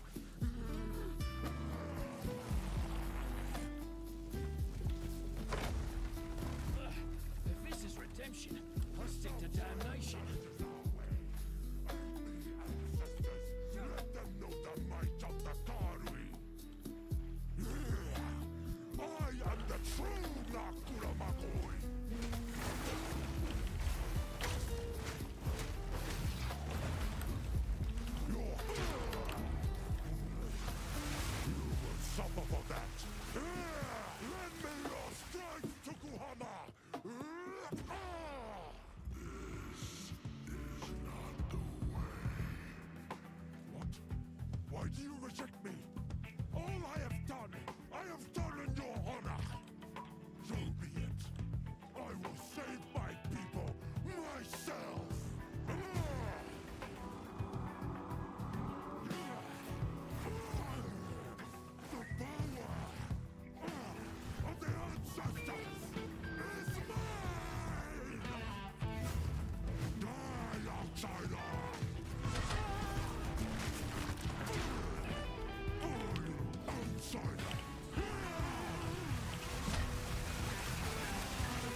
Wow.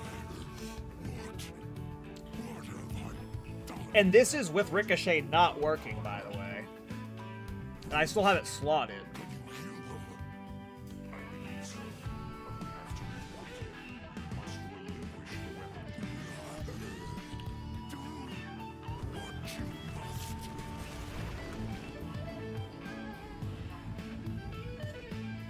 Seems less ethical than your usual builds? Well, it's just because we're in the campaign. Wait till you see the weird shit we're doing in endgame.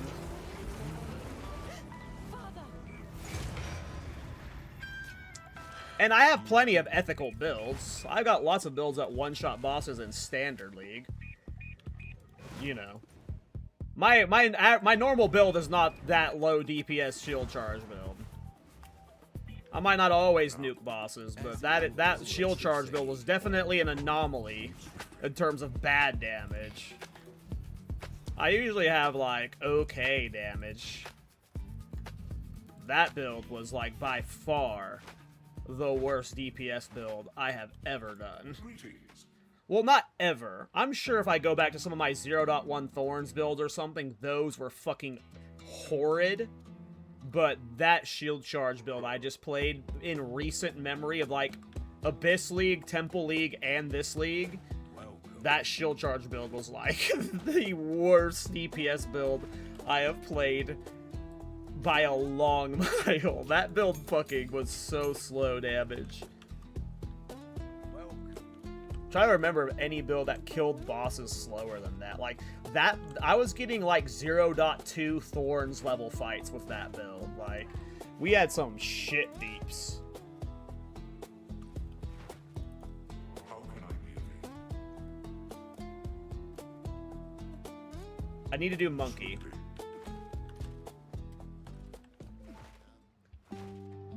Have I tried farming voices? Have I? Like, are you asking have you, or are you asking have me?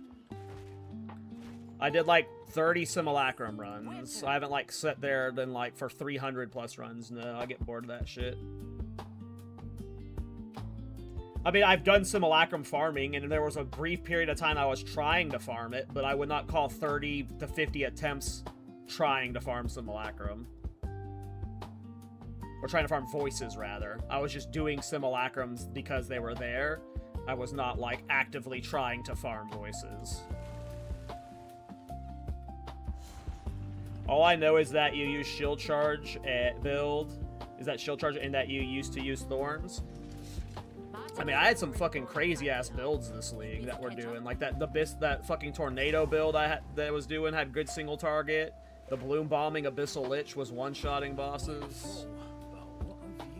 But that's in Trade League. In Trade League, you can make any... If I was in Trade League, that shield charge build would have been one-shotting bosses. Let's be clear. If I had, like, a Mage Blood and, like, a full-on, like, actual Trade League economy behind that shield charge build, with a good Constricting Command setup, and, like, that build, like especially on an Infernalist, that build would have been one-shotting bosses at some point. That was just a dog shit build for the Timmy League. That was definitely a bad one. Alright. I need to go make my food real quick. Yeah, I have been streaming for a while now, and I'm starving, so I'm gonna be right back. I'm gonna go heat up that bowl. It's only gonna take like 5 minutes to cook top, so I'll be right back. Here, I'm gonna put on stream.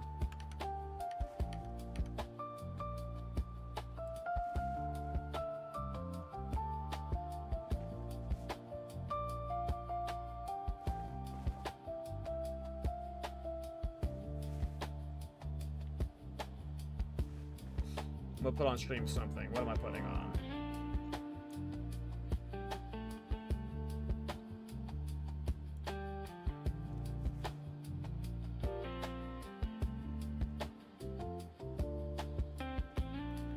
Here, I know what you guys can watch. Give me a second.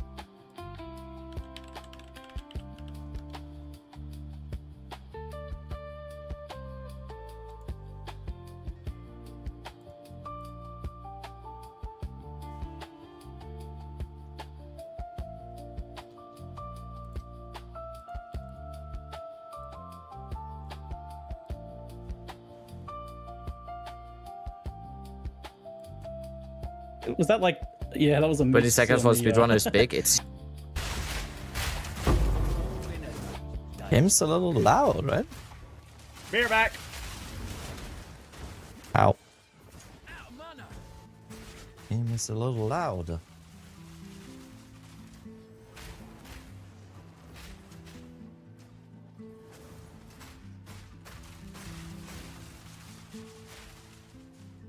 What did you die to? What do you mean? On my first rip? Exclamation mark rip1. You can see what I died to. Wait, I don't have it on screen anymore. Rip1. There you go. It's Friday then. Oh yeah, it is Friday indeed. Saturday, Sunday. What?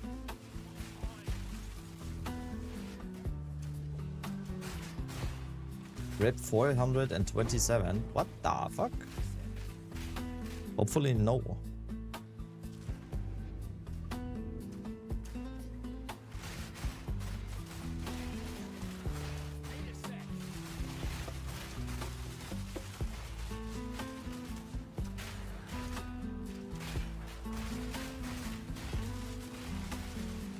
Do you need whittlings? No, right now, no. I'm really trying to not take handouts if I don't have to. Because I am actually like farming up like crazy. I have so many lights.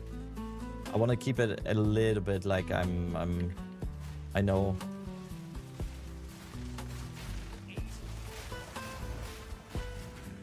I'm planning to do ritual at some point anyway. So feels better than to just get it, you know. And then be like, oh damn, let's go, 3 riddles. Taking your chaos. Ah.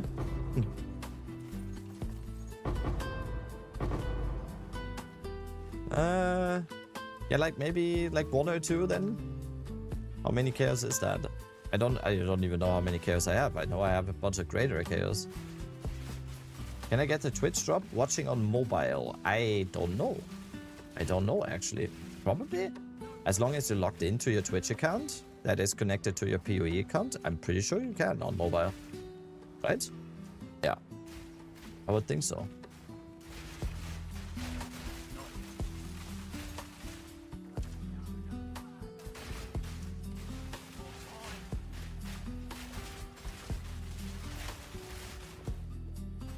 Don't you guys have phones? Yeah, exactly. Wait, don't you guys have phones? Imagine we get PoE mobile on ExileCon. Imagine they just go like, yeah guys, I don't know, 1.0. It's not quite there yet, but how about PoE Immortal?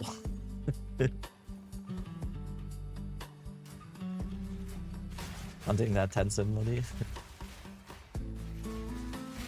Yeah.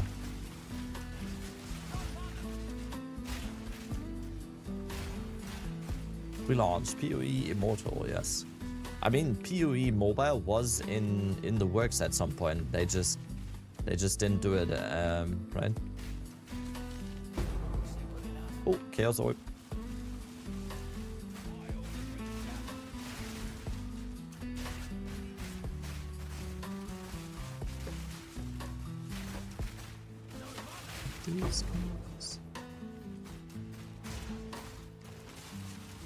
Did they actually cancel PoE Nova? They never said that.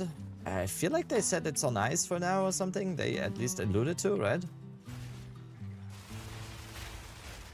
But I might be misremembering. I mean, it might still... I don't think PoE... maybe like PoE 2 mobile at some point or whatever. Okay, rare unique item. I always have to click these, right? I always have to click these.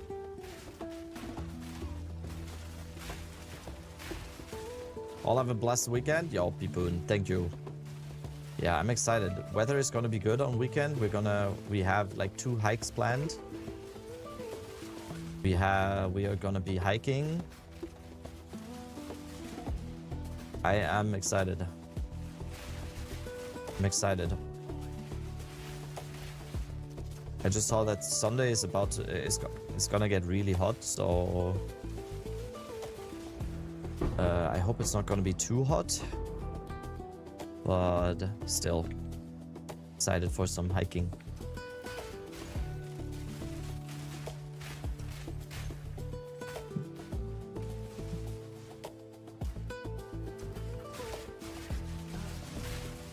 Going to see the family at the Coles tomorrow. I need to put a complaint at the police office. What the? What?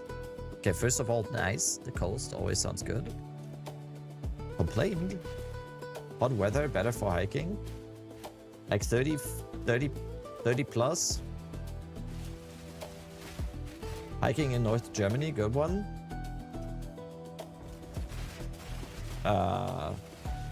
It's not quite north. Also, you can hike at places where there isn't mountains.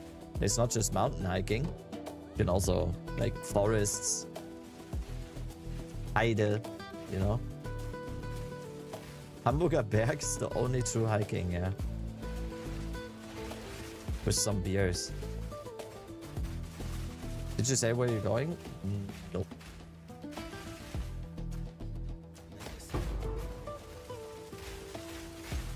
We haven't fully decided yet. We're just gonna go out in nature. Long story short, but it's about stolen money from Heritage. Oh god. Who are we? Me and my wife?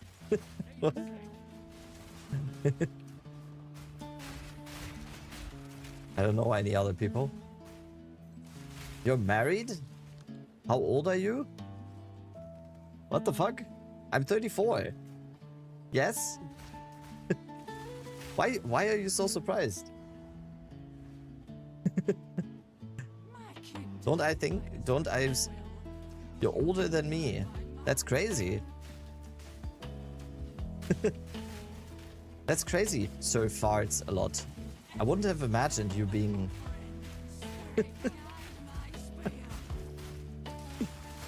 That's crazy. Damn, Onk.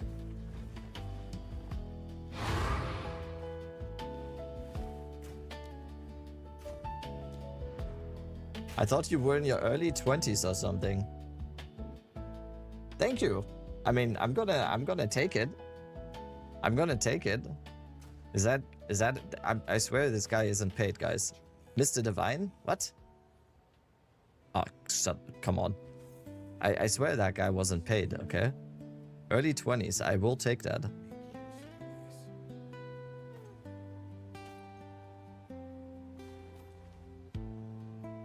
I will take that.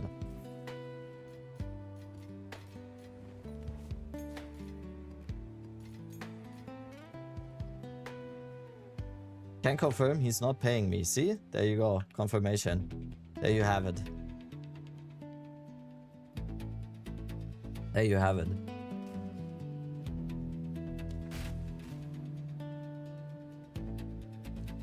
Okay. I think we have 2 more maps or something, and then we can go into the Patriarch and Matriarch halls.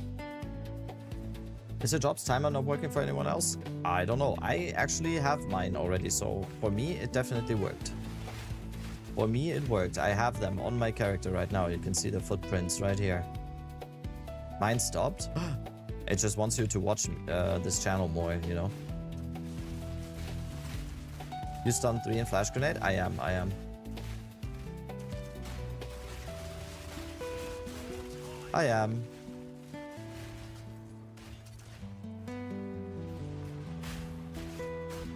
Where can you see the timer? It should be in chat. It should tell you the progress bar in chat. There should be something. Bottom of chat. There you go. You haven't anointed yet? There might be a good one, good cheap one. I haven't done Delirium at all. Last one. Yo, Peepoon, thank you for the tier 1. Thank you. Take my money? Oh, I can take primes. I don't... Thank you for the resub. Let's go. Yeah, that's actually a good call. Last one. Back. like anoint I need to do. I can ask someone that has done the delirium quest if they can let me anoint. Look at my food. Look at my food. Check your inventory page. It shows the timer there too. There you go. There you go. But surely you guys aren't just watching for the drops, right? Surely. I'm gonna eat real quick. Surely you're and here. Then we'll get back Surely to we have like triple the viewers than yesterday just because I'm such a... Goodbye, rabbit.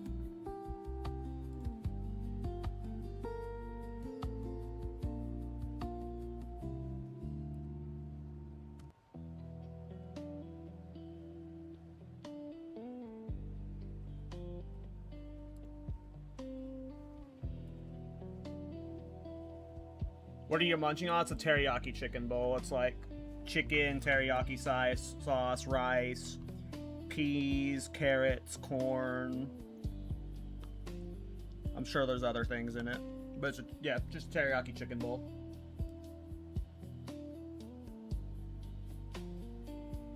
I'm gonna eat real quick and then we're gonna get back to leveling this character.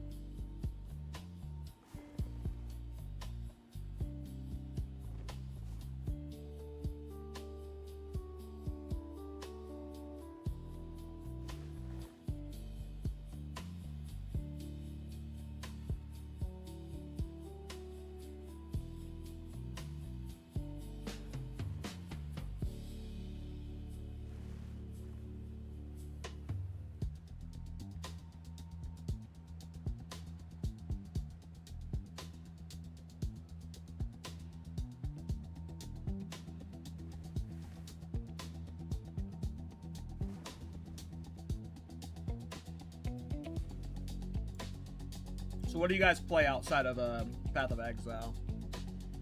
What other games do you guys get caught up in? I sometimes play Rust, whenever my friends want to.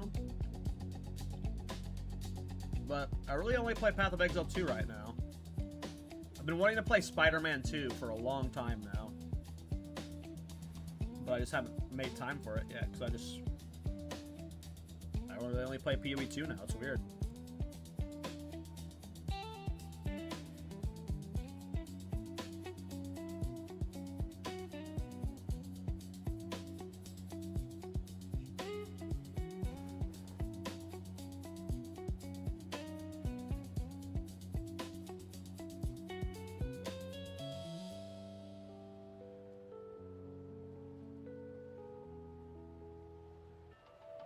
Tekken. Fighting games are like the one thing I could probably make time for, but for me it's my wrist. I love fighting games. I mean, I've never been into Tekken. I've mainly played like Smash my whole life. Mostly Melee, but sometimes the newer ones. And I did get into Rivals of Aether too for a bit, but those are the kind of fighting games I always got into, was the ring out, knockout kind of Smash Bros-esque playstyle. I never really got into Tekken. If I could play any game outside of like alongside PoE, it would have been a fighting game, but my wrists just get really fucked up playing with controllers. Yeah, I love Brawlhalla. Brawlhalla was so good.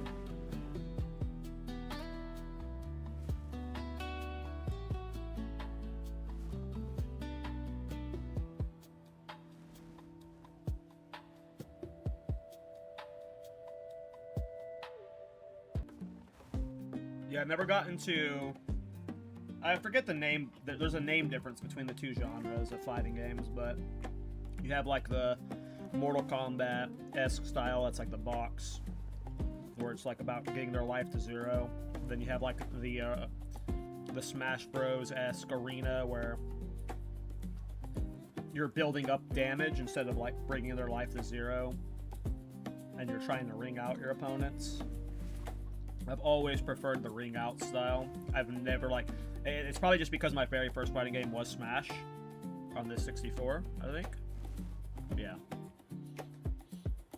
but I've just always preferred that kind of style where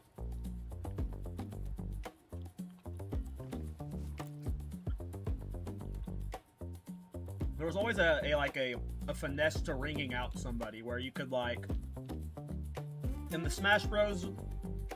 Fighting games, you can, like, kill somebody in 3 seconds if you style on them and get them by a ledge and drop them off.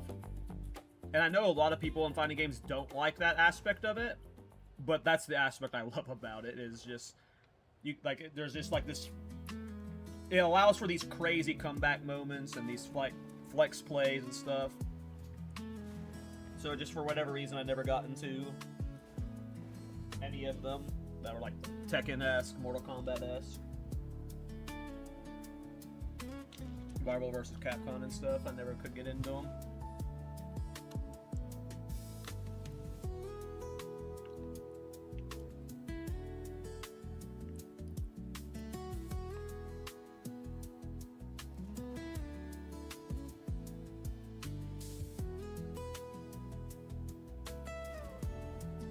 I must stay away from Tekken. Yeah, if I was to get into any of those genre, I would assume it would be Marvel vs. Capcom or Street Fighter.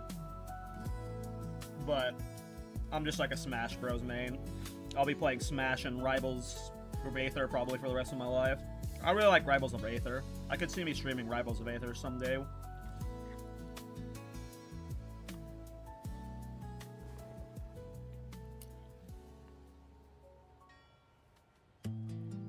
I hear that a lot about Tekken. I've never played it, but even its community doesn't seem to like it very much.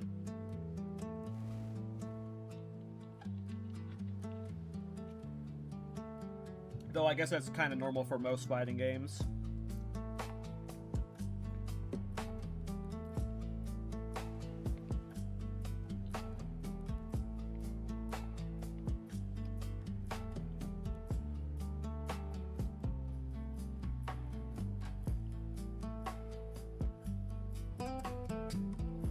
I think Rivals of Aether 2 is really good.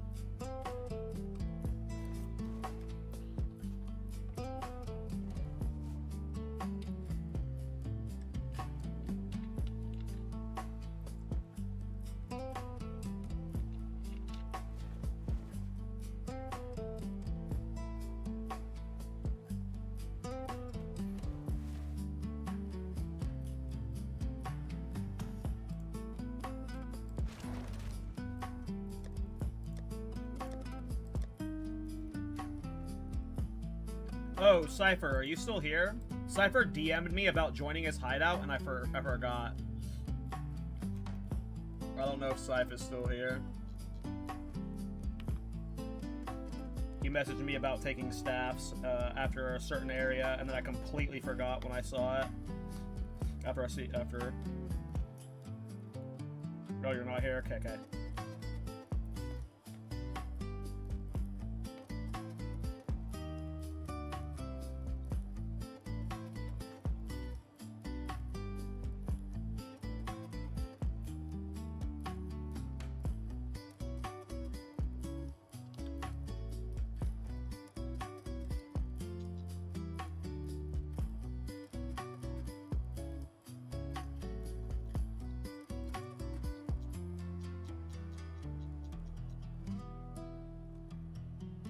We have 3 staffs to identify, which is nice.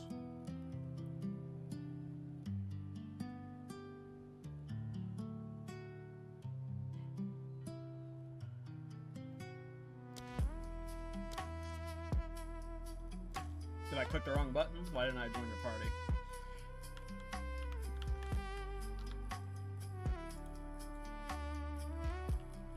Are you on my friends list?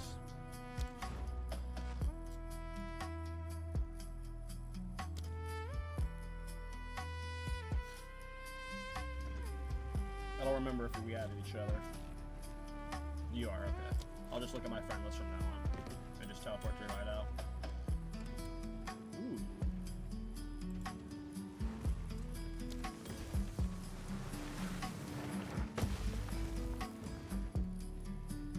Ooh. The hail?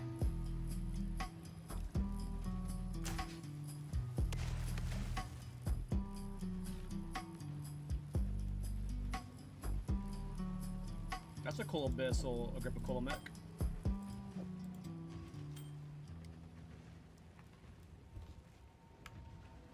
Damn, both of them. Oh wait, no, this one's got a triple prefix. Let's go. Yeah, see, you can know beforehand. So if you're ever buying them unrevealed. But this one is like, this one right here has the potential of being this. So we would definitely be sending Abyssal Echoes into it.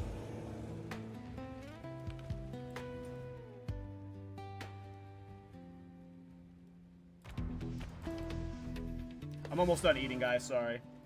I am just enjoying this teriyaki chicken bowl. It is very delicious.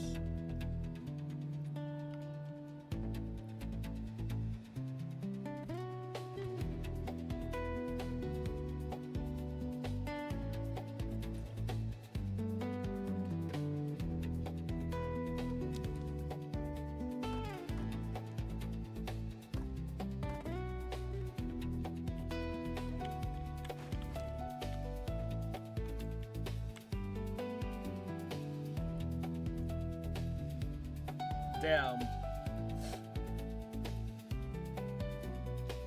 Scythe is after my heart.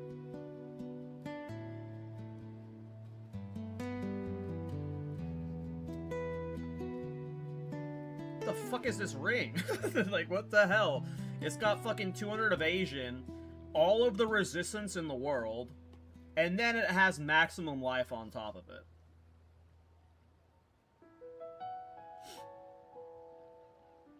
And this ring is, like, equally as good, except it doesn't have maximum life. It has adds fire damage to attacks, which is still very good for the build.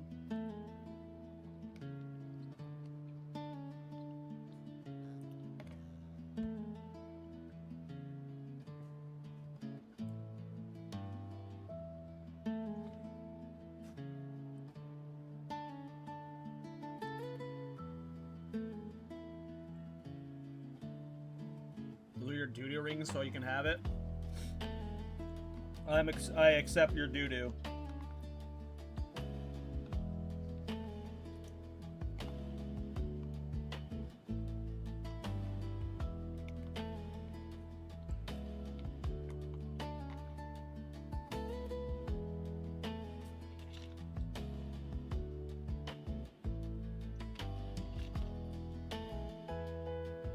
That's definitely going to make the transition towards the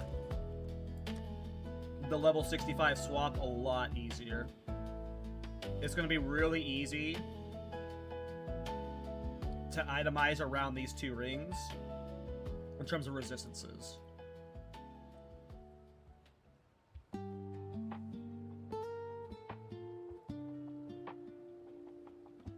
I mean, across the two of these have like so much fire and lightning res.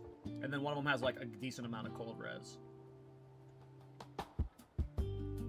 So that's nice. I'm gonna stash them for now, so I don't, in case I somehow face plant. This is the Bis one. These are all the mid ones.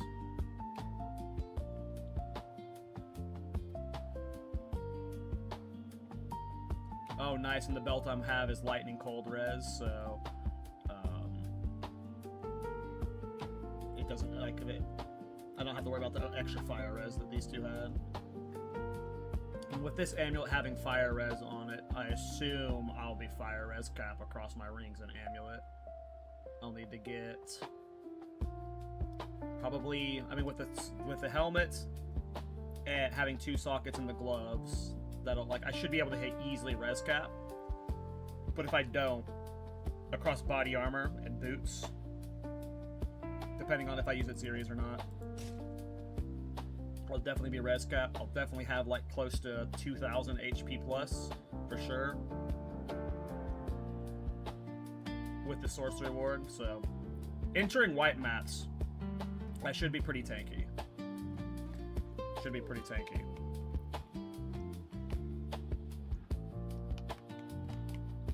If I can get to like 2,000 life with 1,000 sorcery ward and a good amount of deflection behind it, I'll be happy.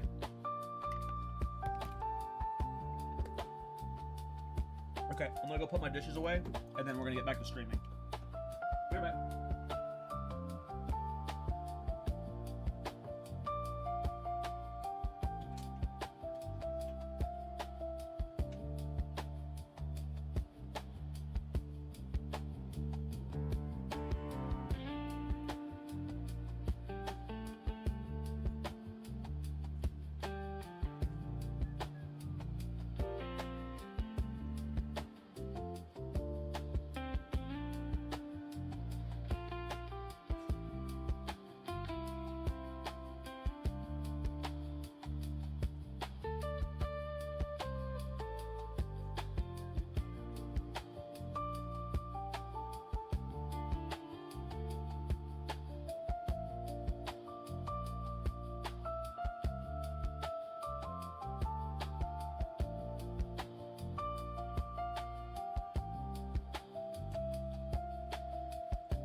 All right.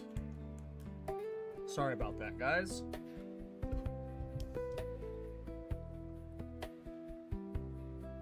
The good old AFK viewership drop. Can't do that here. But I had to eat. I was hungry. That was a delicious teriyaki chicken ball. All right. Where's my chaos res? This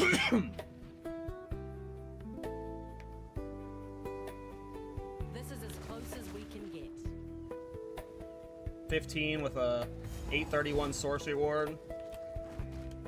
I mean, I'm probably fine for Yama. Who cares? Should I skip Yama or come back later?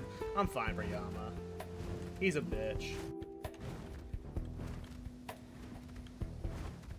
Worst case, I log out if something bad happens.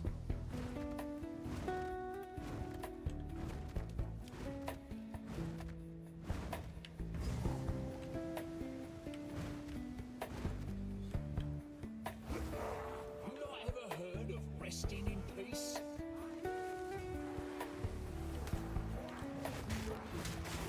This your best? I need to swap Ricochet out. I also might need to look at some 0.5 oil. What is this shit called? Oil Barrage? See what techs they're doing now. It's really lame that Ricochet's not working with it. Test your mettle. Rise, warriors of Nama.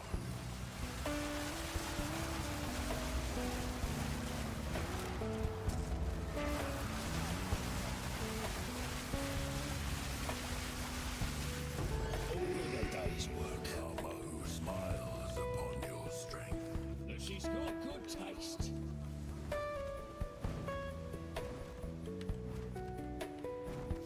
Oh, that teriyaki chicken bowl was so satisfying. I am so full. That was awesome. That was exactly what I needed. Let's get this character to maps.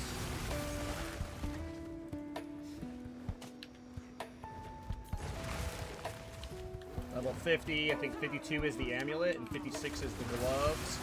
And then I have the new rings at 60, and then a bunch of shit at 65.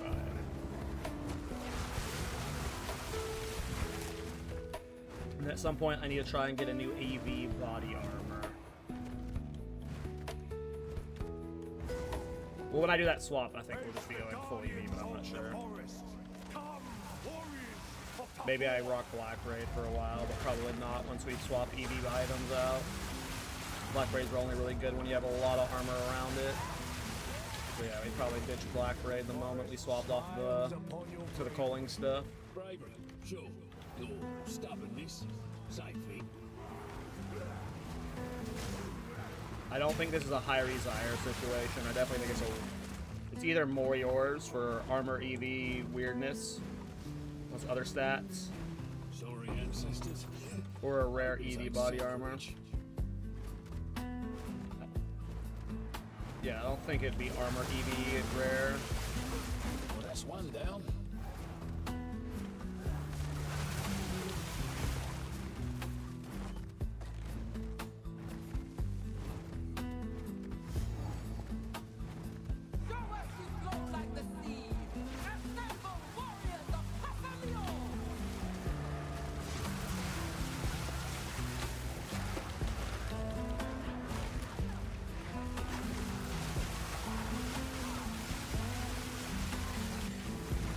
Pasaleo smiles upon your fluidity.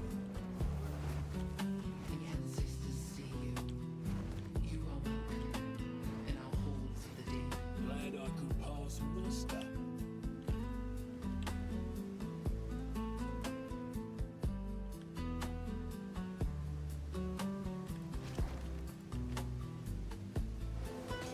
I need to get new boots. I'm still using level 15 boots. I'm sure I got boots in my stash someplace. I need to go look. See you soon. My boots are my most outdated piece. Yeah, I need to get a new boot.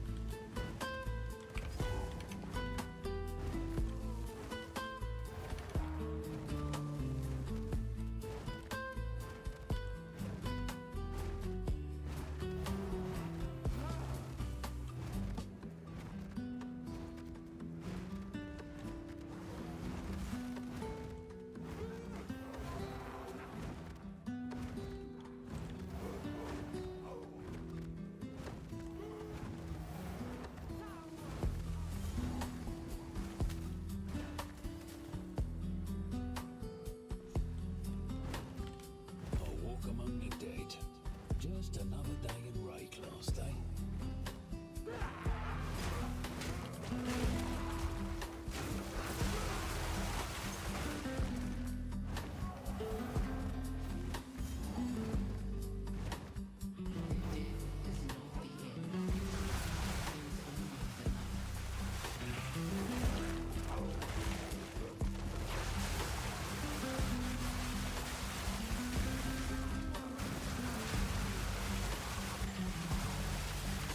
Let's see what your boots are like.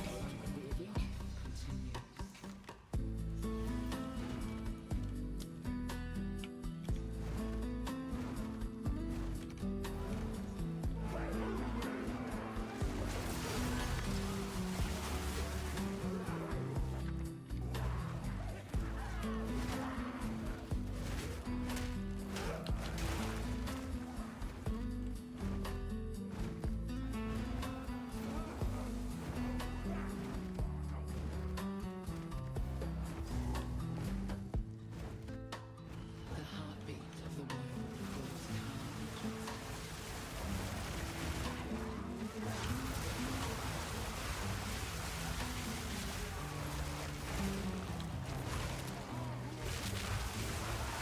All in a day's work. Holds many secrets for those who seek.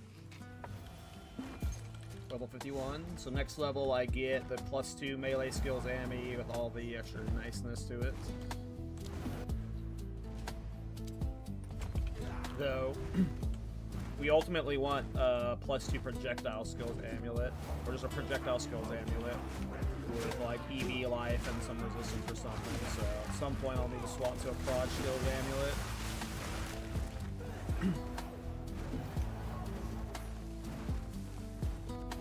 I don't think I have a single prod skill amulet collected.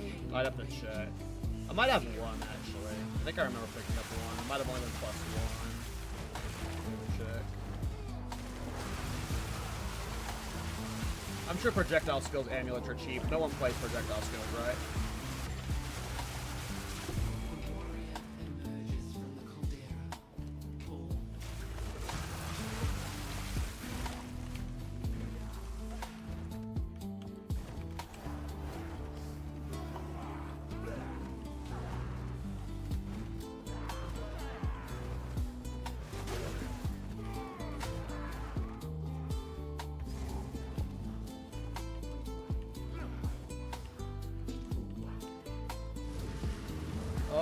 Damn it. Order has seen you. Alright, lock in. Now, one final challenge. Look at this Chad with his frickin' projectile skills gloves. Look at this Chad. Look at this Chad.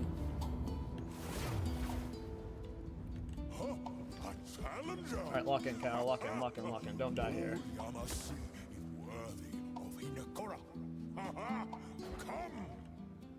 How'd you do that?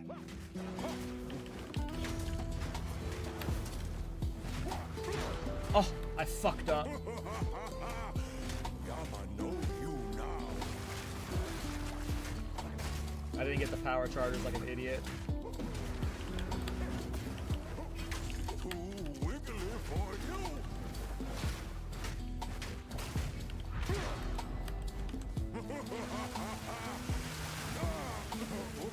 Okay.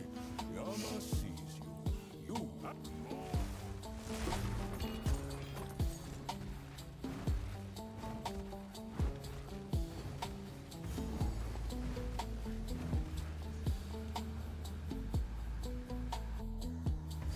Nine to 10 minute range, nice. Hell yeah. Step 4. You may fear the mother of. With how many minions, We though? welcomed here. If when the time, see you soon.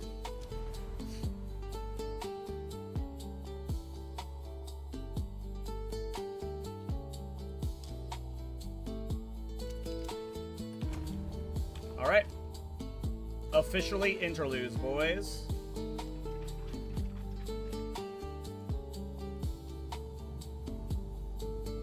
Nice.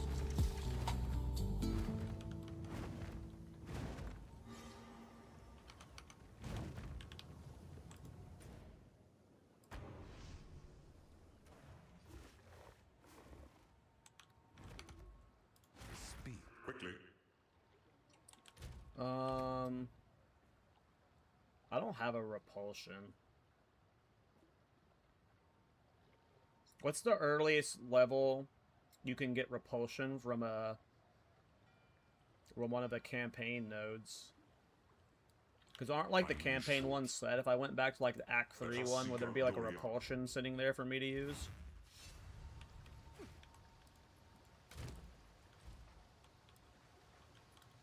Thank you.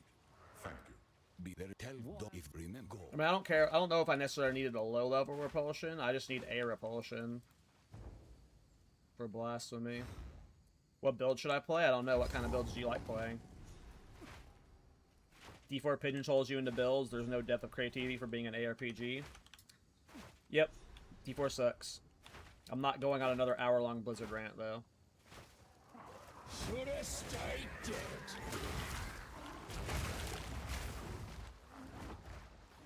Just join the league? I mean, that doesn't tell me what kind of builds you like playing. There's like 3,000 types of builds. If you're a melee main, then I recommend you caster builds. That's not recommending you a build you like, right? You know? There's thousands of types of builds out there. And in general, I'm kind of like the wrong person to ask for like what builds to play. I play weird shit. I don't really play them, you know, the popular meta stuff.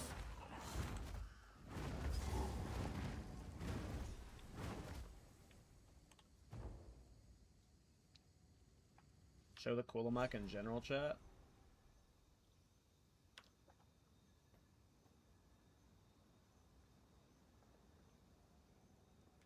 I mean, yeah, that's awesome. For hardcore, that is a very nice hardcore ring. That is a very, very nice hardcore ring.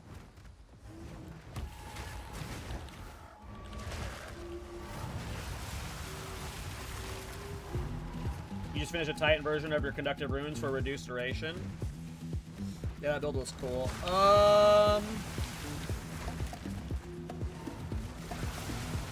I'm not sure. There's a lot of really cool builds this week. I mean, I've done like 15, 16 builds. And there's like still so much shit I want to try. So, It also just depends on your budget. I've done, like, if you go look at my YouTube channel, you can look at, like, 10 different build guides, and, like, there's a lot of really fun stuff, but some of that stuff was, like, you know, very expensive, but some of it wasn't expensive, so, you know, it also depends on your budget. The Fire Jin build was super fun. I really like the Fire Tornado Jin. That was probably my favorite build of the league. I had an absolute blast. Like, that build was so fucking ridiculous.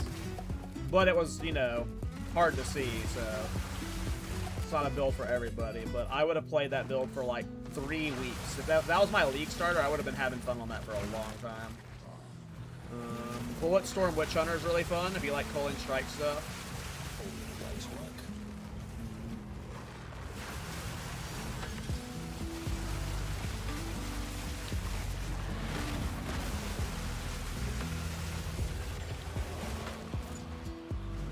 It is your last build on THC? I have no idea. I have no clue.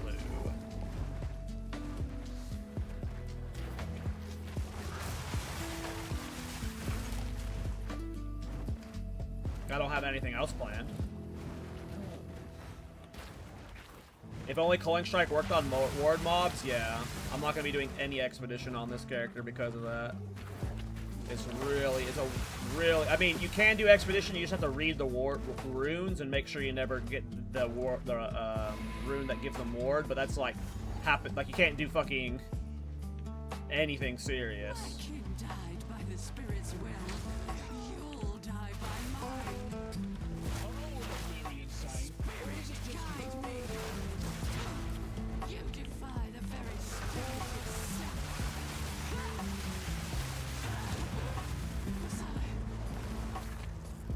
I think I did you a favour, truth be told. Well, I can now have the spirit for Blasphemy Repulsion, but I really only need Blasphemy Repulsion for helping enable the power charge cheese I'm doing, so I don't need it right this second. You need projectile skill amulet, Cal? Yes, I do.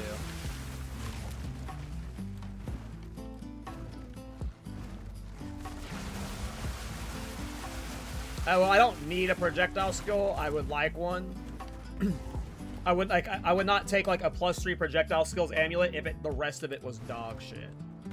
You know, I need a good defensive amulet that potentially has +3. Yeah. You know what I meant though. I have for you. Nice. I will happily take that.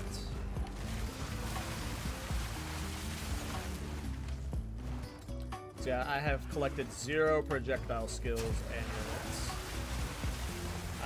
I think I've seen maybe 1 drop, but I think it was a +1.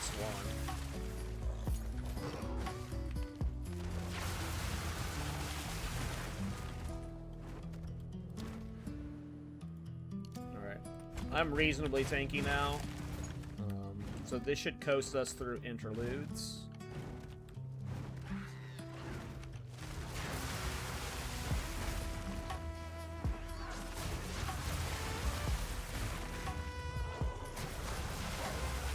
I remember someone telling me, isn't crafting talismans dog shit?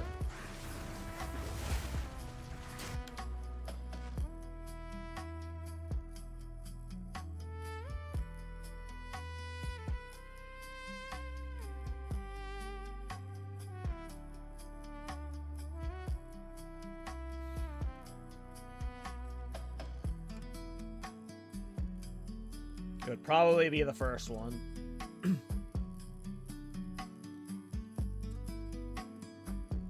Because I'm going evasion once I swap towards... Like, I would only temporarily use this. The first one would be what I slotted into the EV swap.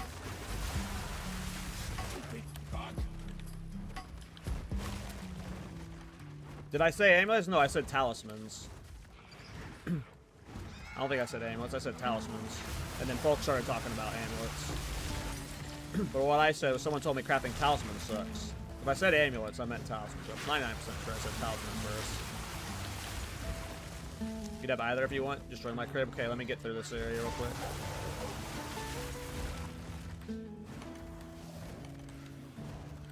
Yeah, I'll take both, because I'll probably use the armor one temporarily, and then I'll just give them back to you. Oh, I remember someone saying that crafting talismans was annoying once. Shitty mod pools or something, compared to others, but people say things all the time.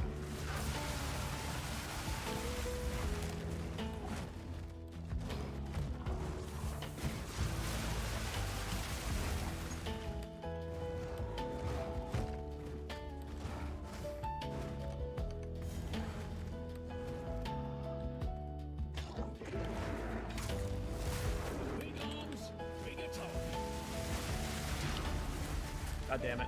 I'll try to interrupt that early so I could get more power charges off of them. Shit. I did not think it was that attack. He's not doing the red flash right now. Hey, at least we didn't eat 3 in a row like Funke. We only ate 1 there. And this is why we make ourselves tanky. Alright, I'm on my way, folk. What stats would you want? I have no idea. I've never made talismans before, and I'm playing like the talisman is used for oil barrage, so it's whatever good oil barrage talismans would use. I don't think I've ever actually played an oil barrage build outside the campaign, so I don't know like an end game oil barrage talisman's looking for, to be honest. How do I want to proceed from here?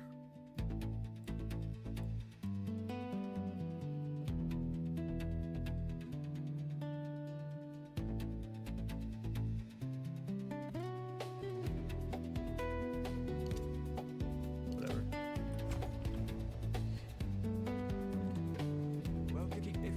Oh, right. Sorry, folk. ADHD brain.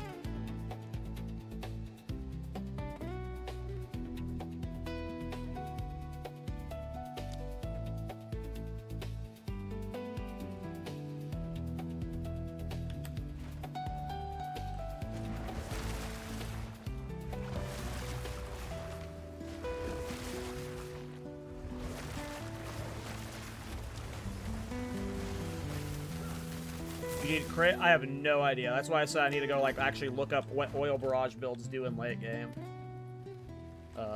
I'm scaling Culling Strike, so I'm assuming I'm not going to be able to invest much into crit, but I actually have to like, you know, look into things. Unfortunately.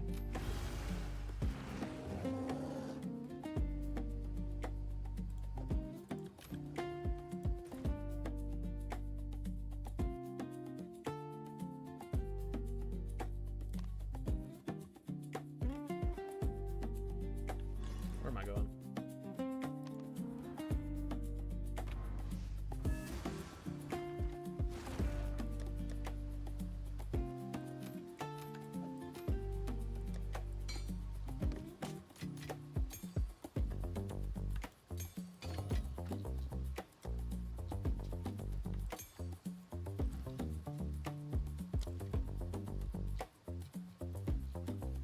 Eventually we'll be using Blasphemy for repulsion for our last spirit, but for now...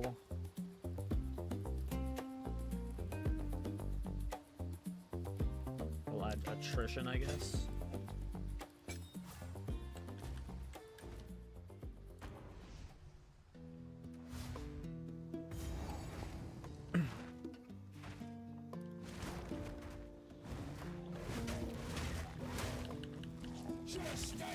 Alright, Blade, yeah, I'll let you know. I am not sure. I'll need to do research off a stream and get an idea of, like, how I want to... because this is, like, merging, like, multiple concepts into one, you know? It's one of those sandwiches. So, I gotta figure out, you know... the Culling Strike and the defensives take up a certain amount of bandwidth. That is what I have to figure out, is how much of The passive tree is dedicated to stacking evasion, stacking other defenses like deflection or life or whatever, and then culling strike stuff.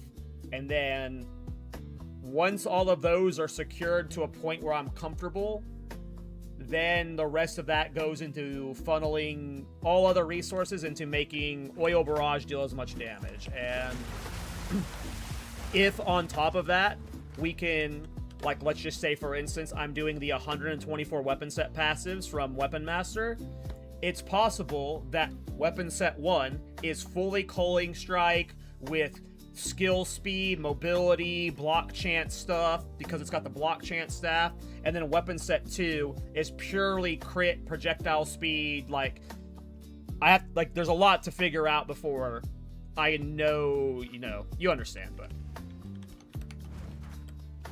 I gotta figure out how much I can do on the setup we're doing. And I really won't know that until we start diving into white and yellow maps.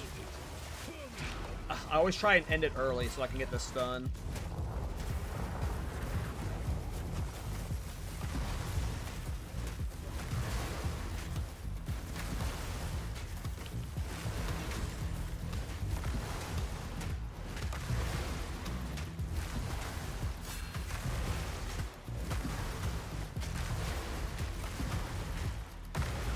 I gotta just stop opening with Oil Barrage to bait the stun quick and early.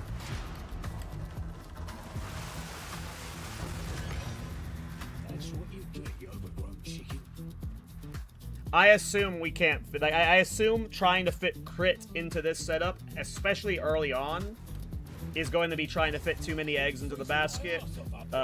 Maybe like level 90 plus, once, like, if the character's like surviving well, doing well, farming good currency, then we can swap the hard. Like, that's my assumption, Yeah, I don't see how your fit crit before 95. That, yeah, I assume so as well. It'd definitely be like an early on, we're just scaling, culling, and then making like the projectile skills and the projectiles hit as hard as they can baseline.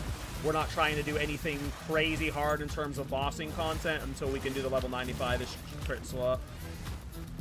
And also, yes, did literally what you just said. Oil Barrage is stupid.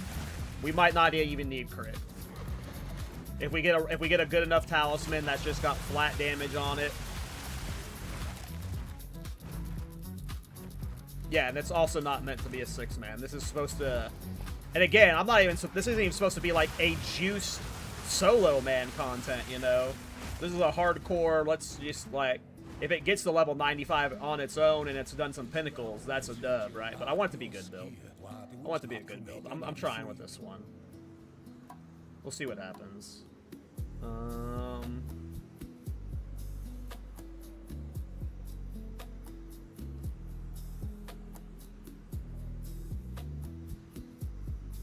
That's shit.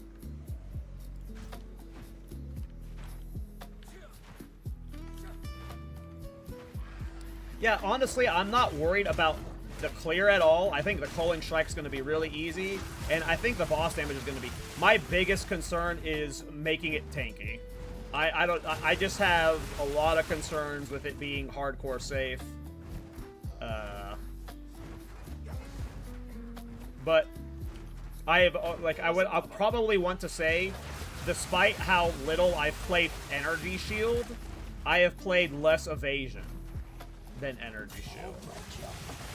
Anytime I play Evasion, it's always hybrid with armor, and I'm converting that evasion to armor. So I am just like, of all the defensive layers in the game, evasion, like, I'm probably more comfortable with mana stacking than I am with evasion. Like, I've done so little evasion stacking. I've done it like maybe 3 times total. So that's just where I'm scaredest, is I don't want this character to just randomly pop while it's like, it's starting to feel really good defense or DPS and clear wise, and then it just randomly pops because I'm not ready for what the evasion can do.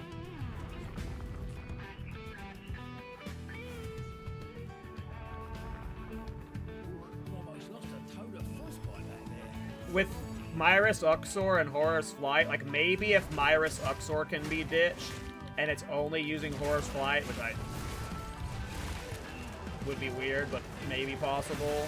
But it's the fact that, like, Atziri's Step is very good. When I was messing around with Path of Building with Atziri's Step using the Culling Strike gear, when I had a good evasion base, or Moriors, it was very good effective HP. But I had an Atziri's Step that was cultivated, and I did not get one of those. I'm sure there's other EV loadouts that might be good. I just don't know enough about them. I only know what I know, and I know Atziri's Step scaling. It's one of the few defensive EV builds I've done. Atziri's Step just makes your effective, like, it's so cool when you have the like, even without it cultivated, it's so good. But with the cultivation of it removing the downside, and then you get the extra flat evasion on it, it leads to your effective HP just being so nice. But again, I haven't done any other EV styles recently. So.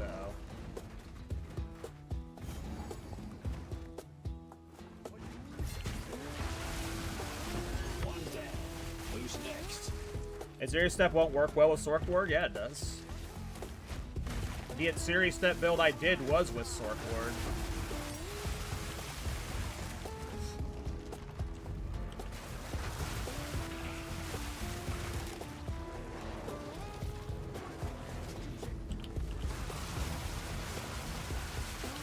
Maybe it won't work on hardcore on a limited budget without cultivated boots, but Atziri's Step absolutely works with Sork Ward.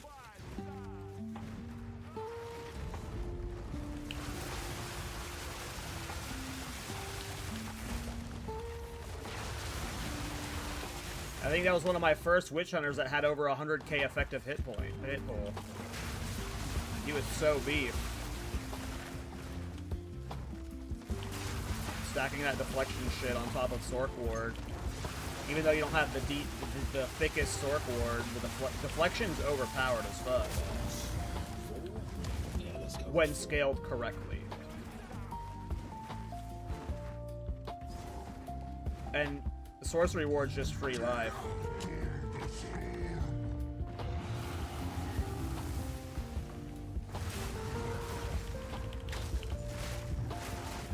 What did you pull out?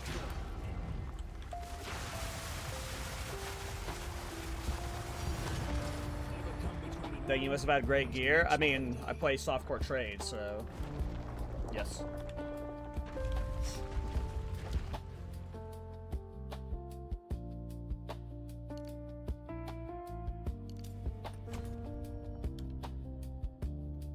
Ooh.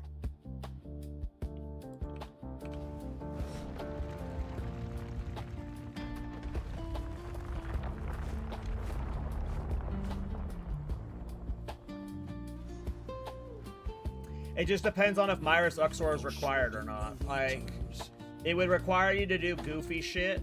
Like, Horus Flight would require goofy stuff to be supported on its own, but it could work. With, like, you wouldn't be... It'd be weird. But it could be, like, a pseudo playstyle, but... I would rather it be functionally a little awkward and not dying than functionally perfect with risk of dying. Currently.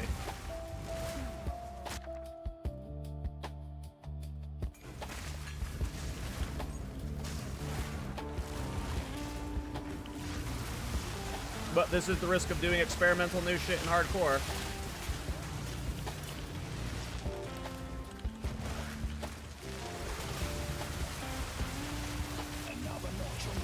Live by the fun, die by the fun, as they say. I'm sure somebody said that.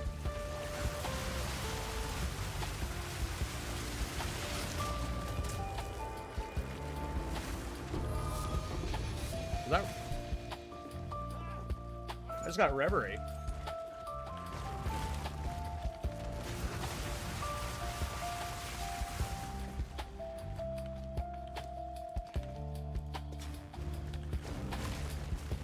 What percent? It's unidentified. I'll check later. I don't carry scrolls on me. I'm a noob like that. I'm not a scroll holder on two or...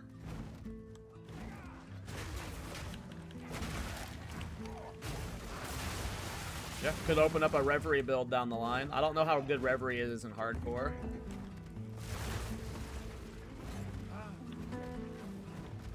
But I assume it's very good.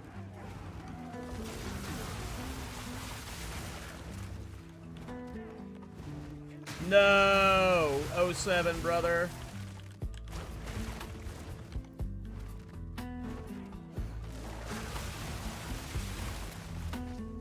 Yeah, I just don't know if recovery's super popular in hardcore because of all the anti-recovery stuff, but I don't know what I'm talking about. What nonsense do you speak?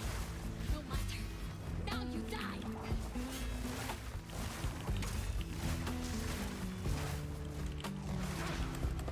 Fire dog!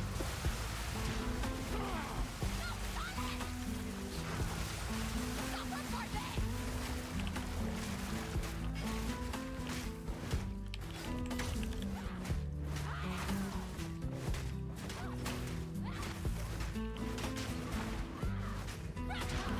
God damn it.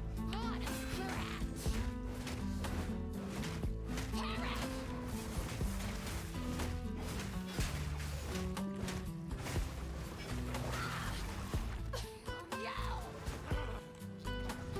Give it up.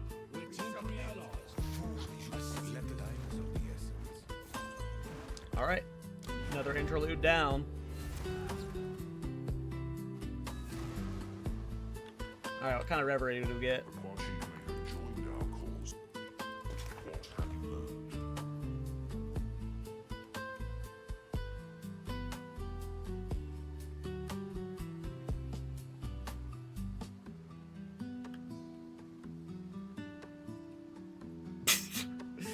Yeah. This is actually one of the worst Reveries you could get. We have a absolute low roll on everything. Move swiftly.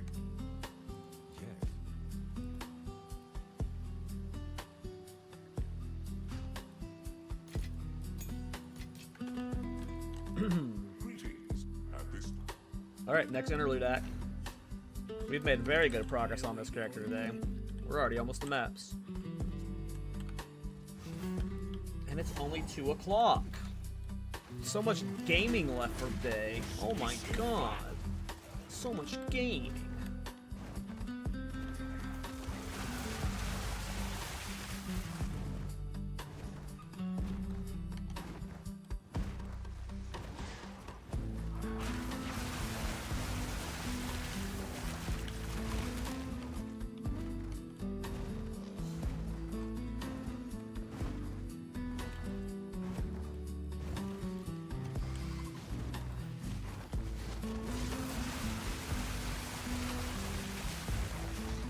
I'm still using Ricochet, by the way.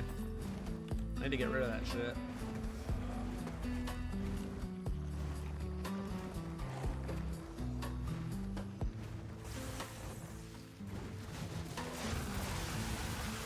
What an interesting dead end I just walked myself into. Guess the boss is up here.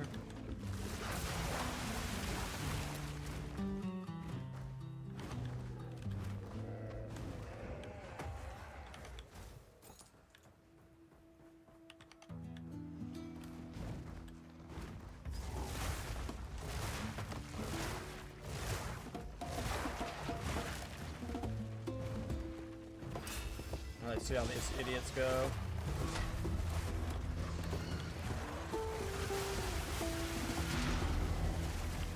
That was with only 1 power charge too, and I was able to like do Afterlife. That's so crazy.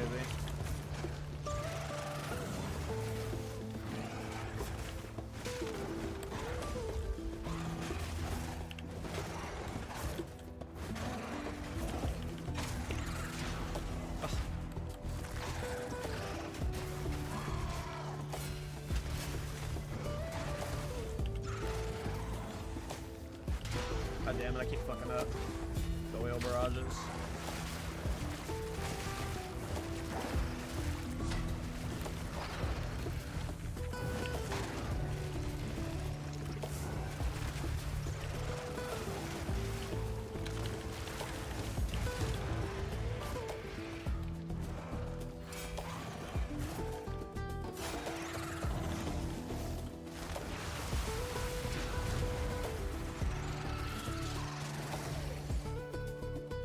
Is mana stacking dangerous in hardcore? I've never played it before. I don't know. All I know is mana stacking is usually expensive. I don't know if it's dangerous. I've never done it in hardcore. I just know mana stacking is expensive usually.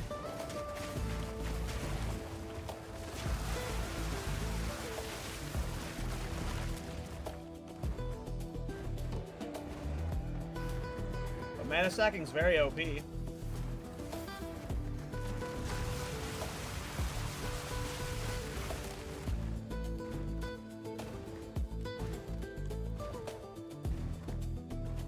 know what? That's actually a funny idea, Alt-Roll. I have not done that. What's the alt quality for Flame Breath on Gemling?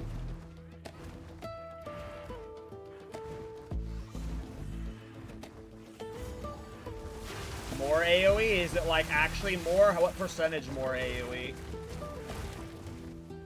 Guess even giants can get.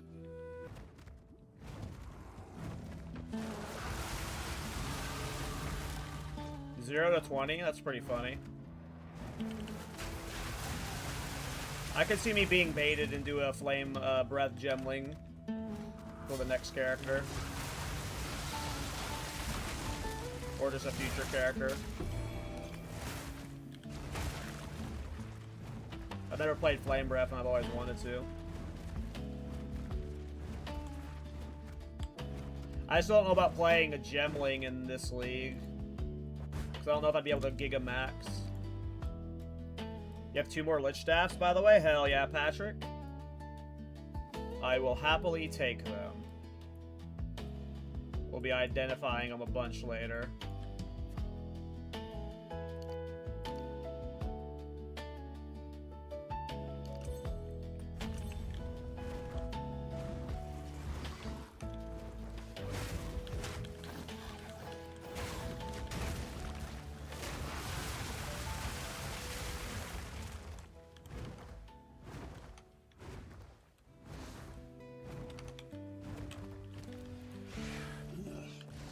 Talking. With Arbiter of Ash, can you avoid one-shots with enough defense like fire resistance? You can.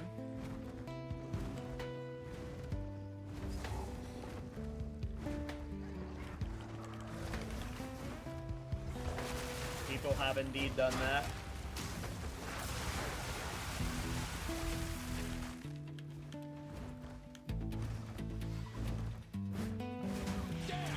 Mr. Carnarius has done many Arbiter tank videos. He specializes in armor builds. Someone I would love to have on the podcast one day. Is it too much to get those stats? Yes. If you think it would be possible on a budget to survive the attacks that are designed to one-shot you from the hardest bosses, that would have been a silly thought to have had. Yes, it takes an absurd amount of budget to survive the shots that are designed to not be survivable.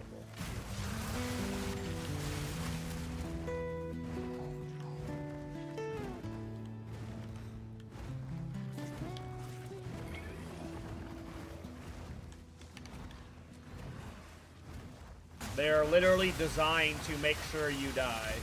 So, achieving immortality versus them is... If it's easy and cheap, it's because it's a bug, and GGG will be getting rid of it. If that makes sense. I have never done it myself. I have never done any of the Immortal Arbiter setups, but they usually require an absurd amount of armor, or armor applies of elemental, or they require like 60,000 energy shield. and you're not getting those values without, like, you know, a budget. I'd imagine a smith with 90% fire res and a crap ton of armor applies to that. I mean, I don't know if Carnarius did it on a smith. But yes, Skin of the Loyal right now is probably the best defensive piece, and min-maxing that on a Smith of Katava is absurd, but I know Carnarius was doing it well before Skin of the Loyal, so... Vile creature.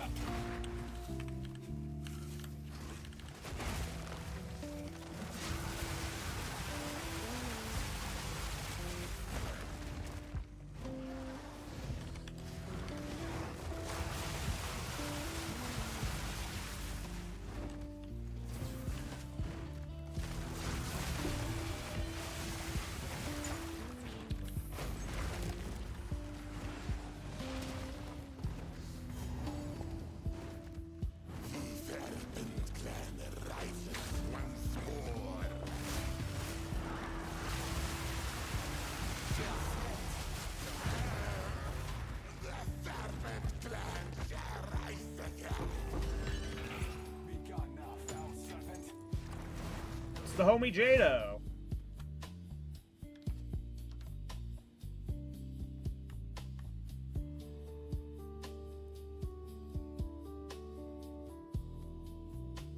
A lot of armor.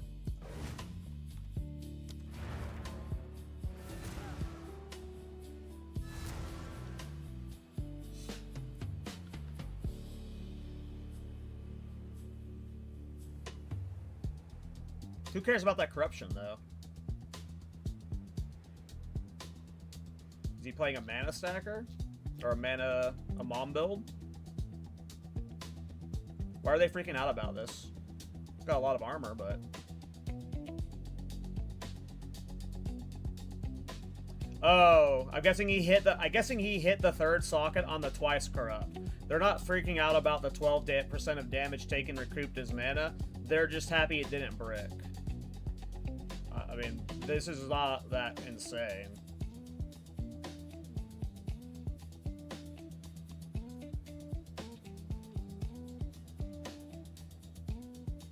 Just the fact that he ripped the 50-50, is that what they're freaking out about? The Timmy League breeds a different type of content, that's for sure. It survived the 50-50. That's what we're celebrating. It wasn't even a good 50-50. I can't imagine any build that would, like, care about... Like, I mean, yes, it's a positive for sure, but, you know, I don't think his build was looking for that mod, right? So he's just happy it lived the flip. So, cool. I mean, yeah, our brains are polluted with softcore brain, you know?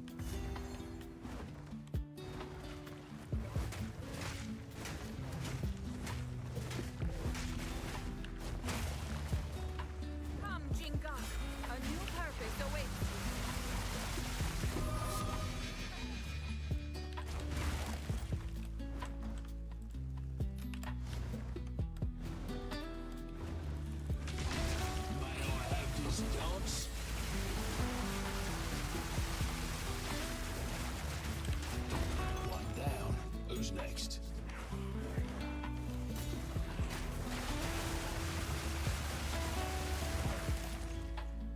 I mean, it's cool that he didn't lose his brass dome, you know, he gets to keep it. I'm sure he didn't want it to poo.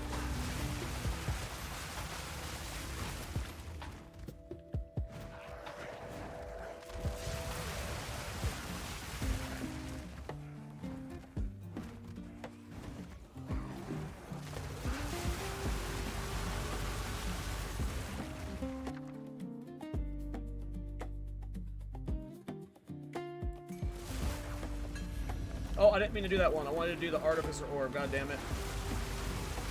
I was trying to re-click it to open it up.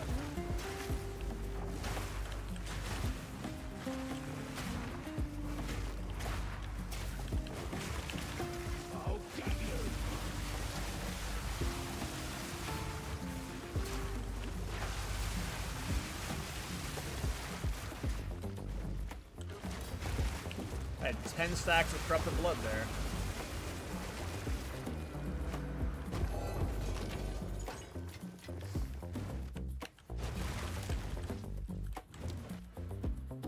I think I have a belt I put on soon. Yep, next level.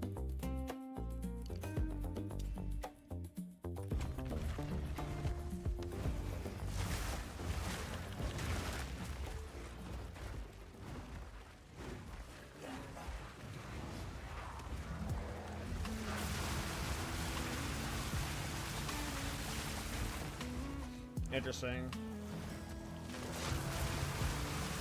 Yeah, I've never played spear like the only times I've ever played spear builds has been for Thorns, where the spear isn't doing the DPS, it's Thorns doing the DPS. So I've got like no input on this. I have no understanding of spear builds.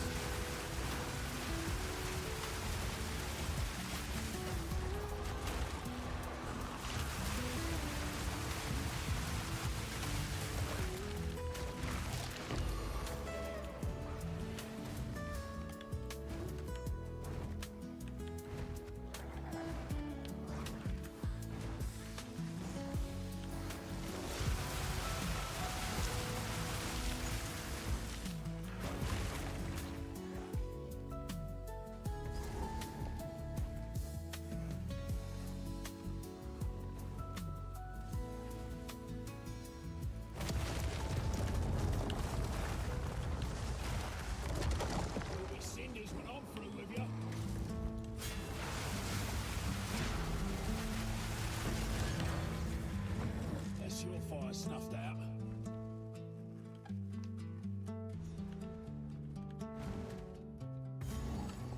I mean, I think spears are definitely meh. Spears suck because they're an archetype that is split between multiple archetypes. And if we're being honest, of the two archetypes that spears are thematically in line with, melee and ranged, right? So you have people who use spears in combat to stab, and then you have people who use spears in combat to throw. Most people, from a gameplay perspective, play spears to throw them. And the melee spear skills all kind of suck.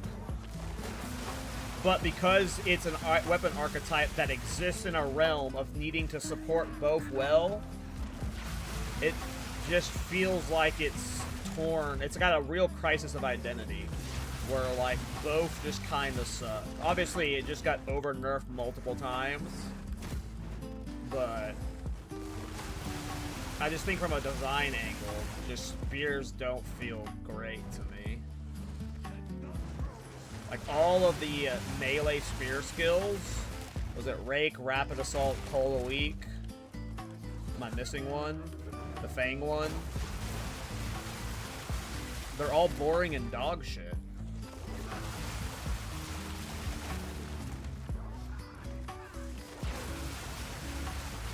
And, like, Rake is just awful now. Who the hell uses Rake anymore?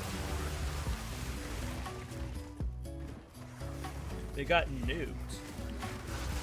Only Primal feels good, but Primal only feels good whenever it's, like, got a lot into it. Primal Strike's baseline does, like, Primal Strike's baseline doesn't feel good. And I am, like, hard-pressed to even call Primal Strikes a melee attack. I know it's got the melee tag, but Primal Strike's just, like, kind of a ranged attack with how it ends up playing. But it looks like, yeah. There's also a lot of weird anti-synergy between a lot of the spear skills. Like, I don't like spears personally. I forgot which area I was in. I was just running around clearing stuff. I'm supposed to be getting my pillars.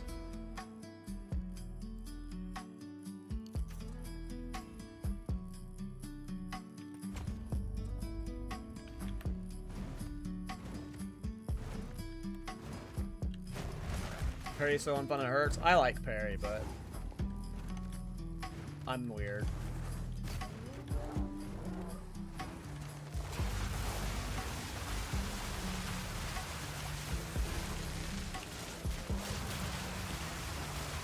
one down. You like parrying in game? Yeah.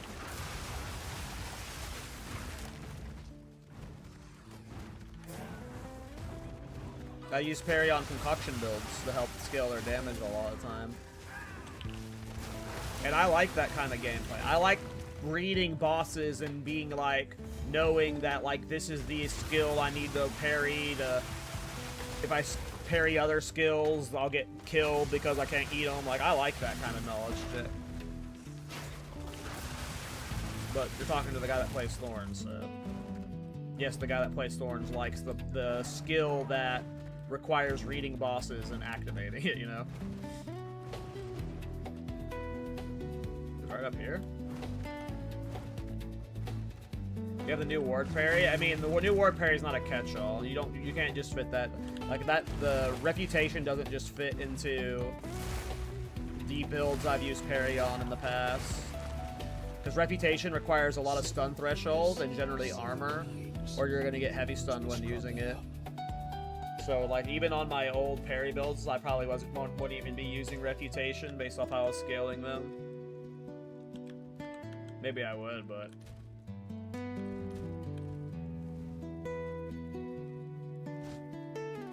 Sure. Let's see what a Sekima's favor buys me. I'm not. See, what you said was liking parry. I'm not saying parry is good. I'm not saying parry doesn't need buffs, but I enjoy the playstyle of parry. But again, I'm the weird one. I am the weird one. Make haste. Alright, time for old what's his fart. Arrogant dogs.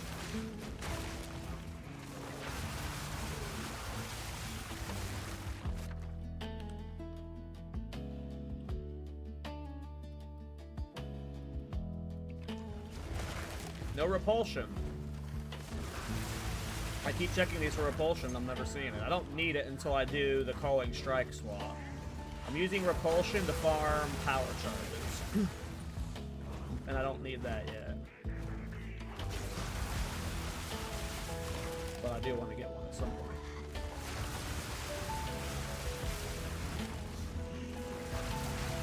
I'm also not even sure I can do the 65 swap yet, because I don't know if I'll have enough index and strength for all the things I need. Because I need strength and int for talisman skills, I need int for the staff, and then I need dex for the EV stuff. So it's a semi-attribute intensive build, but I don't think resistances are going to be an issue.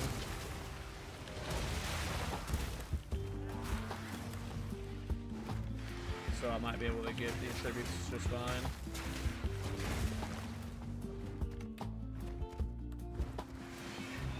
It's possible I'm playing this playstyle past 65. If I can't fit anything in, I might need to be like 80 before I can swap to the full Cole setup.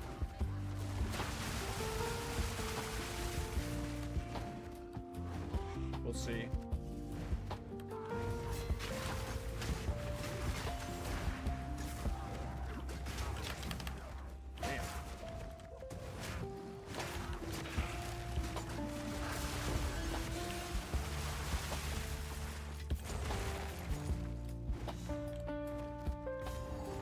Dangerous. Those guys were fucking hurting.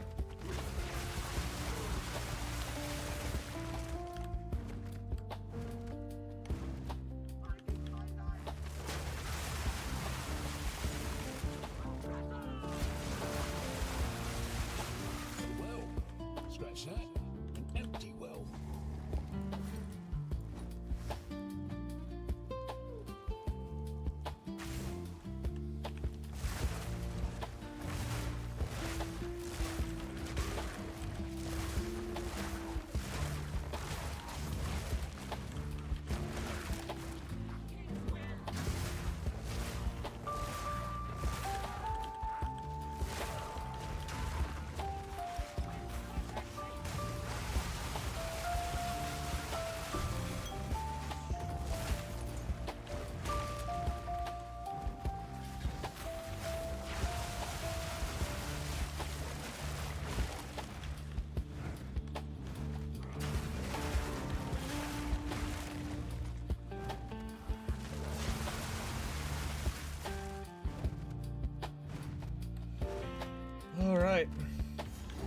Scary boss time.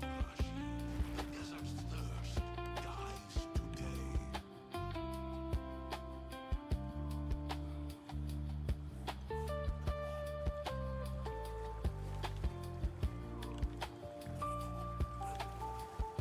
Your interruption changes nothing. My reign begins now.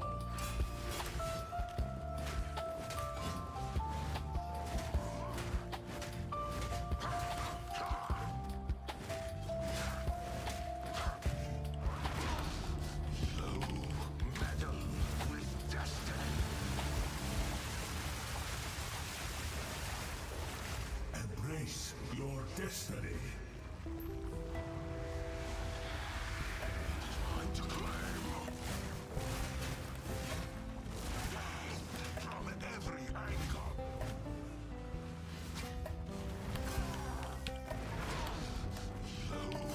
Meddle with destiny. My empire unborn. He did the scary attack, but I was able to dodge it. Thank God they changed the hitboxes on that crap. Alright, gotta talk to the Garbaria. I also don't think I got my passive points from town. I need to grab those. The homie Jado.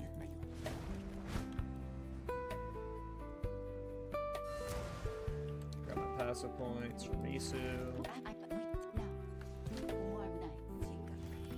Alright. I would fight to the last. You're not blonde,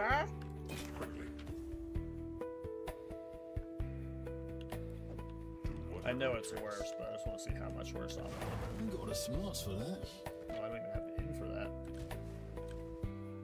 Now we do.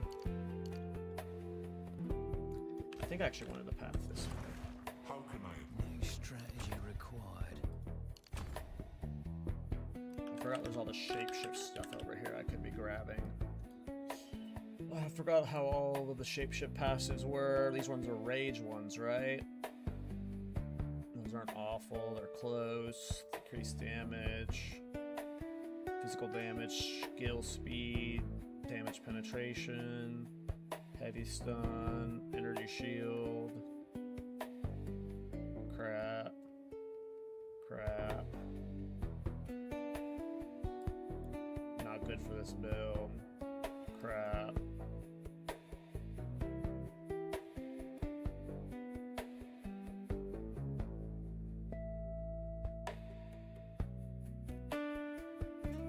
Some of these are interesting, but I'm not interested. This is a long path.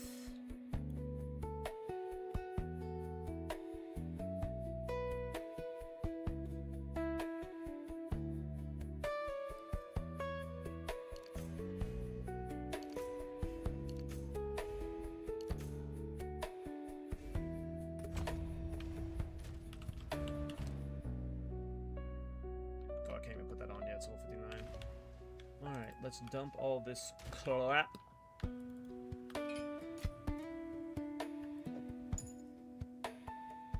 I think I'll be needing this.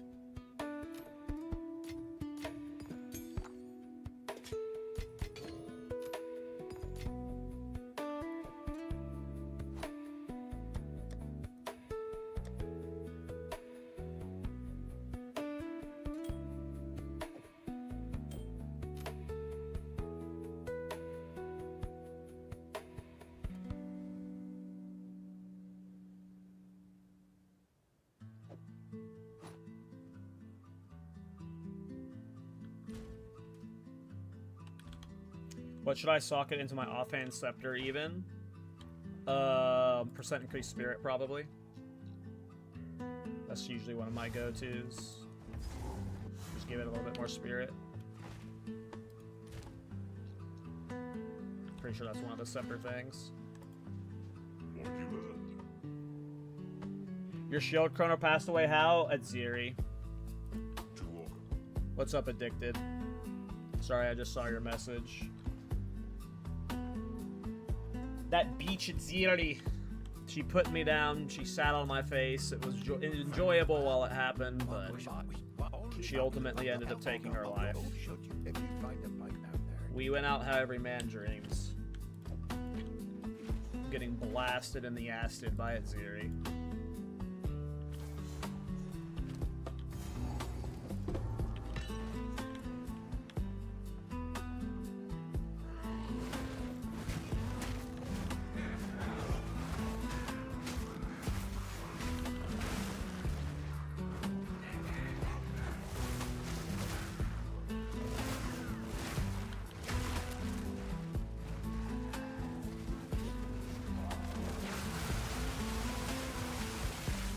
Enough of the savages.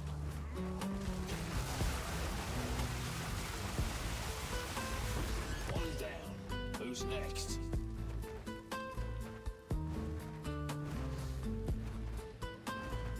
Gonna watch Andrew Garfield Spider-Man, he's my favorite. Andrew Garfield's definitely a really good Spider-Man. I'm a big Spider-Man fan. I love all the movies, I read the comics, I play the games. I think those Andrew Garfield... I gotta focus for this fight. Dude, this bitch always tries to kill me with that firewall out the gate.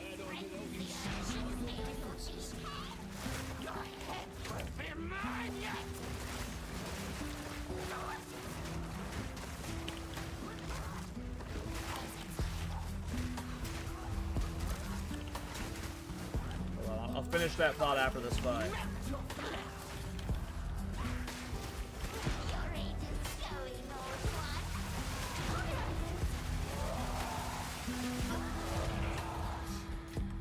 I like Andrew Garfield's Spider-Man a lot. I think Andrew Garfield's a fantastic Spider-Man. I think he has the worst script by far of the three, and that's what holds him back by a lot. I also think he was a little too old when he first started playing the part, but other than that, I think he's a perfect, like, young adult Spider-Man. But his scripts were just absolutely dog shit. I think Tom Holland's the best Spider-Man, though, after this recent one.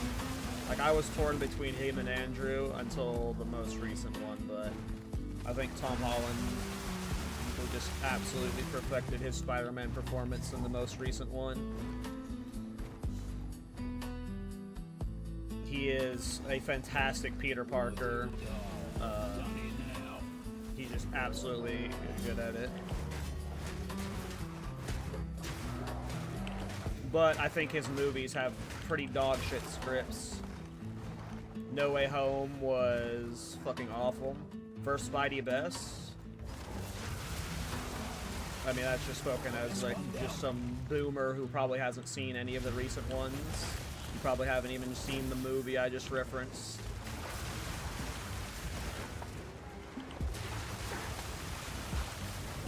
We're also talking about the Spider-Man themselves, not the movies. The Spider-Man 1's a fantastic movie, and there's a lot of Tobey Maguire that's a great Spider-Man, but I would not call him the best Peter Parker. He's a pretty bad Peter Parker. He looked 30 in high school, like, he's just... And a lot of his Peter Parker is not Peter Parker. He's a good Spider-Man, though. And the movies are definitely goated. There's no bad Spider-Man.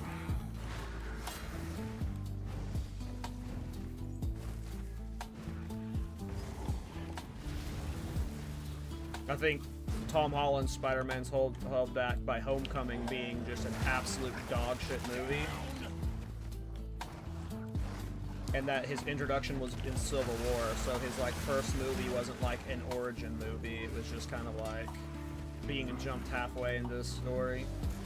But the most recent one was fucking awesome.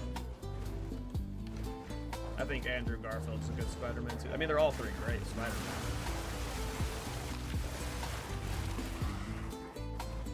But I think the TASM movies are just really horrible scripts. TASM 2 is pretty good, but TASM 1 is just fucking awful.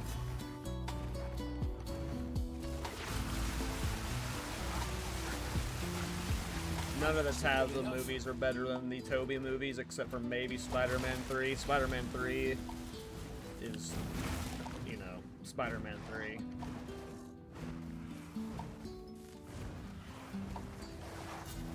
I didn't like what they did with Mysterio. I think Jake Gyllenhaal was an okay Mysterio, but I didn't like the direction they went with that story. And, like, it was crazy that, like, I don't know. The most recent Spider-Man movie was the first movie that felt like a Spider-Man movie with Tom Holland, because it's actually taking place in New York City. He's doing, like, you know, he's, like, helping people around. Like, it actually feels like a Spider-Man movie, which is probably why I'm high off of him, off of those movies, is...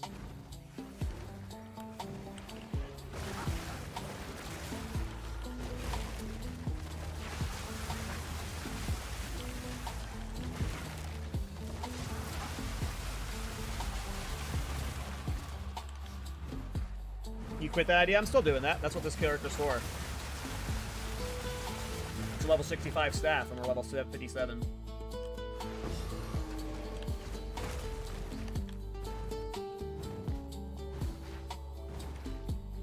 Apparently I'm missing one.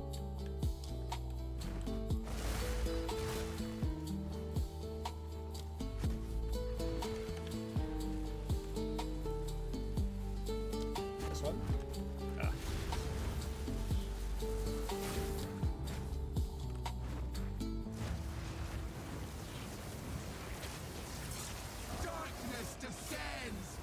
But in general, I'm pretty clocked out on Marvel. The most recent Spider-Man movie is, like, the only Marvel project I've watched in a while. I only watch it because it's, you know, Spider-Man. This changes nothing. Suffocate.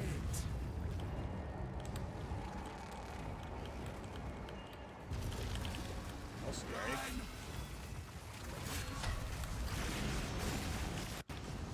The hell?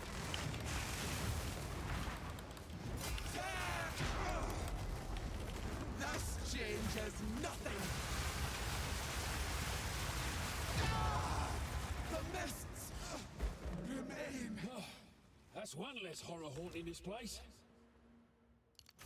Yep, we are doing the staff build. We just got to get to level 65, and I don't know if we're going to be swapping to the staff right at 65. It depends on if I'm confident in setting it up with, like, the amount of gear I have and stuff. But, yeah, this is what this character's for. This character is for that staff, and hopefully we make it work. They will guide you. I mean, Brand New Day was sick from the Spider-Man perspective. There was some stuff I didn't like about it. Without going into spoilers.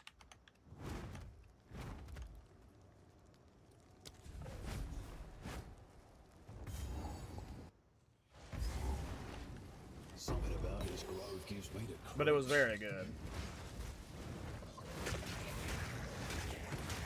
vile creature.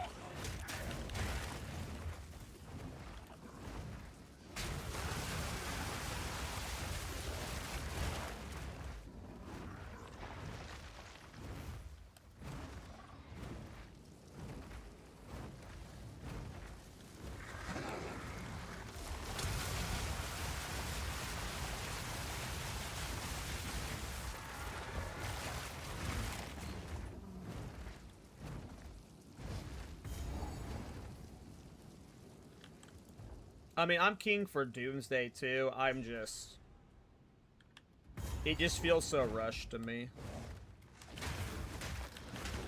Doom... Thanos was built up over, like, 20 movies. And he was being teased for, like, 8 movies before we even, like, really started interacting with him. And Doom is that tier of character. But it really doesn't seem like he's getting, you know, he's gonna be in Doomsday and then the Secret Wars movies, and then, like, I think, for me personally, Dr. Doom is probably my favorite villain of all time. Definitely my favorite Marvel villain. Like, Doom is so fucking cool in the comics and in the cartoons and shit. Like, he's such a badass.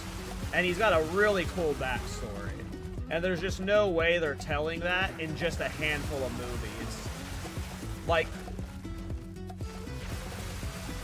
Doom should have been, like, a good guy for a while. That's, like, on our side or something. That had been teased as a part of the crew for a while. That turned villain eventually or something. But, like, I'm sure what they're doing with Doom's gonna be cool.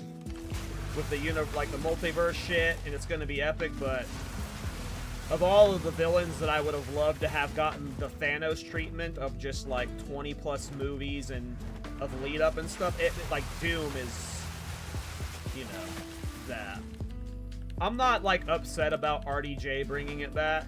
If anyone's gonna make Doom work in a microcosm event like this over a few movies, it's gonna be RDJ. But it just feels like it's too rushed. Like, after the whole Kang Dynasty stuff got, which I think Marvel, as cool as Kang is, they were trying to set up Kang to be Thanos, and even if the Jonathan Majors stuff didn't happen, Kang is not a Thanos. Like, Kang is really cool in a couple variations, but I don't think Jonathan Majors was carrying the MCU for, like a long period of time like Thanos did. If Doom had been introduced when the Kang stuff had happened, that would have been so much better. And, like, you know, obviously they didn't know the Jonathan Major stuff was going to happen. They didn't know they would be ditching all of that. They should have, Doom should have been the king of the country they destroyed in Ultron. Yeah, I mean, it should have been alluded to for, yeah, exactly. You know, if it would have been started, like, building the Doom plot points from Ultron, which, by the way, Ultron's another villain that was like, damn, man, like, like, Age of Ultron gets a lot of shit. It is a good, really good movie, but Ultron is such a cool villain, too, and the fact that he was just a singular movie, especially when James Spader is the one that's voicing Ultron, like, come on, that's such an amazing combo. The fact that that was just a movie, I've always been bummed about how Ultron was just, like, a blip. It was just a blip. Ultron's another villain that should have gotten, you know, bigger treatment. But yeah, it just feels Doom's a little bit rushed, and that sucks because of any villain, right? Doom is that one that's like, fuck yeah, it's Dr. Doom. His backstory is so good, man.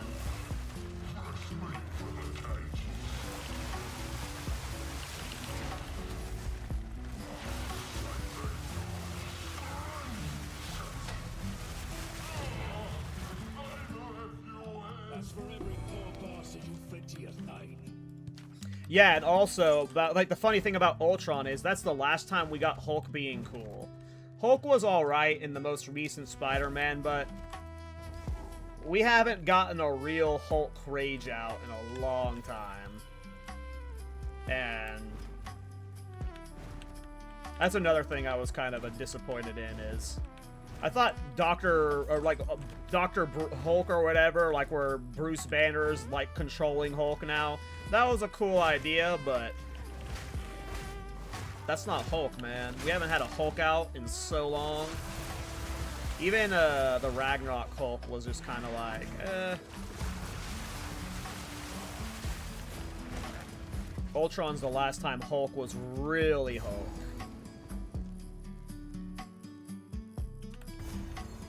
Which a lot of that has to do with, like, Sony fighting, or I think it's Sony that has, or is it Sony or Universal? One of them has the rights to Hulk, which prevents Marvel from doing a full-on Hulk movie, so they always have to, like, attach Hulk to side projects, and that makes, you know, it harder to write the stories for them, but yeah, after Hulk lost to Thanos, we haven't really seen him doing anything.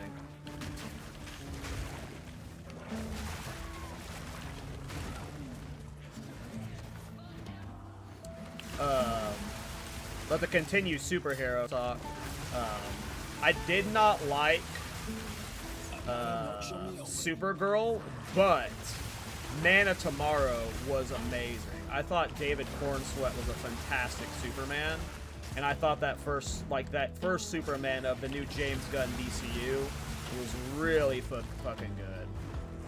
I think Supergirl was a little bit rushed, and I didn't like a lot of the storytelling in it. I think the Supergirl should have been like the 7th or 8th maybe in the series, not the second movie of the new James Gunn arsenal, but that first Superman was so good. I'm more hyped about the new James Gunn, even after Supergirl was a little bit of a letdown. I'm way more hyped about James Gunn's new DC than I am about the future of the MCU right now. Supergirl was trash. There were aspects of it that were okay. It's just like there's so much of it that was just like as cool as Jason Momoa as Lobo is in terms of a casting thing, like Lobo's presence in the movie was like so forced, and he really did nothing. He just like showed up at times and it was like, yeah, we want Jason Momoa to be Lobo, so we're gonna have him pop in and out. Like the movie was very clearly written with a bunch of concepts in mind and not a script first, and it ended up just being bad. But the best part of Supergirl, of course, was David Cornsweet Superman showing up. So Madam Web was better. They're comparable for sure. They're definitely comparable.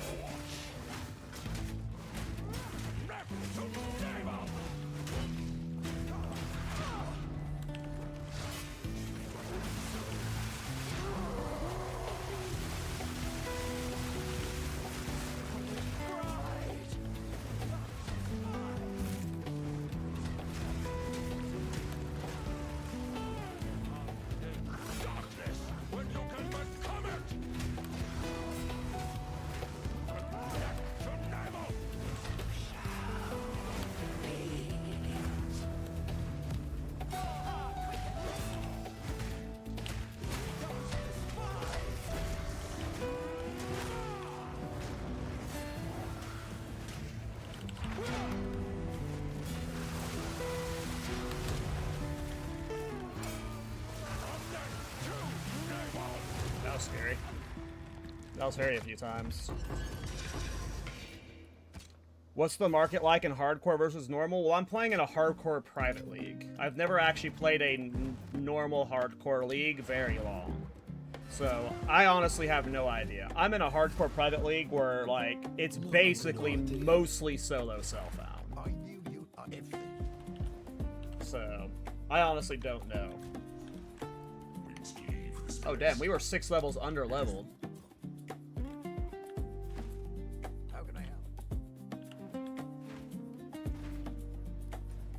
Have you considered lingering illusions for power charges?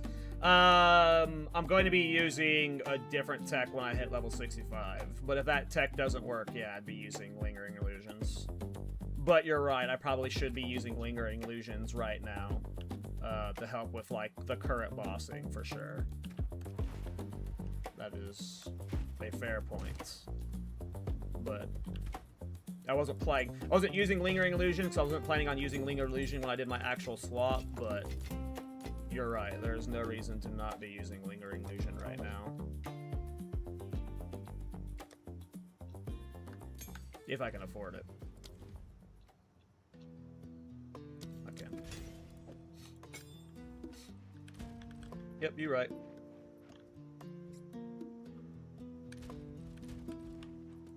But I'm planning on generating power charges. I mean, maybe I keep lingering illusions along for a while to like help with quality of life, but my goal for power charge generation is to use the A-list chimes cheese with Wind Dancer. But yeah.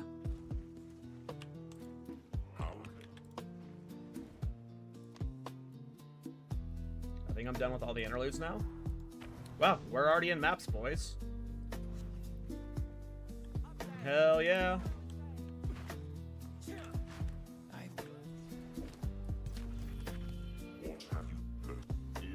Back to maps after dying like that yesterday. Look at us.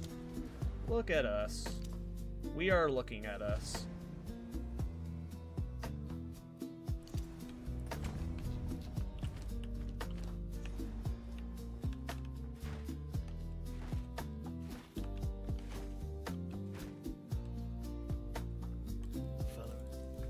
Cal, you tried to make build with Last Lament crossbow? No.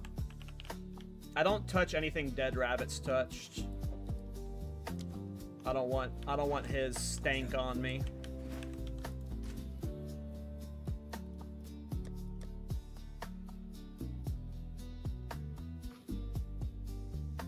I don't want that stank over here. That Last Lament stank. But no, I've never played Last Lament.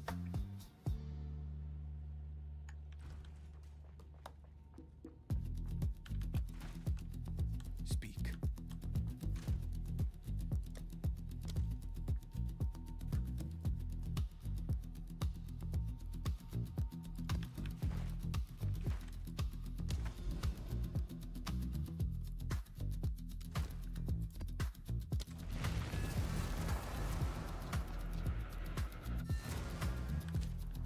Oof, my resistances are low right now.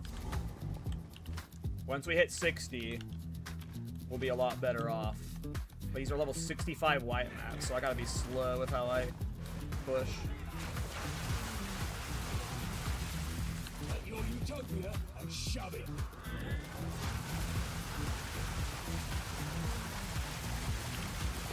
Should be enough. I am getting slapped. I think I'm gonna go farm the interludes for a couple levels.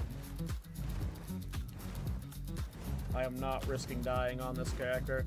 I don't care if it makes me a pussy. I don't care. I'm gonna go farm interludes.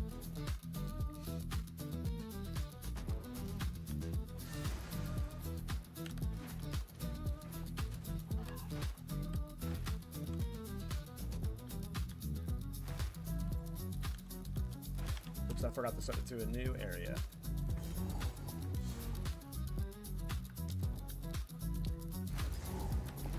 A pussy would still be playing Chronomancer? True. Pussy would have logged out and still been playing that, dude. You right. By the way, what's always funny about Lingering Illusion with the shapeshifts is it leaves the the illusion for the actual dragon model, despite me being the bat. It looks funny.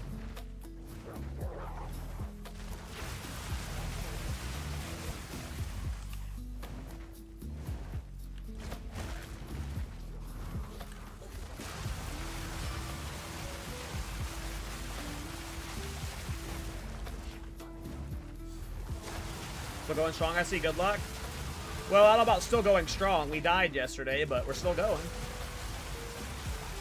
What is the global channel and trade channel for the THC? I think we only use one global channel. I don't think there's like a separate trade channel. It's 420.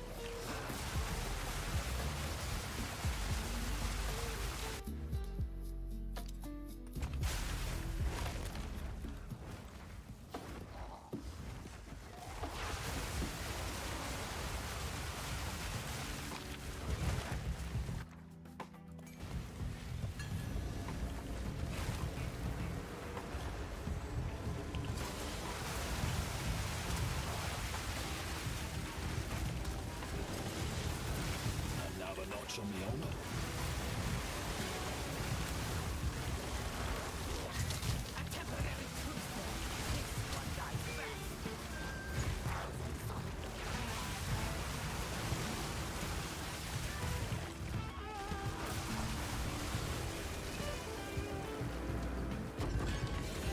You know what they say about found money?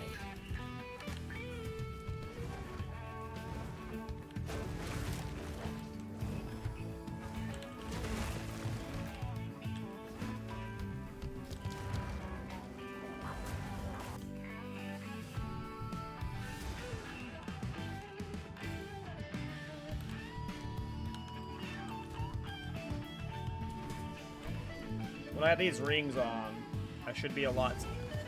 I should have my resistances capped. And then we'll figure stuff out from there.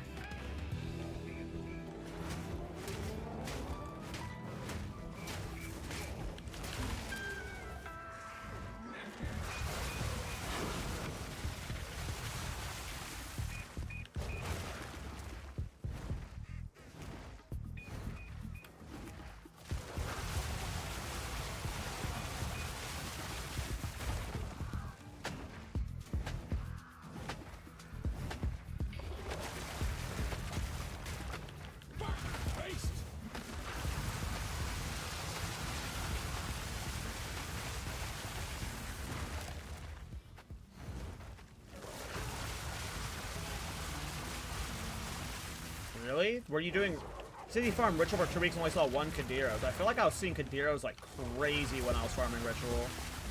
Right at the Namelesses at least.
Okay, one more reset and I should be 60.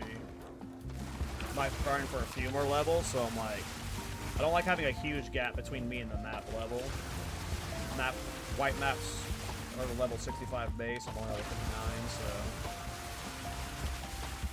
Should have stayed dead. I should go get my 3rd ascendancy point though, maybe. Probably good enough to ascend right now. I can't imagine this build struggles with ascending. It's got sorcery ward, right? Doesn't sorcery ward negate honor loss? So I can't imagine this build's even remotely hard to ascend with.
Do you have entry coins for Ascendancy? Well, the first one I do, yeah, because you get one from doing the campaign.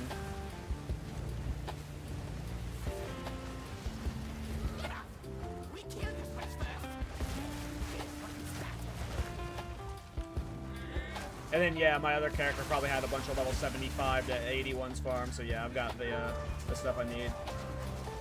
And I do have Honor Res Relics, too, so I'm good on that front. Yeah, I have a level 70, I have a level 60, I have one for my Ascendancy. The interludes give you a, you know, one to do. It's right here.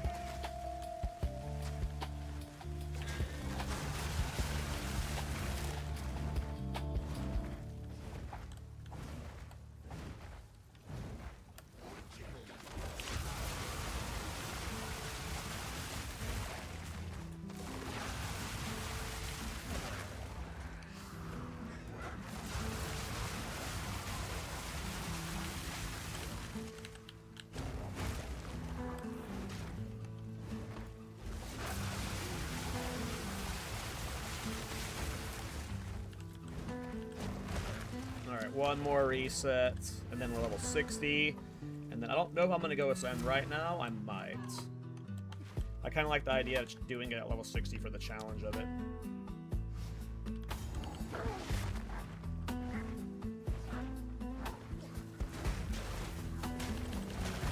No, it won't be a challenge with this gear.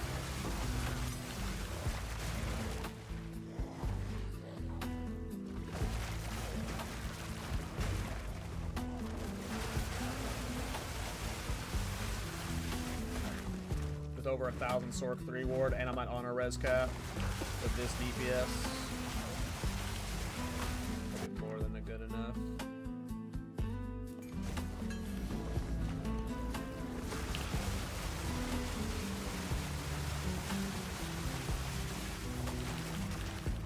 You look good under my boot. Just look at me now. One down. Who's next?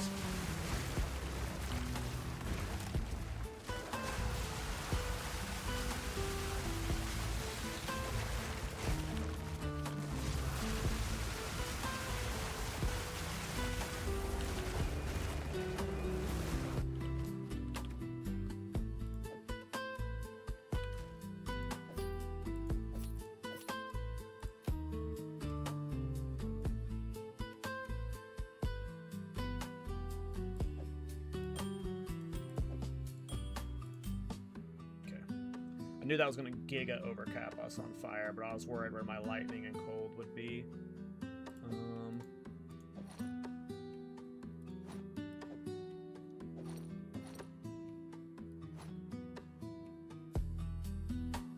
Okay, so we are more than good right now in resistances. That is a lot better. Our armor is not very good at all, but this is good enough for white maps, I guess.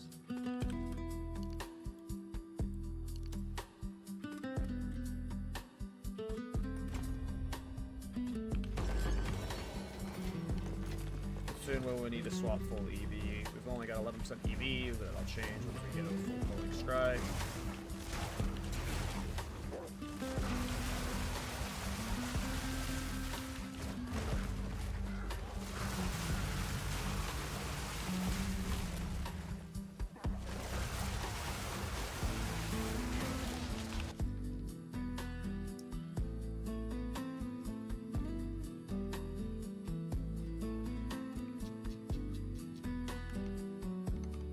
Oh, by the way, Patrick, are you still here? I don't know if Patrick's still here.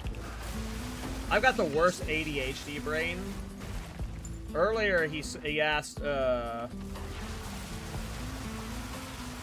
earlier he said he had staffs for me, and I was supposed to, like, say something after a area I was doing, and I just completely spaced. I'm sure Patrick will be back with the staffs later, but I always feel bad when I forget about that shit.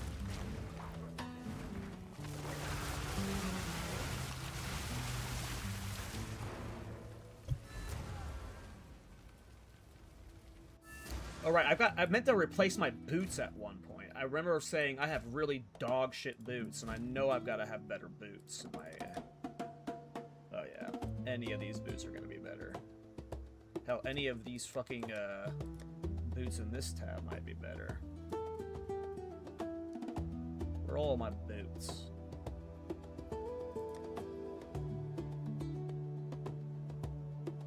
Here they are. I knew I had a bunch of good boots someplace. Well, I mean, that kind of sucks ass, but where's our resistances without this? Everything's still capped. Okay. So this one just gives me a fuckload of chaos res, 20% movement speed, and some maximum life. This is a chaos res cap. This one doesn't even have more maximum life. So we're using these old chaos res boots I crafted for the Nebulock at one point. They only have 20% move speed, but chaos res cap's nice at level 60. All this away. Oh, I wanted to see what this did to my damage. I don't think it was going to be an upgrade. Yeah, definitely wasn't. I just wanted to see how off it was. It was off considerably.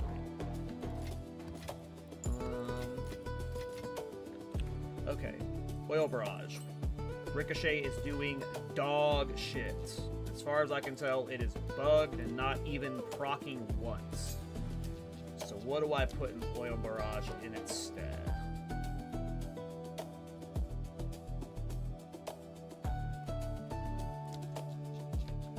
I'm sure there's an obvious choice when I go looking at PoE ninjas for people, but I don't know off the top of my head what I have in right now. Rapid Attacks, Nova Projectile, Salvo.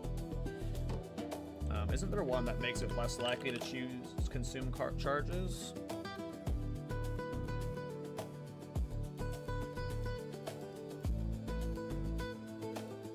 Is heightened charges good in this shit? No.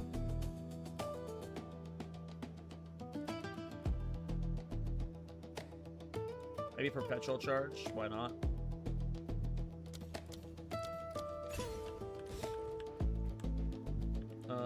Okay.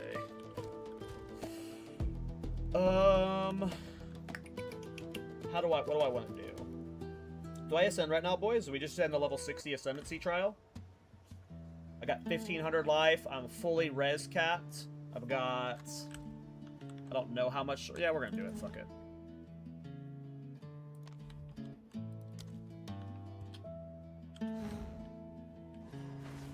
We're not ready for Culling Strike yet, but we might as well take it. Alright. Let's go.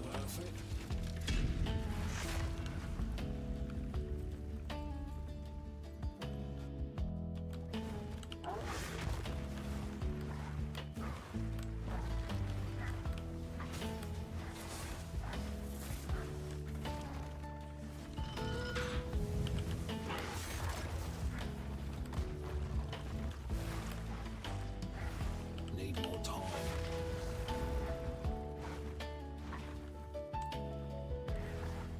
Relish your mortality.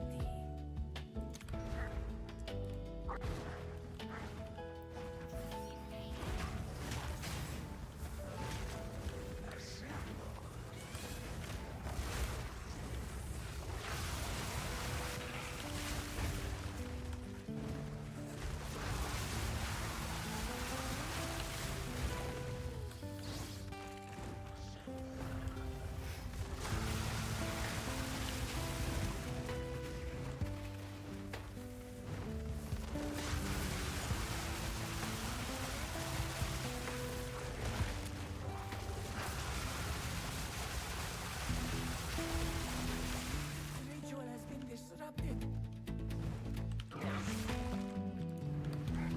Relish your mortality.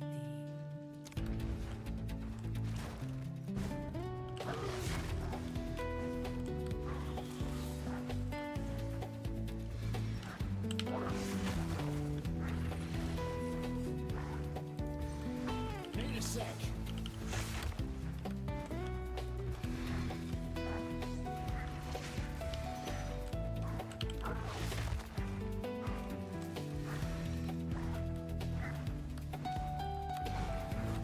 Stand tall. I would give anything for a sip.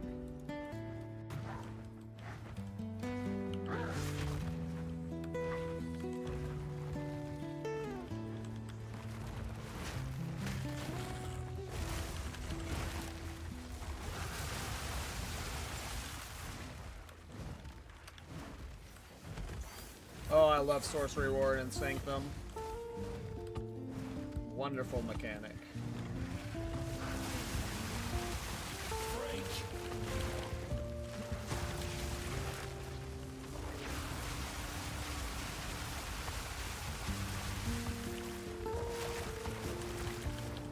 Oh, so weird. Looking like body block. Easy. A great challenge. Overcome. How do I get accepted for the Timmy's League? I'm not one of the admins. You have to like sign up. I'm sure if you haven't signed up, type !THC. The website will show up for you to sign up, and then one of the admins has to accept your invite. I'm not one of them, so I'm sure one of them is streaming. Blaze, Anthony. It's full. I signed up a week ago. They constantly increase the cap though, don't they? I mean, I haven't been following the limit at all. I've just been playing, but I'm pretty sure new people are joining every single day. If you signed up a week ago and never got in, I don't... Like, new people are joining all the time.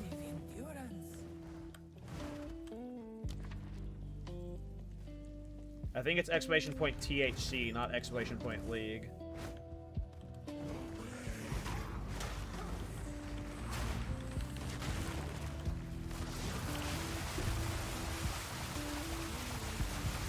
I literally requested last night and got in this morning. Yeah, if like one of the admins is streaming, they'll let people in.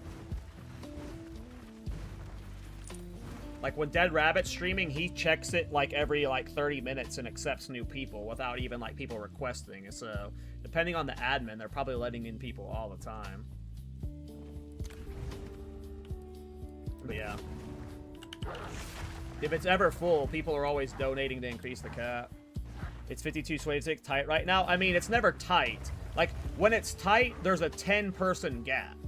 But anytime it gets close, they just people donate and it gets full. So like it never actually reaches full. And if it hits full, it almost immediately gets like the cap increase. So that seems tight, but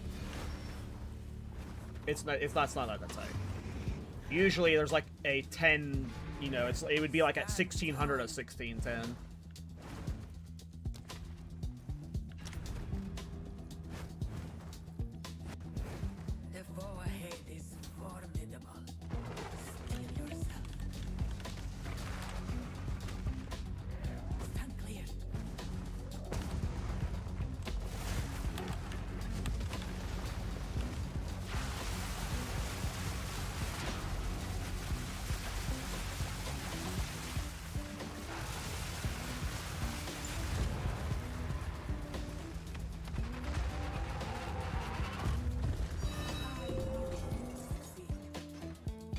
There's a blast one. Yeah, we're going to be using that Culling Strike staff that I don't know if you were here when I was theory crafting it yesterday or the day before. We're going to be using the Culling Strike staff for like mapping and mobility, and we're probably using Oil Barrage for single target. That's the current plan. The single target option, it could turn to Bone Storm, it could turn into whatever, right? But I'm currently just playing with Flame Barrage, or Oil Barrage for single target as the plan. We're not doing any Culling Strike yet because I don't have, like, I haven't got all that set up yet, but the plan currently is Culling Strike Dragon, yes.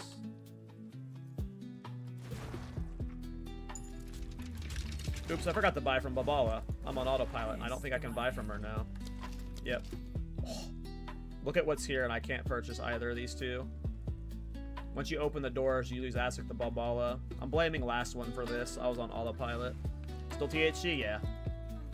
Still THC.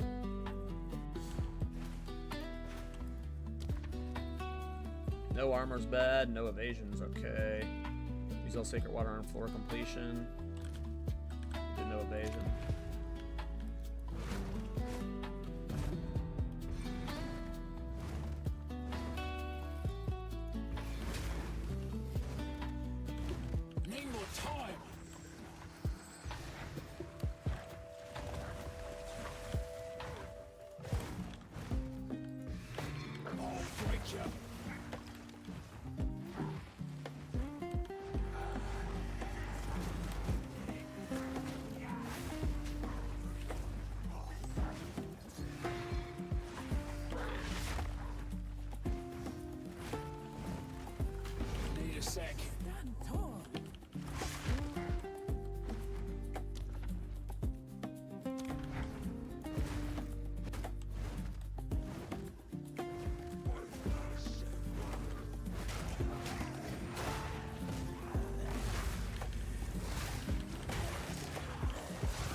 You're right. Farmer is to blame.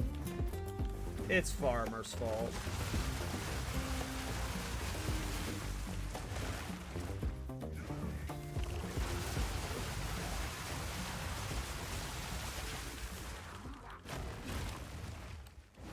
I mean, they're definitely adding more Ascendancy options. Toda is definitely coming, but just like right now, you know what? There are multiple Ascendancy options. You don't have to do all of them. You don't have to do Ultimatum in Act 3 for your Ascendancy. You can wait till... You can always do Sanctum if you wanted to. Like, if they ever give us Lab, you won't be required to do Lab for your Ascendancy, you know? The thing about PoE 2 is they've given us options for our Ascendancy, so... But even right now, like, you don't ever have to do Sanctum for your Ascendancy. You can wait till Ultimatum and skip it. You can get all of your things in the Ultimatum, like... They've set it up to where the Ascendancy trials are optional already, so any other Ascendancy options that get added down the line, whether it's Toda or, you know,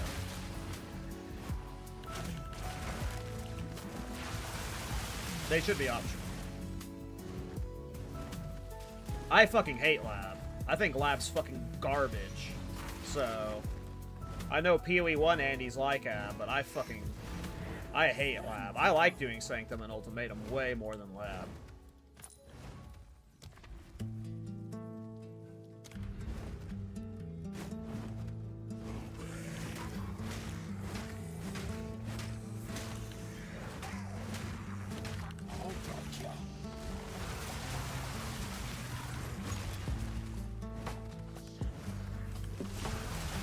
Kind of burnt out from the campaign, but I want to do no poker. I don't know why I don't get burnt out on the campaign. I just love leveling characters so much.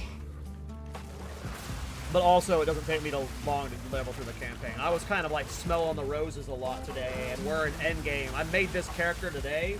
We're in endgame in a 7-hour stream. Like, so, I guess, you know, sometimes I blast through the campaign pretty quick. If I was doing slower campaign playthroughs, that would definitely suck. But I feel like I kind of fly through them. Even when I'm smelling the roses, I've gotten them pretty quick. Not like speedrunner quick, not even close to speedrunner quick.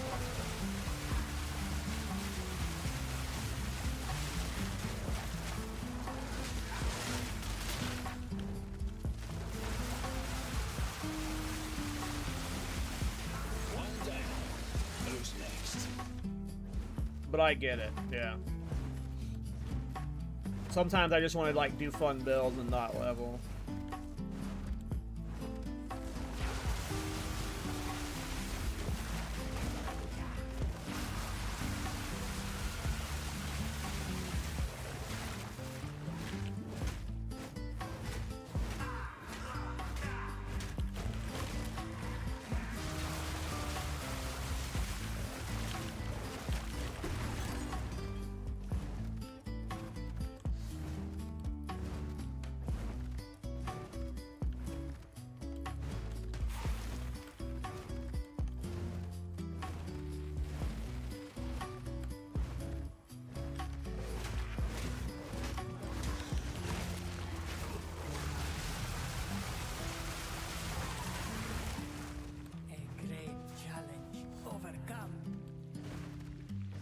I think twins are up ahead. Twins might be annoying for this build because I have to stand still to deal damage.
hoping the twins are fine, but we'll see.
Unethical single target. No, I mean it's a very good single target skill. Like for this setup, like you can say this is a like I'm not gonna be annoyed or troll like upset about memeing on this being a meta single target setup, right? Like I know I avoid meta stuff, but because the rest like there's kind of like rules I have with build making where it's like you have 3 major things: movement speed, single target. Or 4 major things. It's movement speed, single target, clear, and defenses. And you really only ever want to have at most one of those being bad.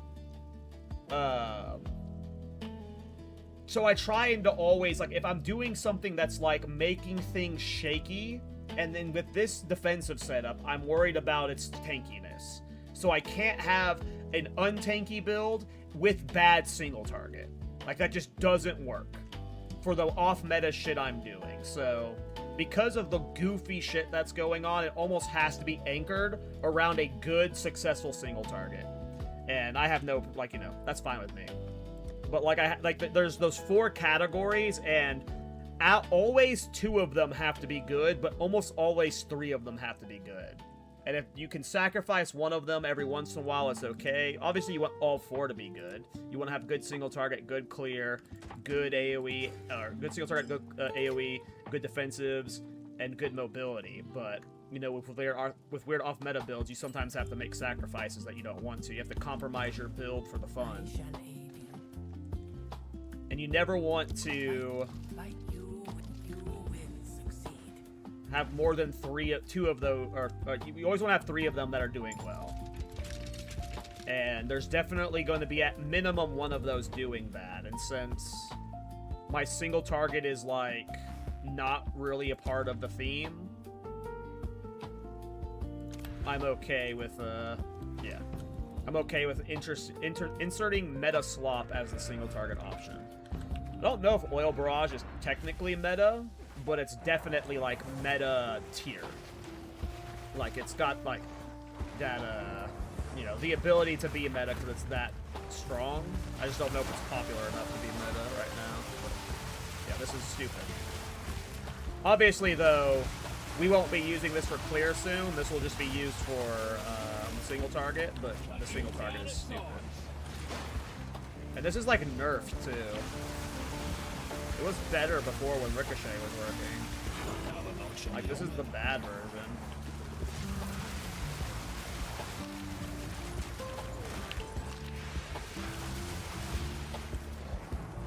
Lost my sorcery ward there.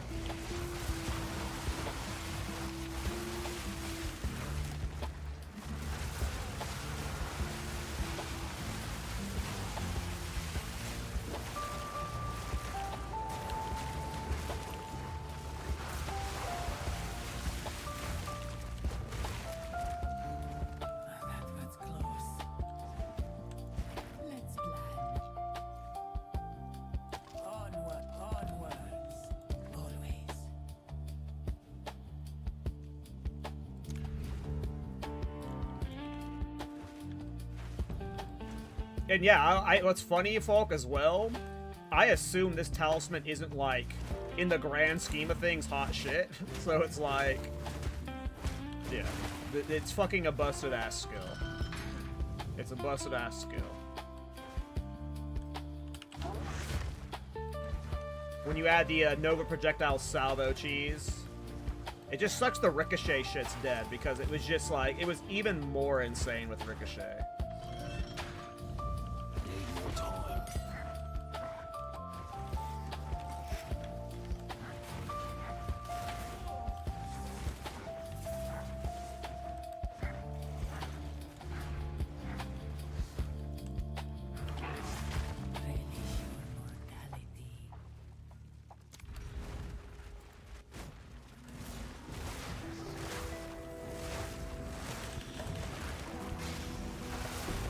Simple enough.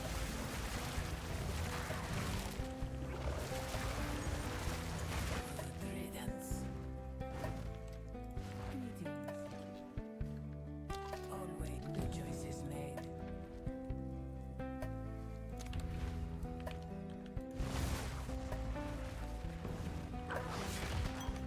People have been, like, multiple people have brought up Flame Breath today, though. I've never done a Flame Breath build. When this character dies, I could see me wanting to do a weird Flame Breath build on, like, a gem link.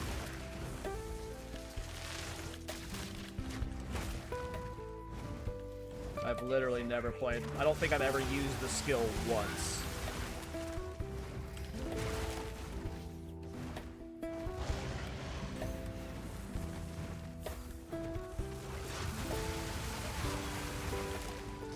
Mainly because Miso used it, and like Miso builds, you know, sometimes they're just like, if you see Miso using a skill, it's because it's fucking wonk. It's wonk. An oasis in the desert. Yeah, I remember DM used it too, yeah. It's definitely not bad.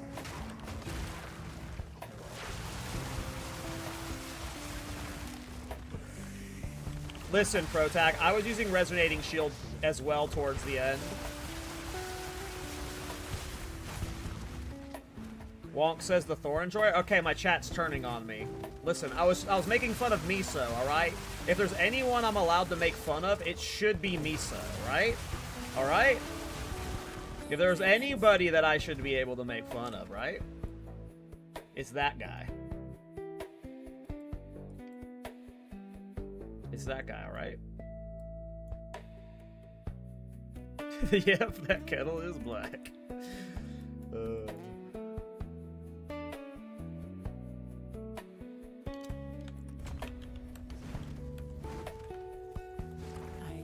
But Cal follows the beat of his own shield.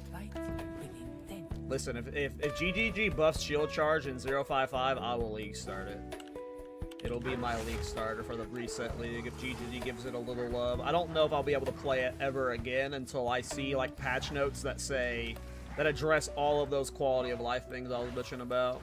I don't know if I'll ever play, like, I don't know if I can do that again. As fun as that character was, just as like an experience in hardcore, like shield charge fucking was awful, you guys. That was so unfun at times. I really hope someone watches that video at GGG and they address some of that friction, because my god. I'll break you.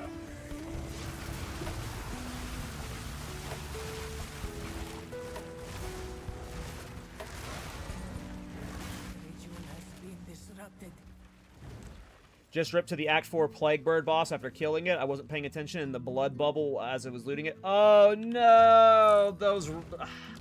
See, the thing about those deaths, though, Bentley, is they only happen once. Yeah, it sucks in, like, the moment, and maybe you take a break from the THC League, but next time when you come back or whatever, you won't die to that kind of stuff ever again. Those deaths, unfortunately, do have to happen. I would be lying to say if I haven't lost hardcore characters to standing in shit while looting. So. Let's watch that stinger.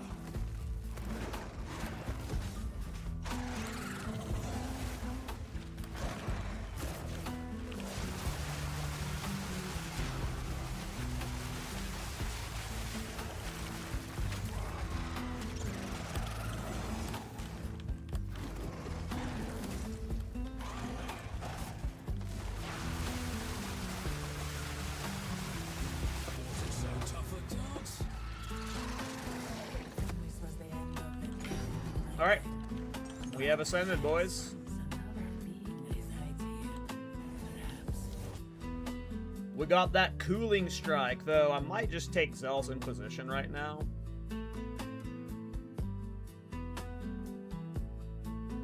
Just to help with mapping until I'm ready for the Culling strike. Yeah, we'll just do that for now.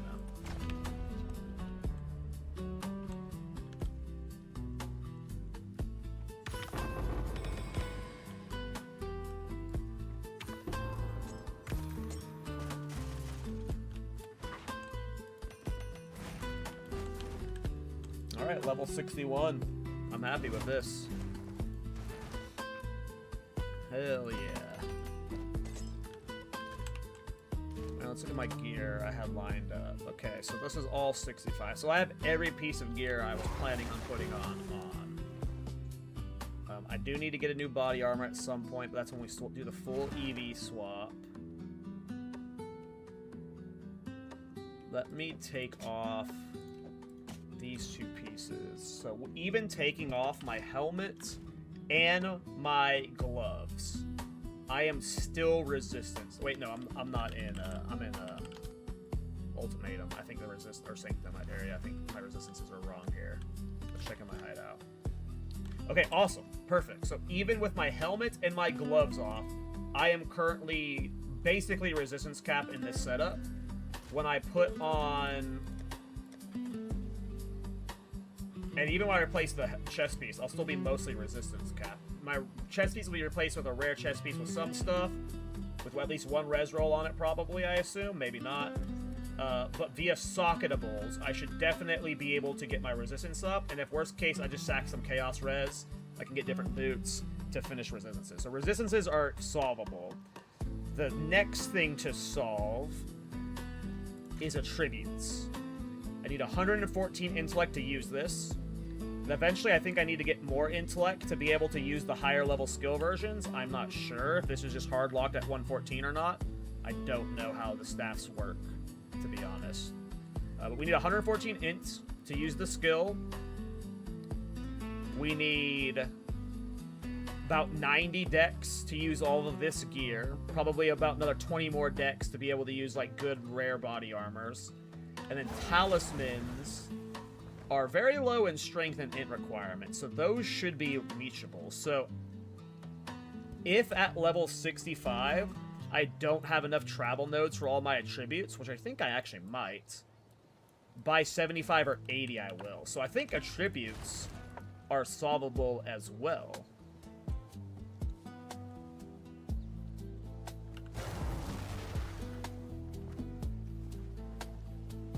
Wow. So I think we just need, at that point, it'd be grinding levels. I really want to try Weapon Master. I think later tonight I'm going to do some Path of Building and like just see what kind of hybrid setup I can get between the culling versus the oil barrage setup. And if I can't get anything that's like really utilizing at least 60 to 80 passives, I will be going Zealous Ink.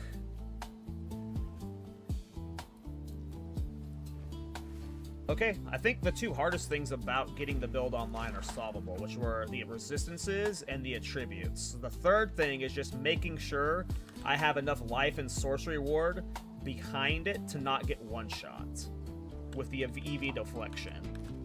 And that'll happen by either getting the Aziri's Step On or good rare crafted evasion boots, which I gotta do some Path of Building. I'm really nervous about it, Series Step. We'll see, though. Cool. I think I have a good game plan here. We have ideas. I don't know if I'm gonna be going Culling Strike right at 65.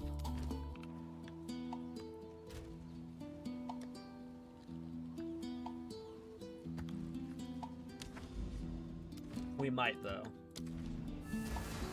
I'll have to do some shopping, see if I can get a good body armor, replace Black Braid, and then get good boots.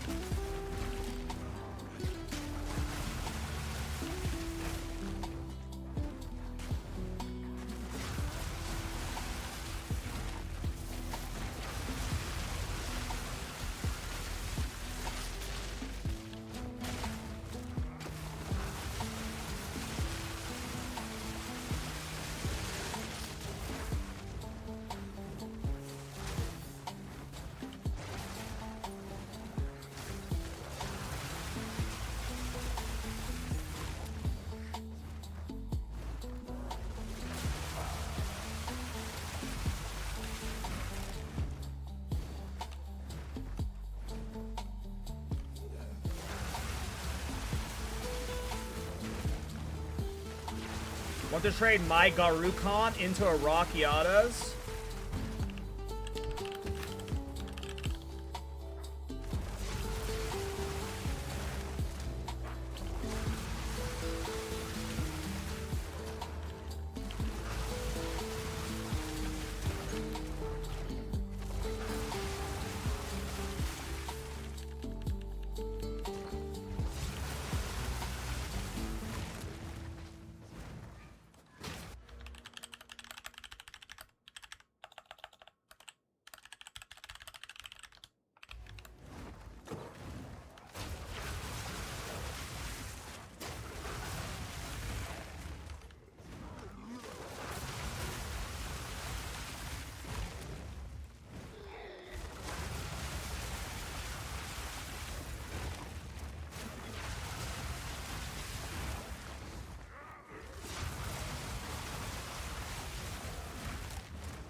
Any plans to hook up COC or COA? Nah.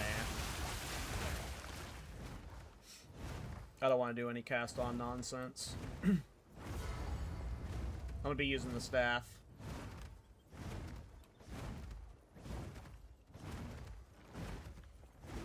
Not saying what you're suggesting isn't a bad idea, it's just I don't know, I'm a little cast on fatigued.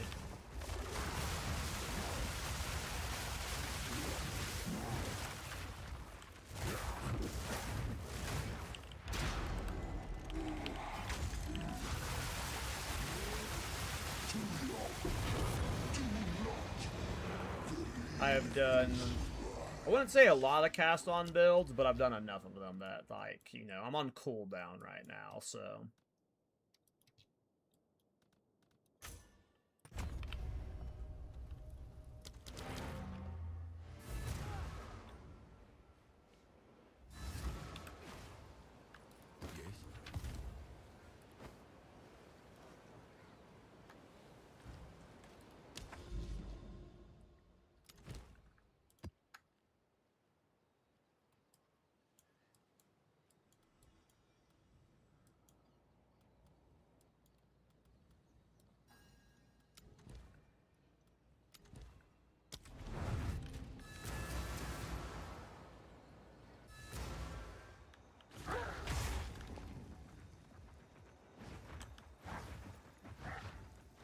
Well, I'm not going to be using the Oil Barrage for clear long anyway. I'm going to be doing Culling Strike Staff soon. Oil Barrage is only going to be really for single target, so.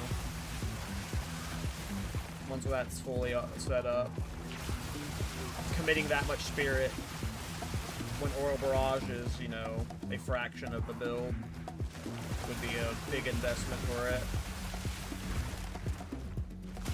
But I'm going to be using the Culling Strike, Kulamok stuff for clear and mobility. So I'll just be like warping around with that, and then Oil Barrage is like the single target cheese. Currently is the plan.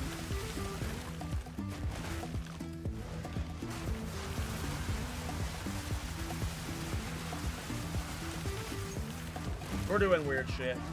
This is like my 15th build of the league. So, you know, when you're doing that many builds, at some point you're just starting to throw a bunch of weird ideas together. I hope BlizzCon announces StarCraft 3. They're doing an Hydra MC show match, which will be fun, but I'm not expecting much for StarCraft. I think we'll get Classic Clutch, which will be fun.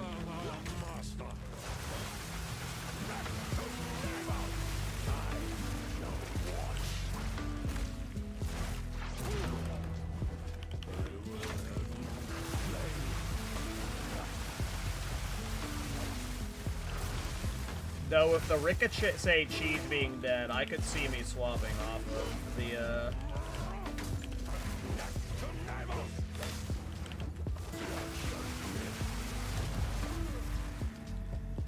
Footworm, the Oil Barrage at some point. Because part of the reason why I wanted to do it was because the ricochet cheese makes it so easy to one-shot bosses.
Hold on a second.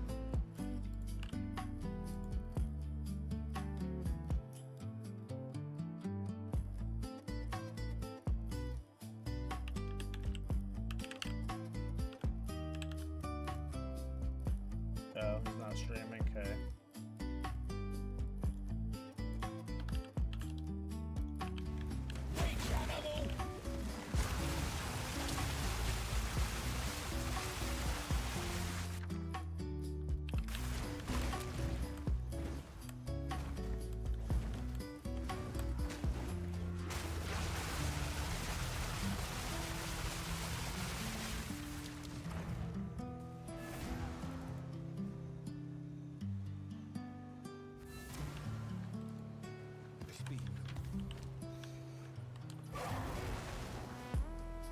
Okay, boys, I'm gonna end the stream there. It was a nice little 7-hour stream, but I'm starting to get a little bit fatigued. I'm starting to lose focus. I need to take a break. I don't want to die right now. What a freaking blast of a stream, though. I mean, we're already in maps, so I'm really happy about this. Tomorrow, hopefully, I will be streaming tomorrow 100%. I don't know if I'll be streaming in the morning. I have some errands I need to do, so it might be like an afternoon stream, but tomorrow I will 100% be live. And we will be pushing this character further and hopefully trying to get the Culling Strike set up online. But thanks for hanging out, everybody. Yeah. If you didn't see it, I released a video on my YouTube channel this morning talking about 5 things I wanted to see patch in the upcoming 055 patch. Check it out if you haven't. I'm going to send you guys over to Mr. Funky Chicken. Thanks for hanging out, everybody. I'll see you guys tomorrow. And try to die less than I do, because holy shit.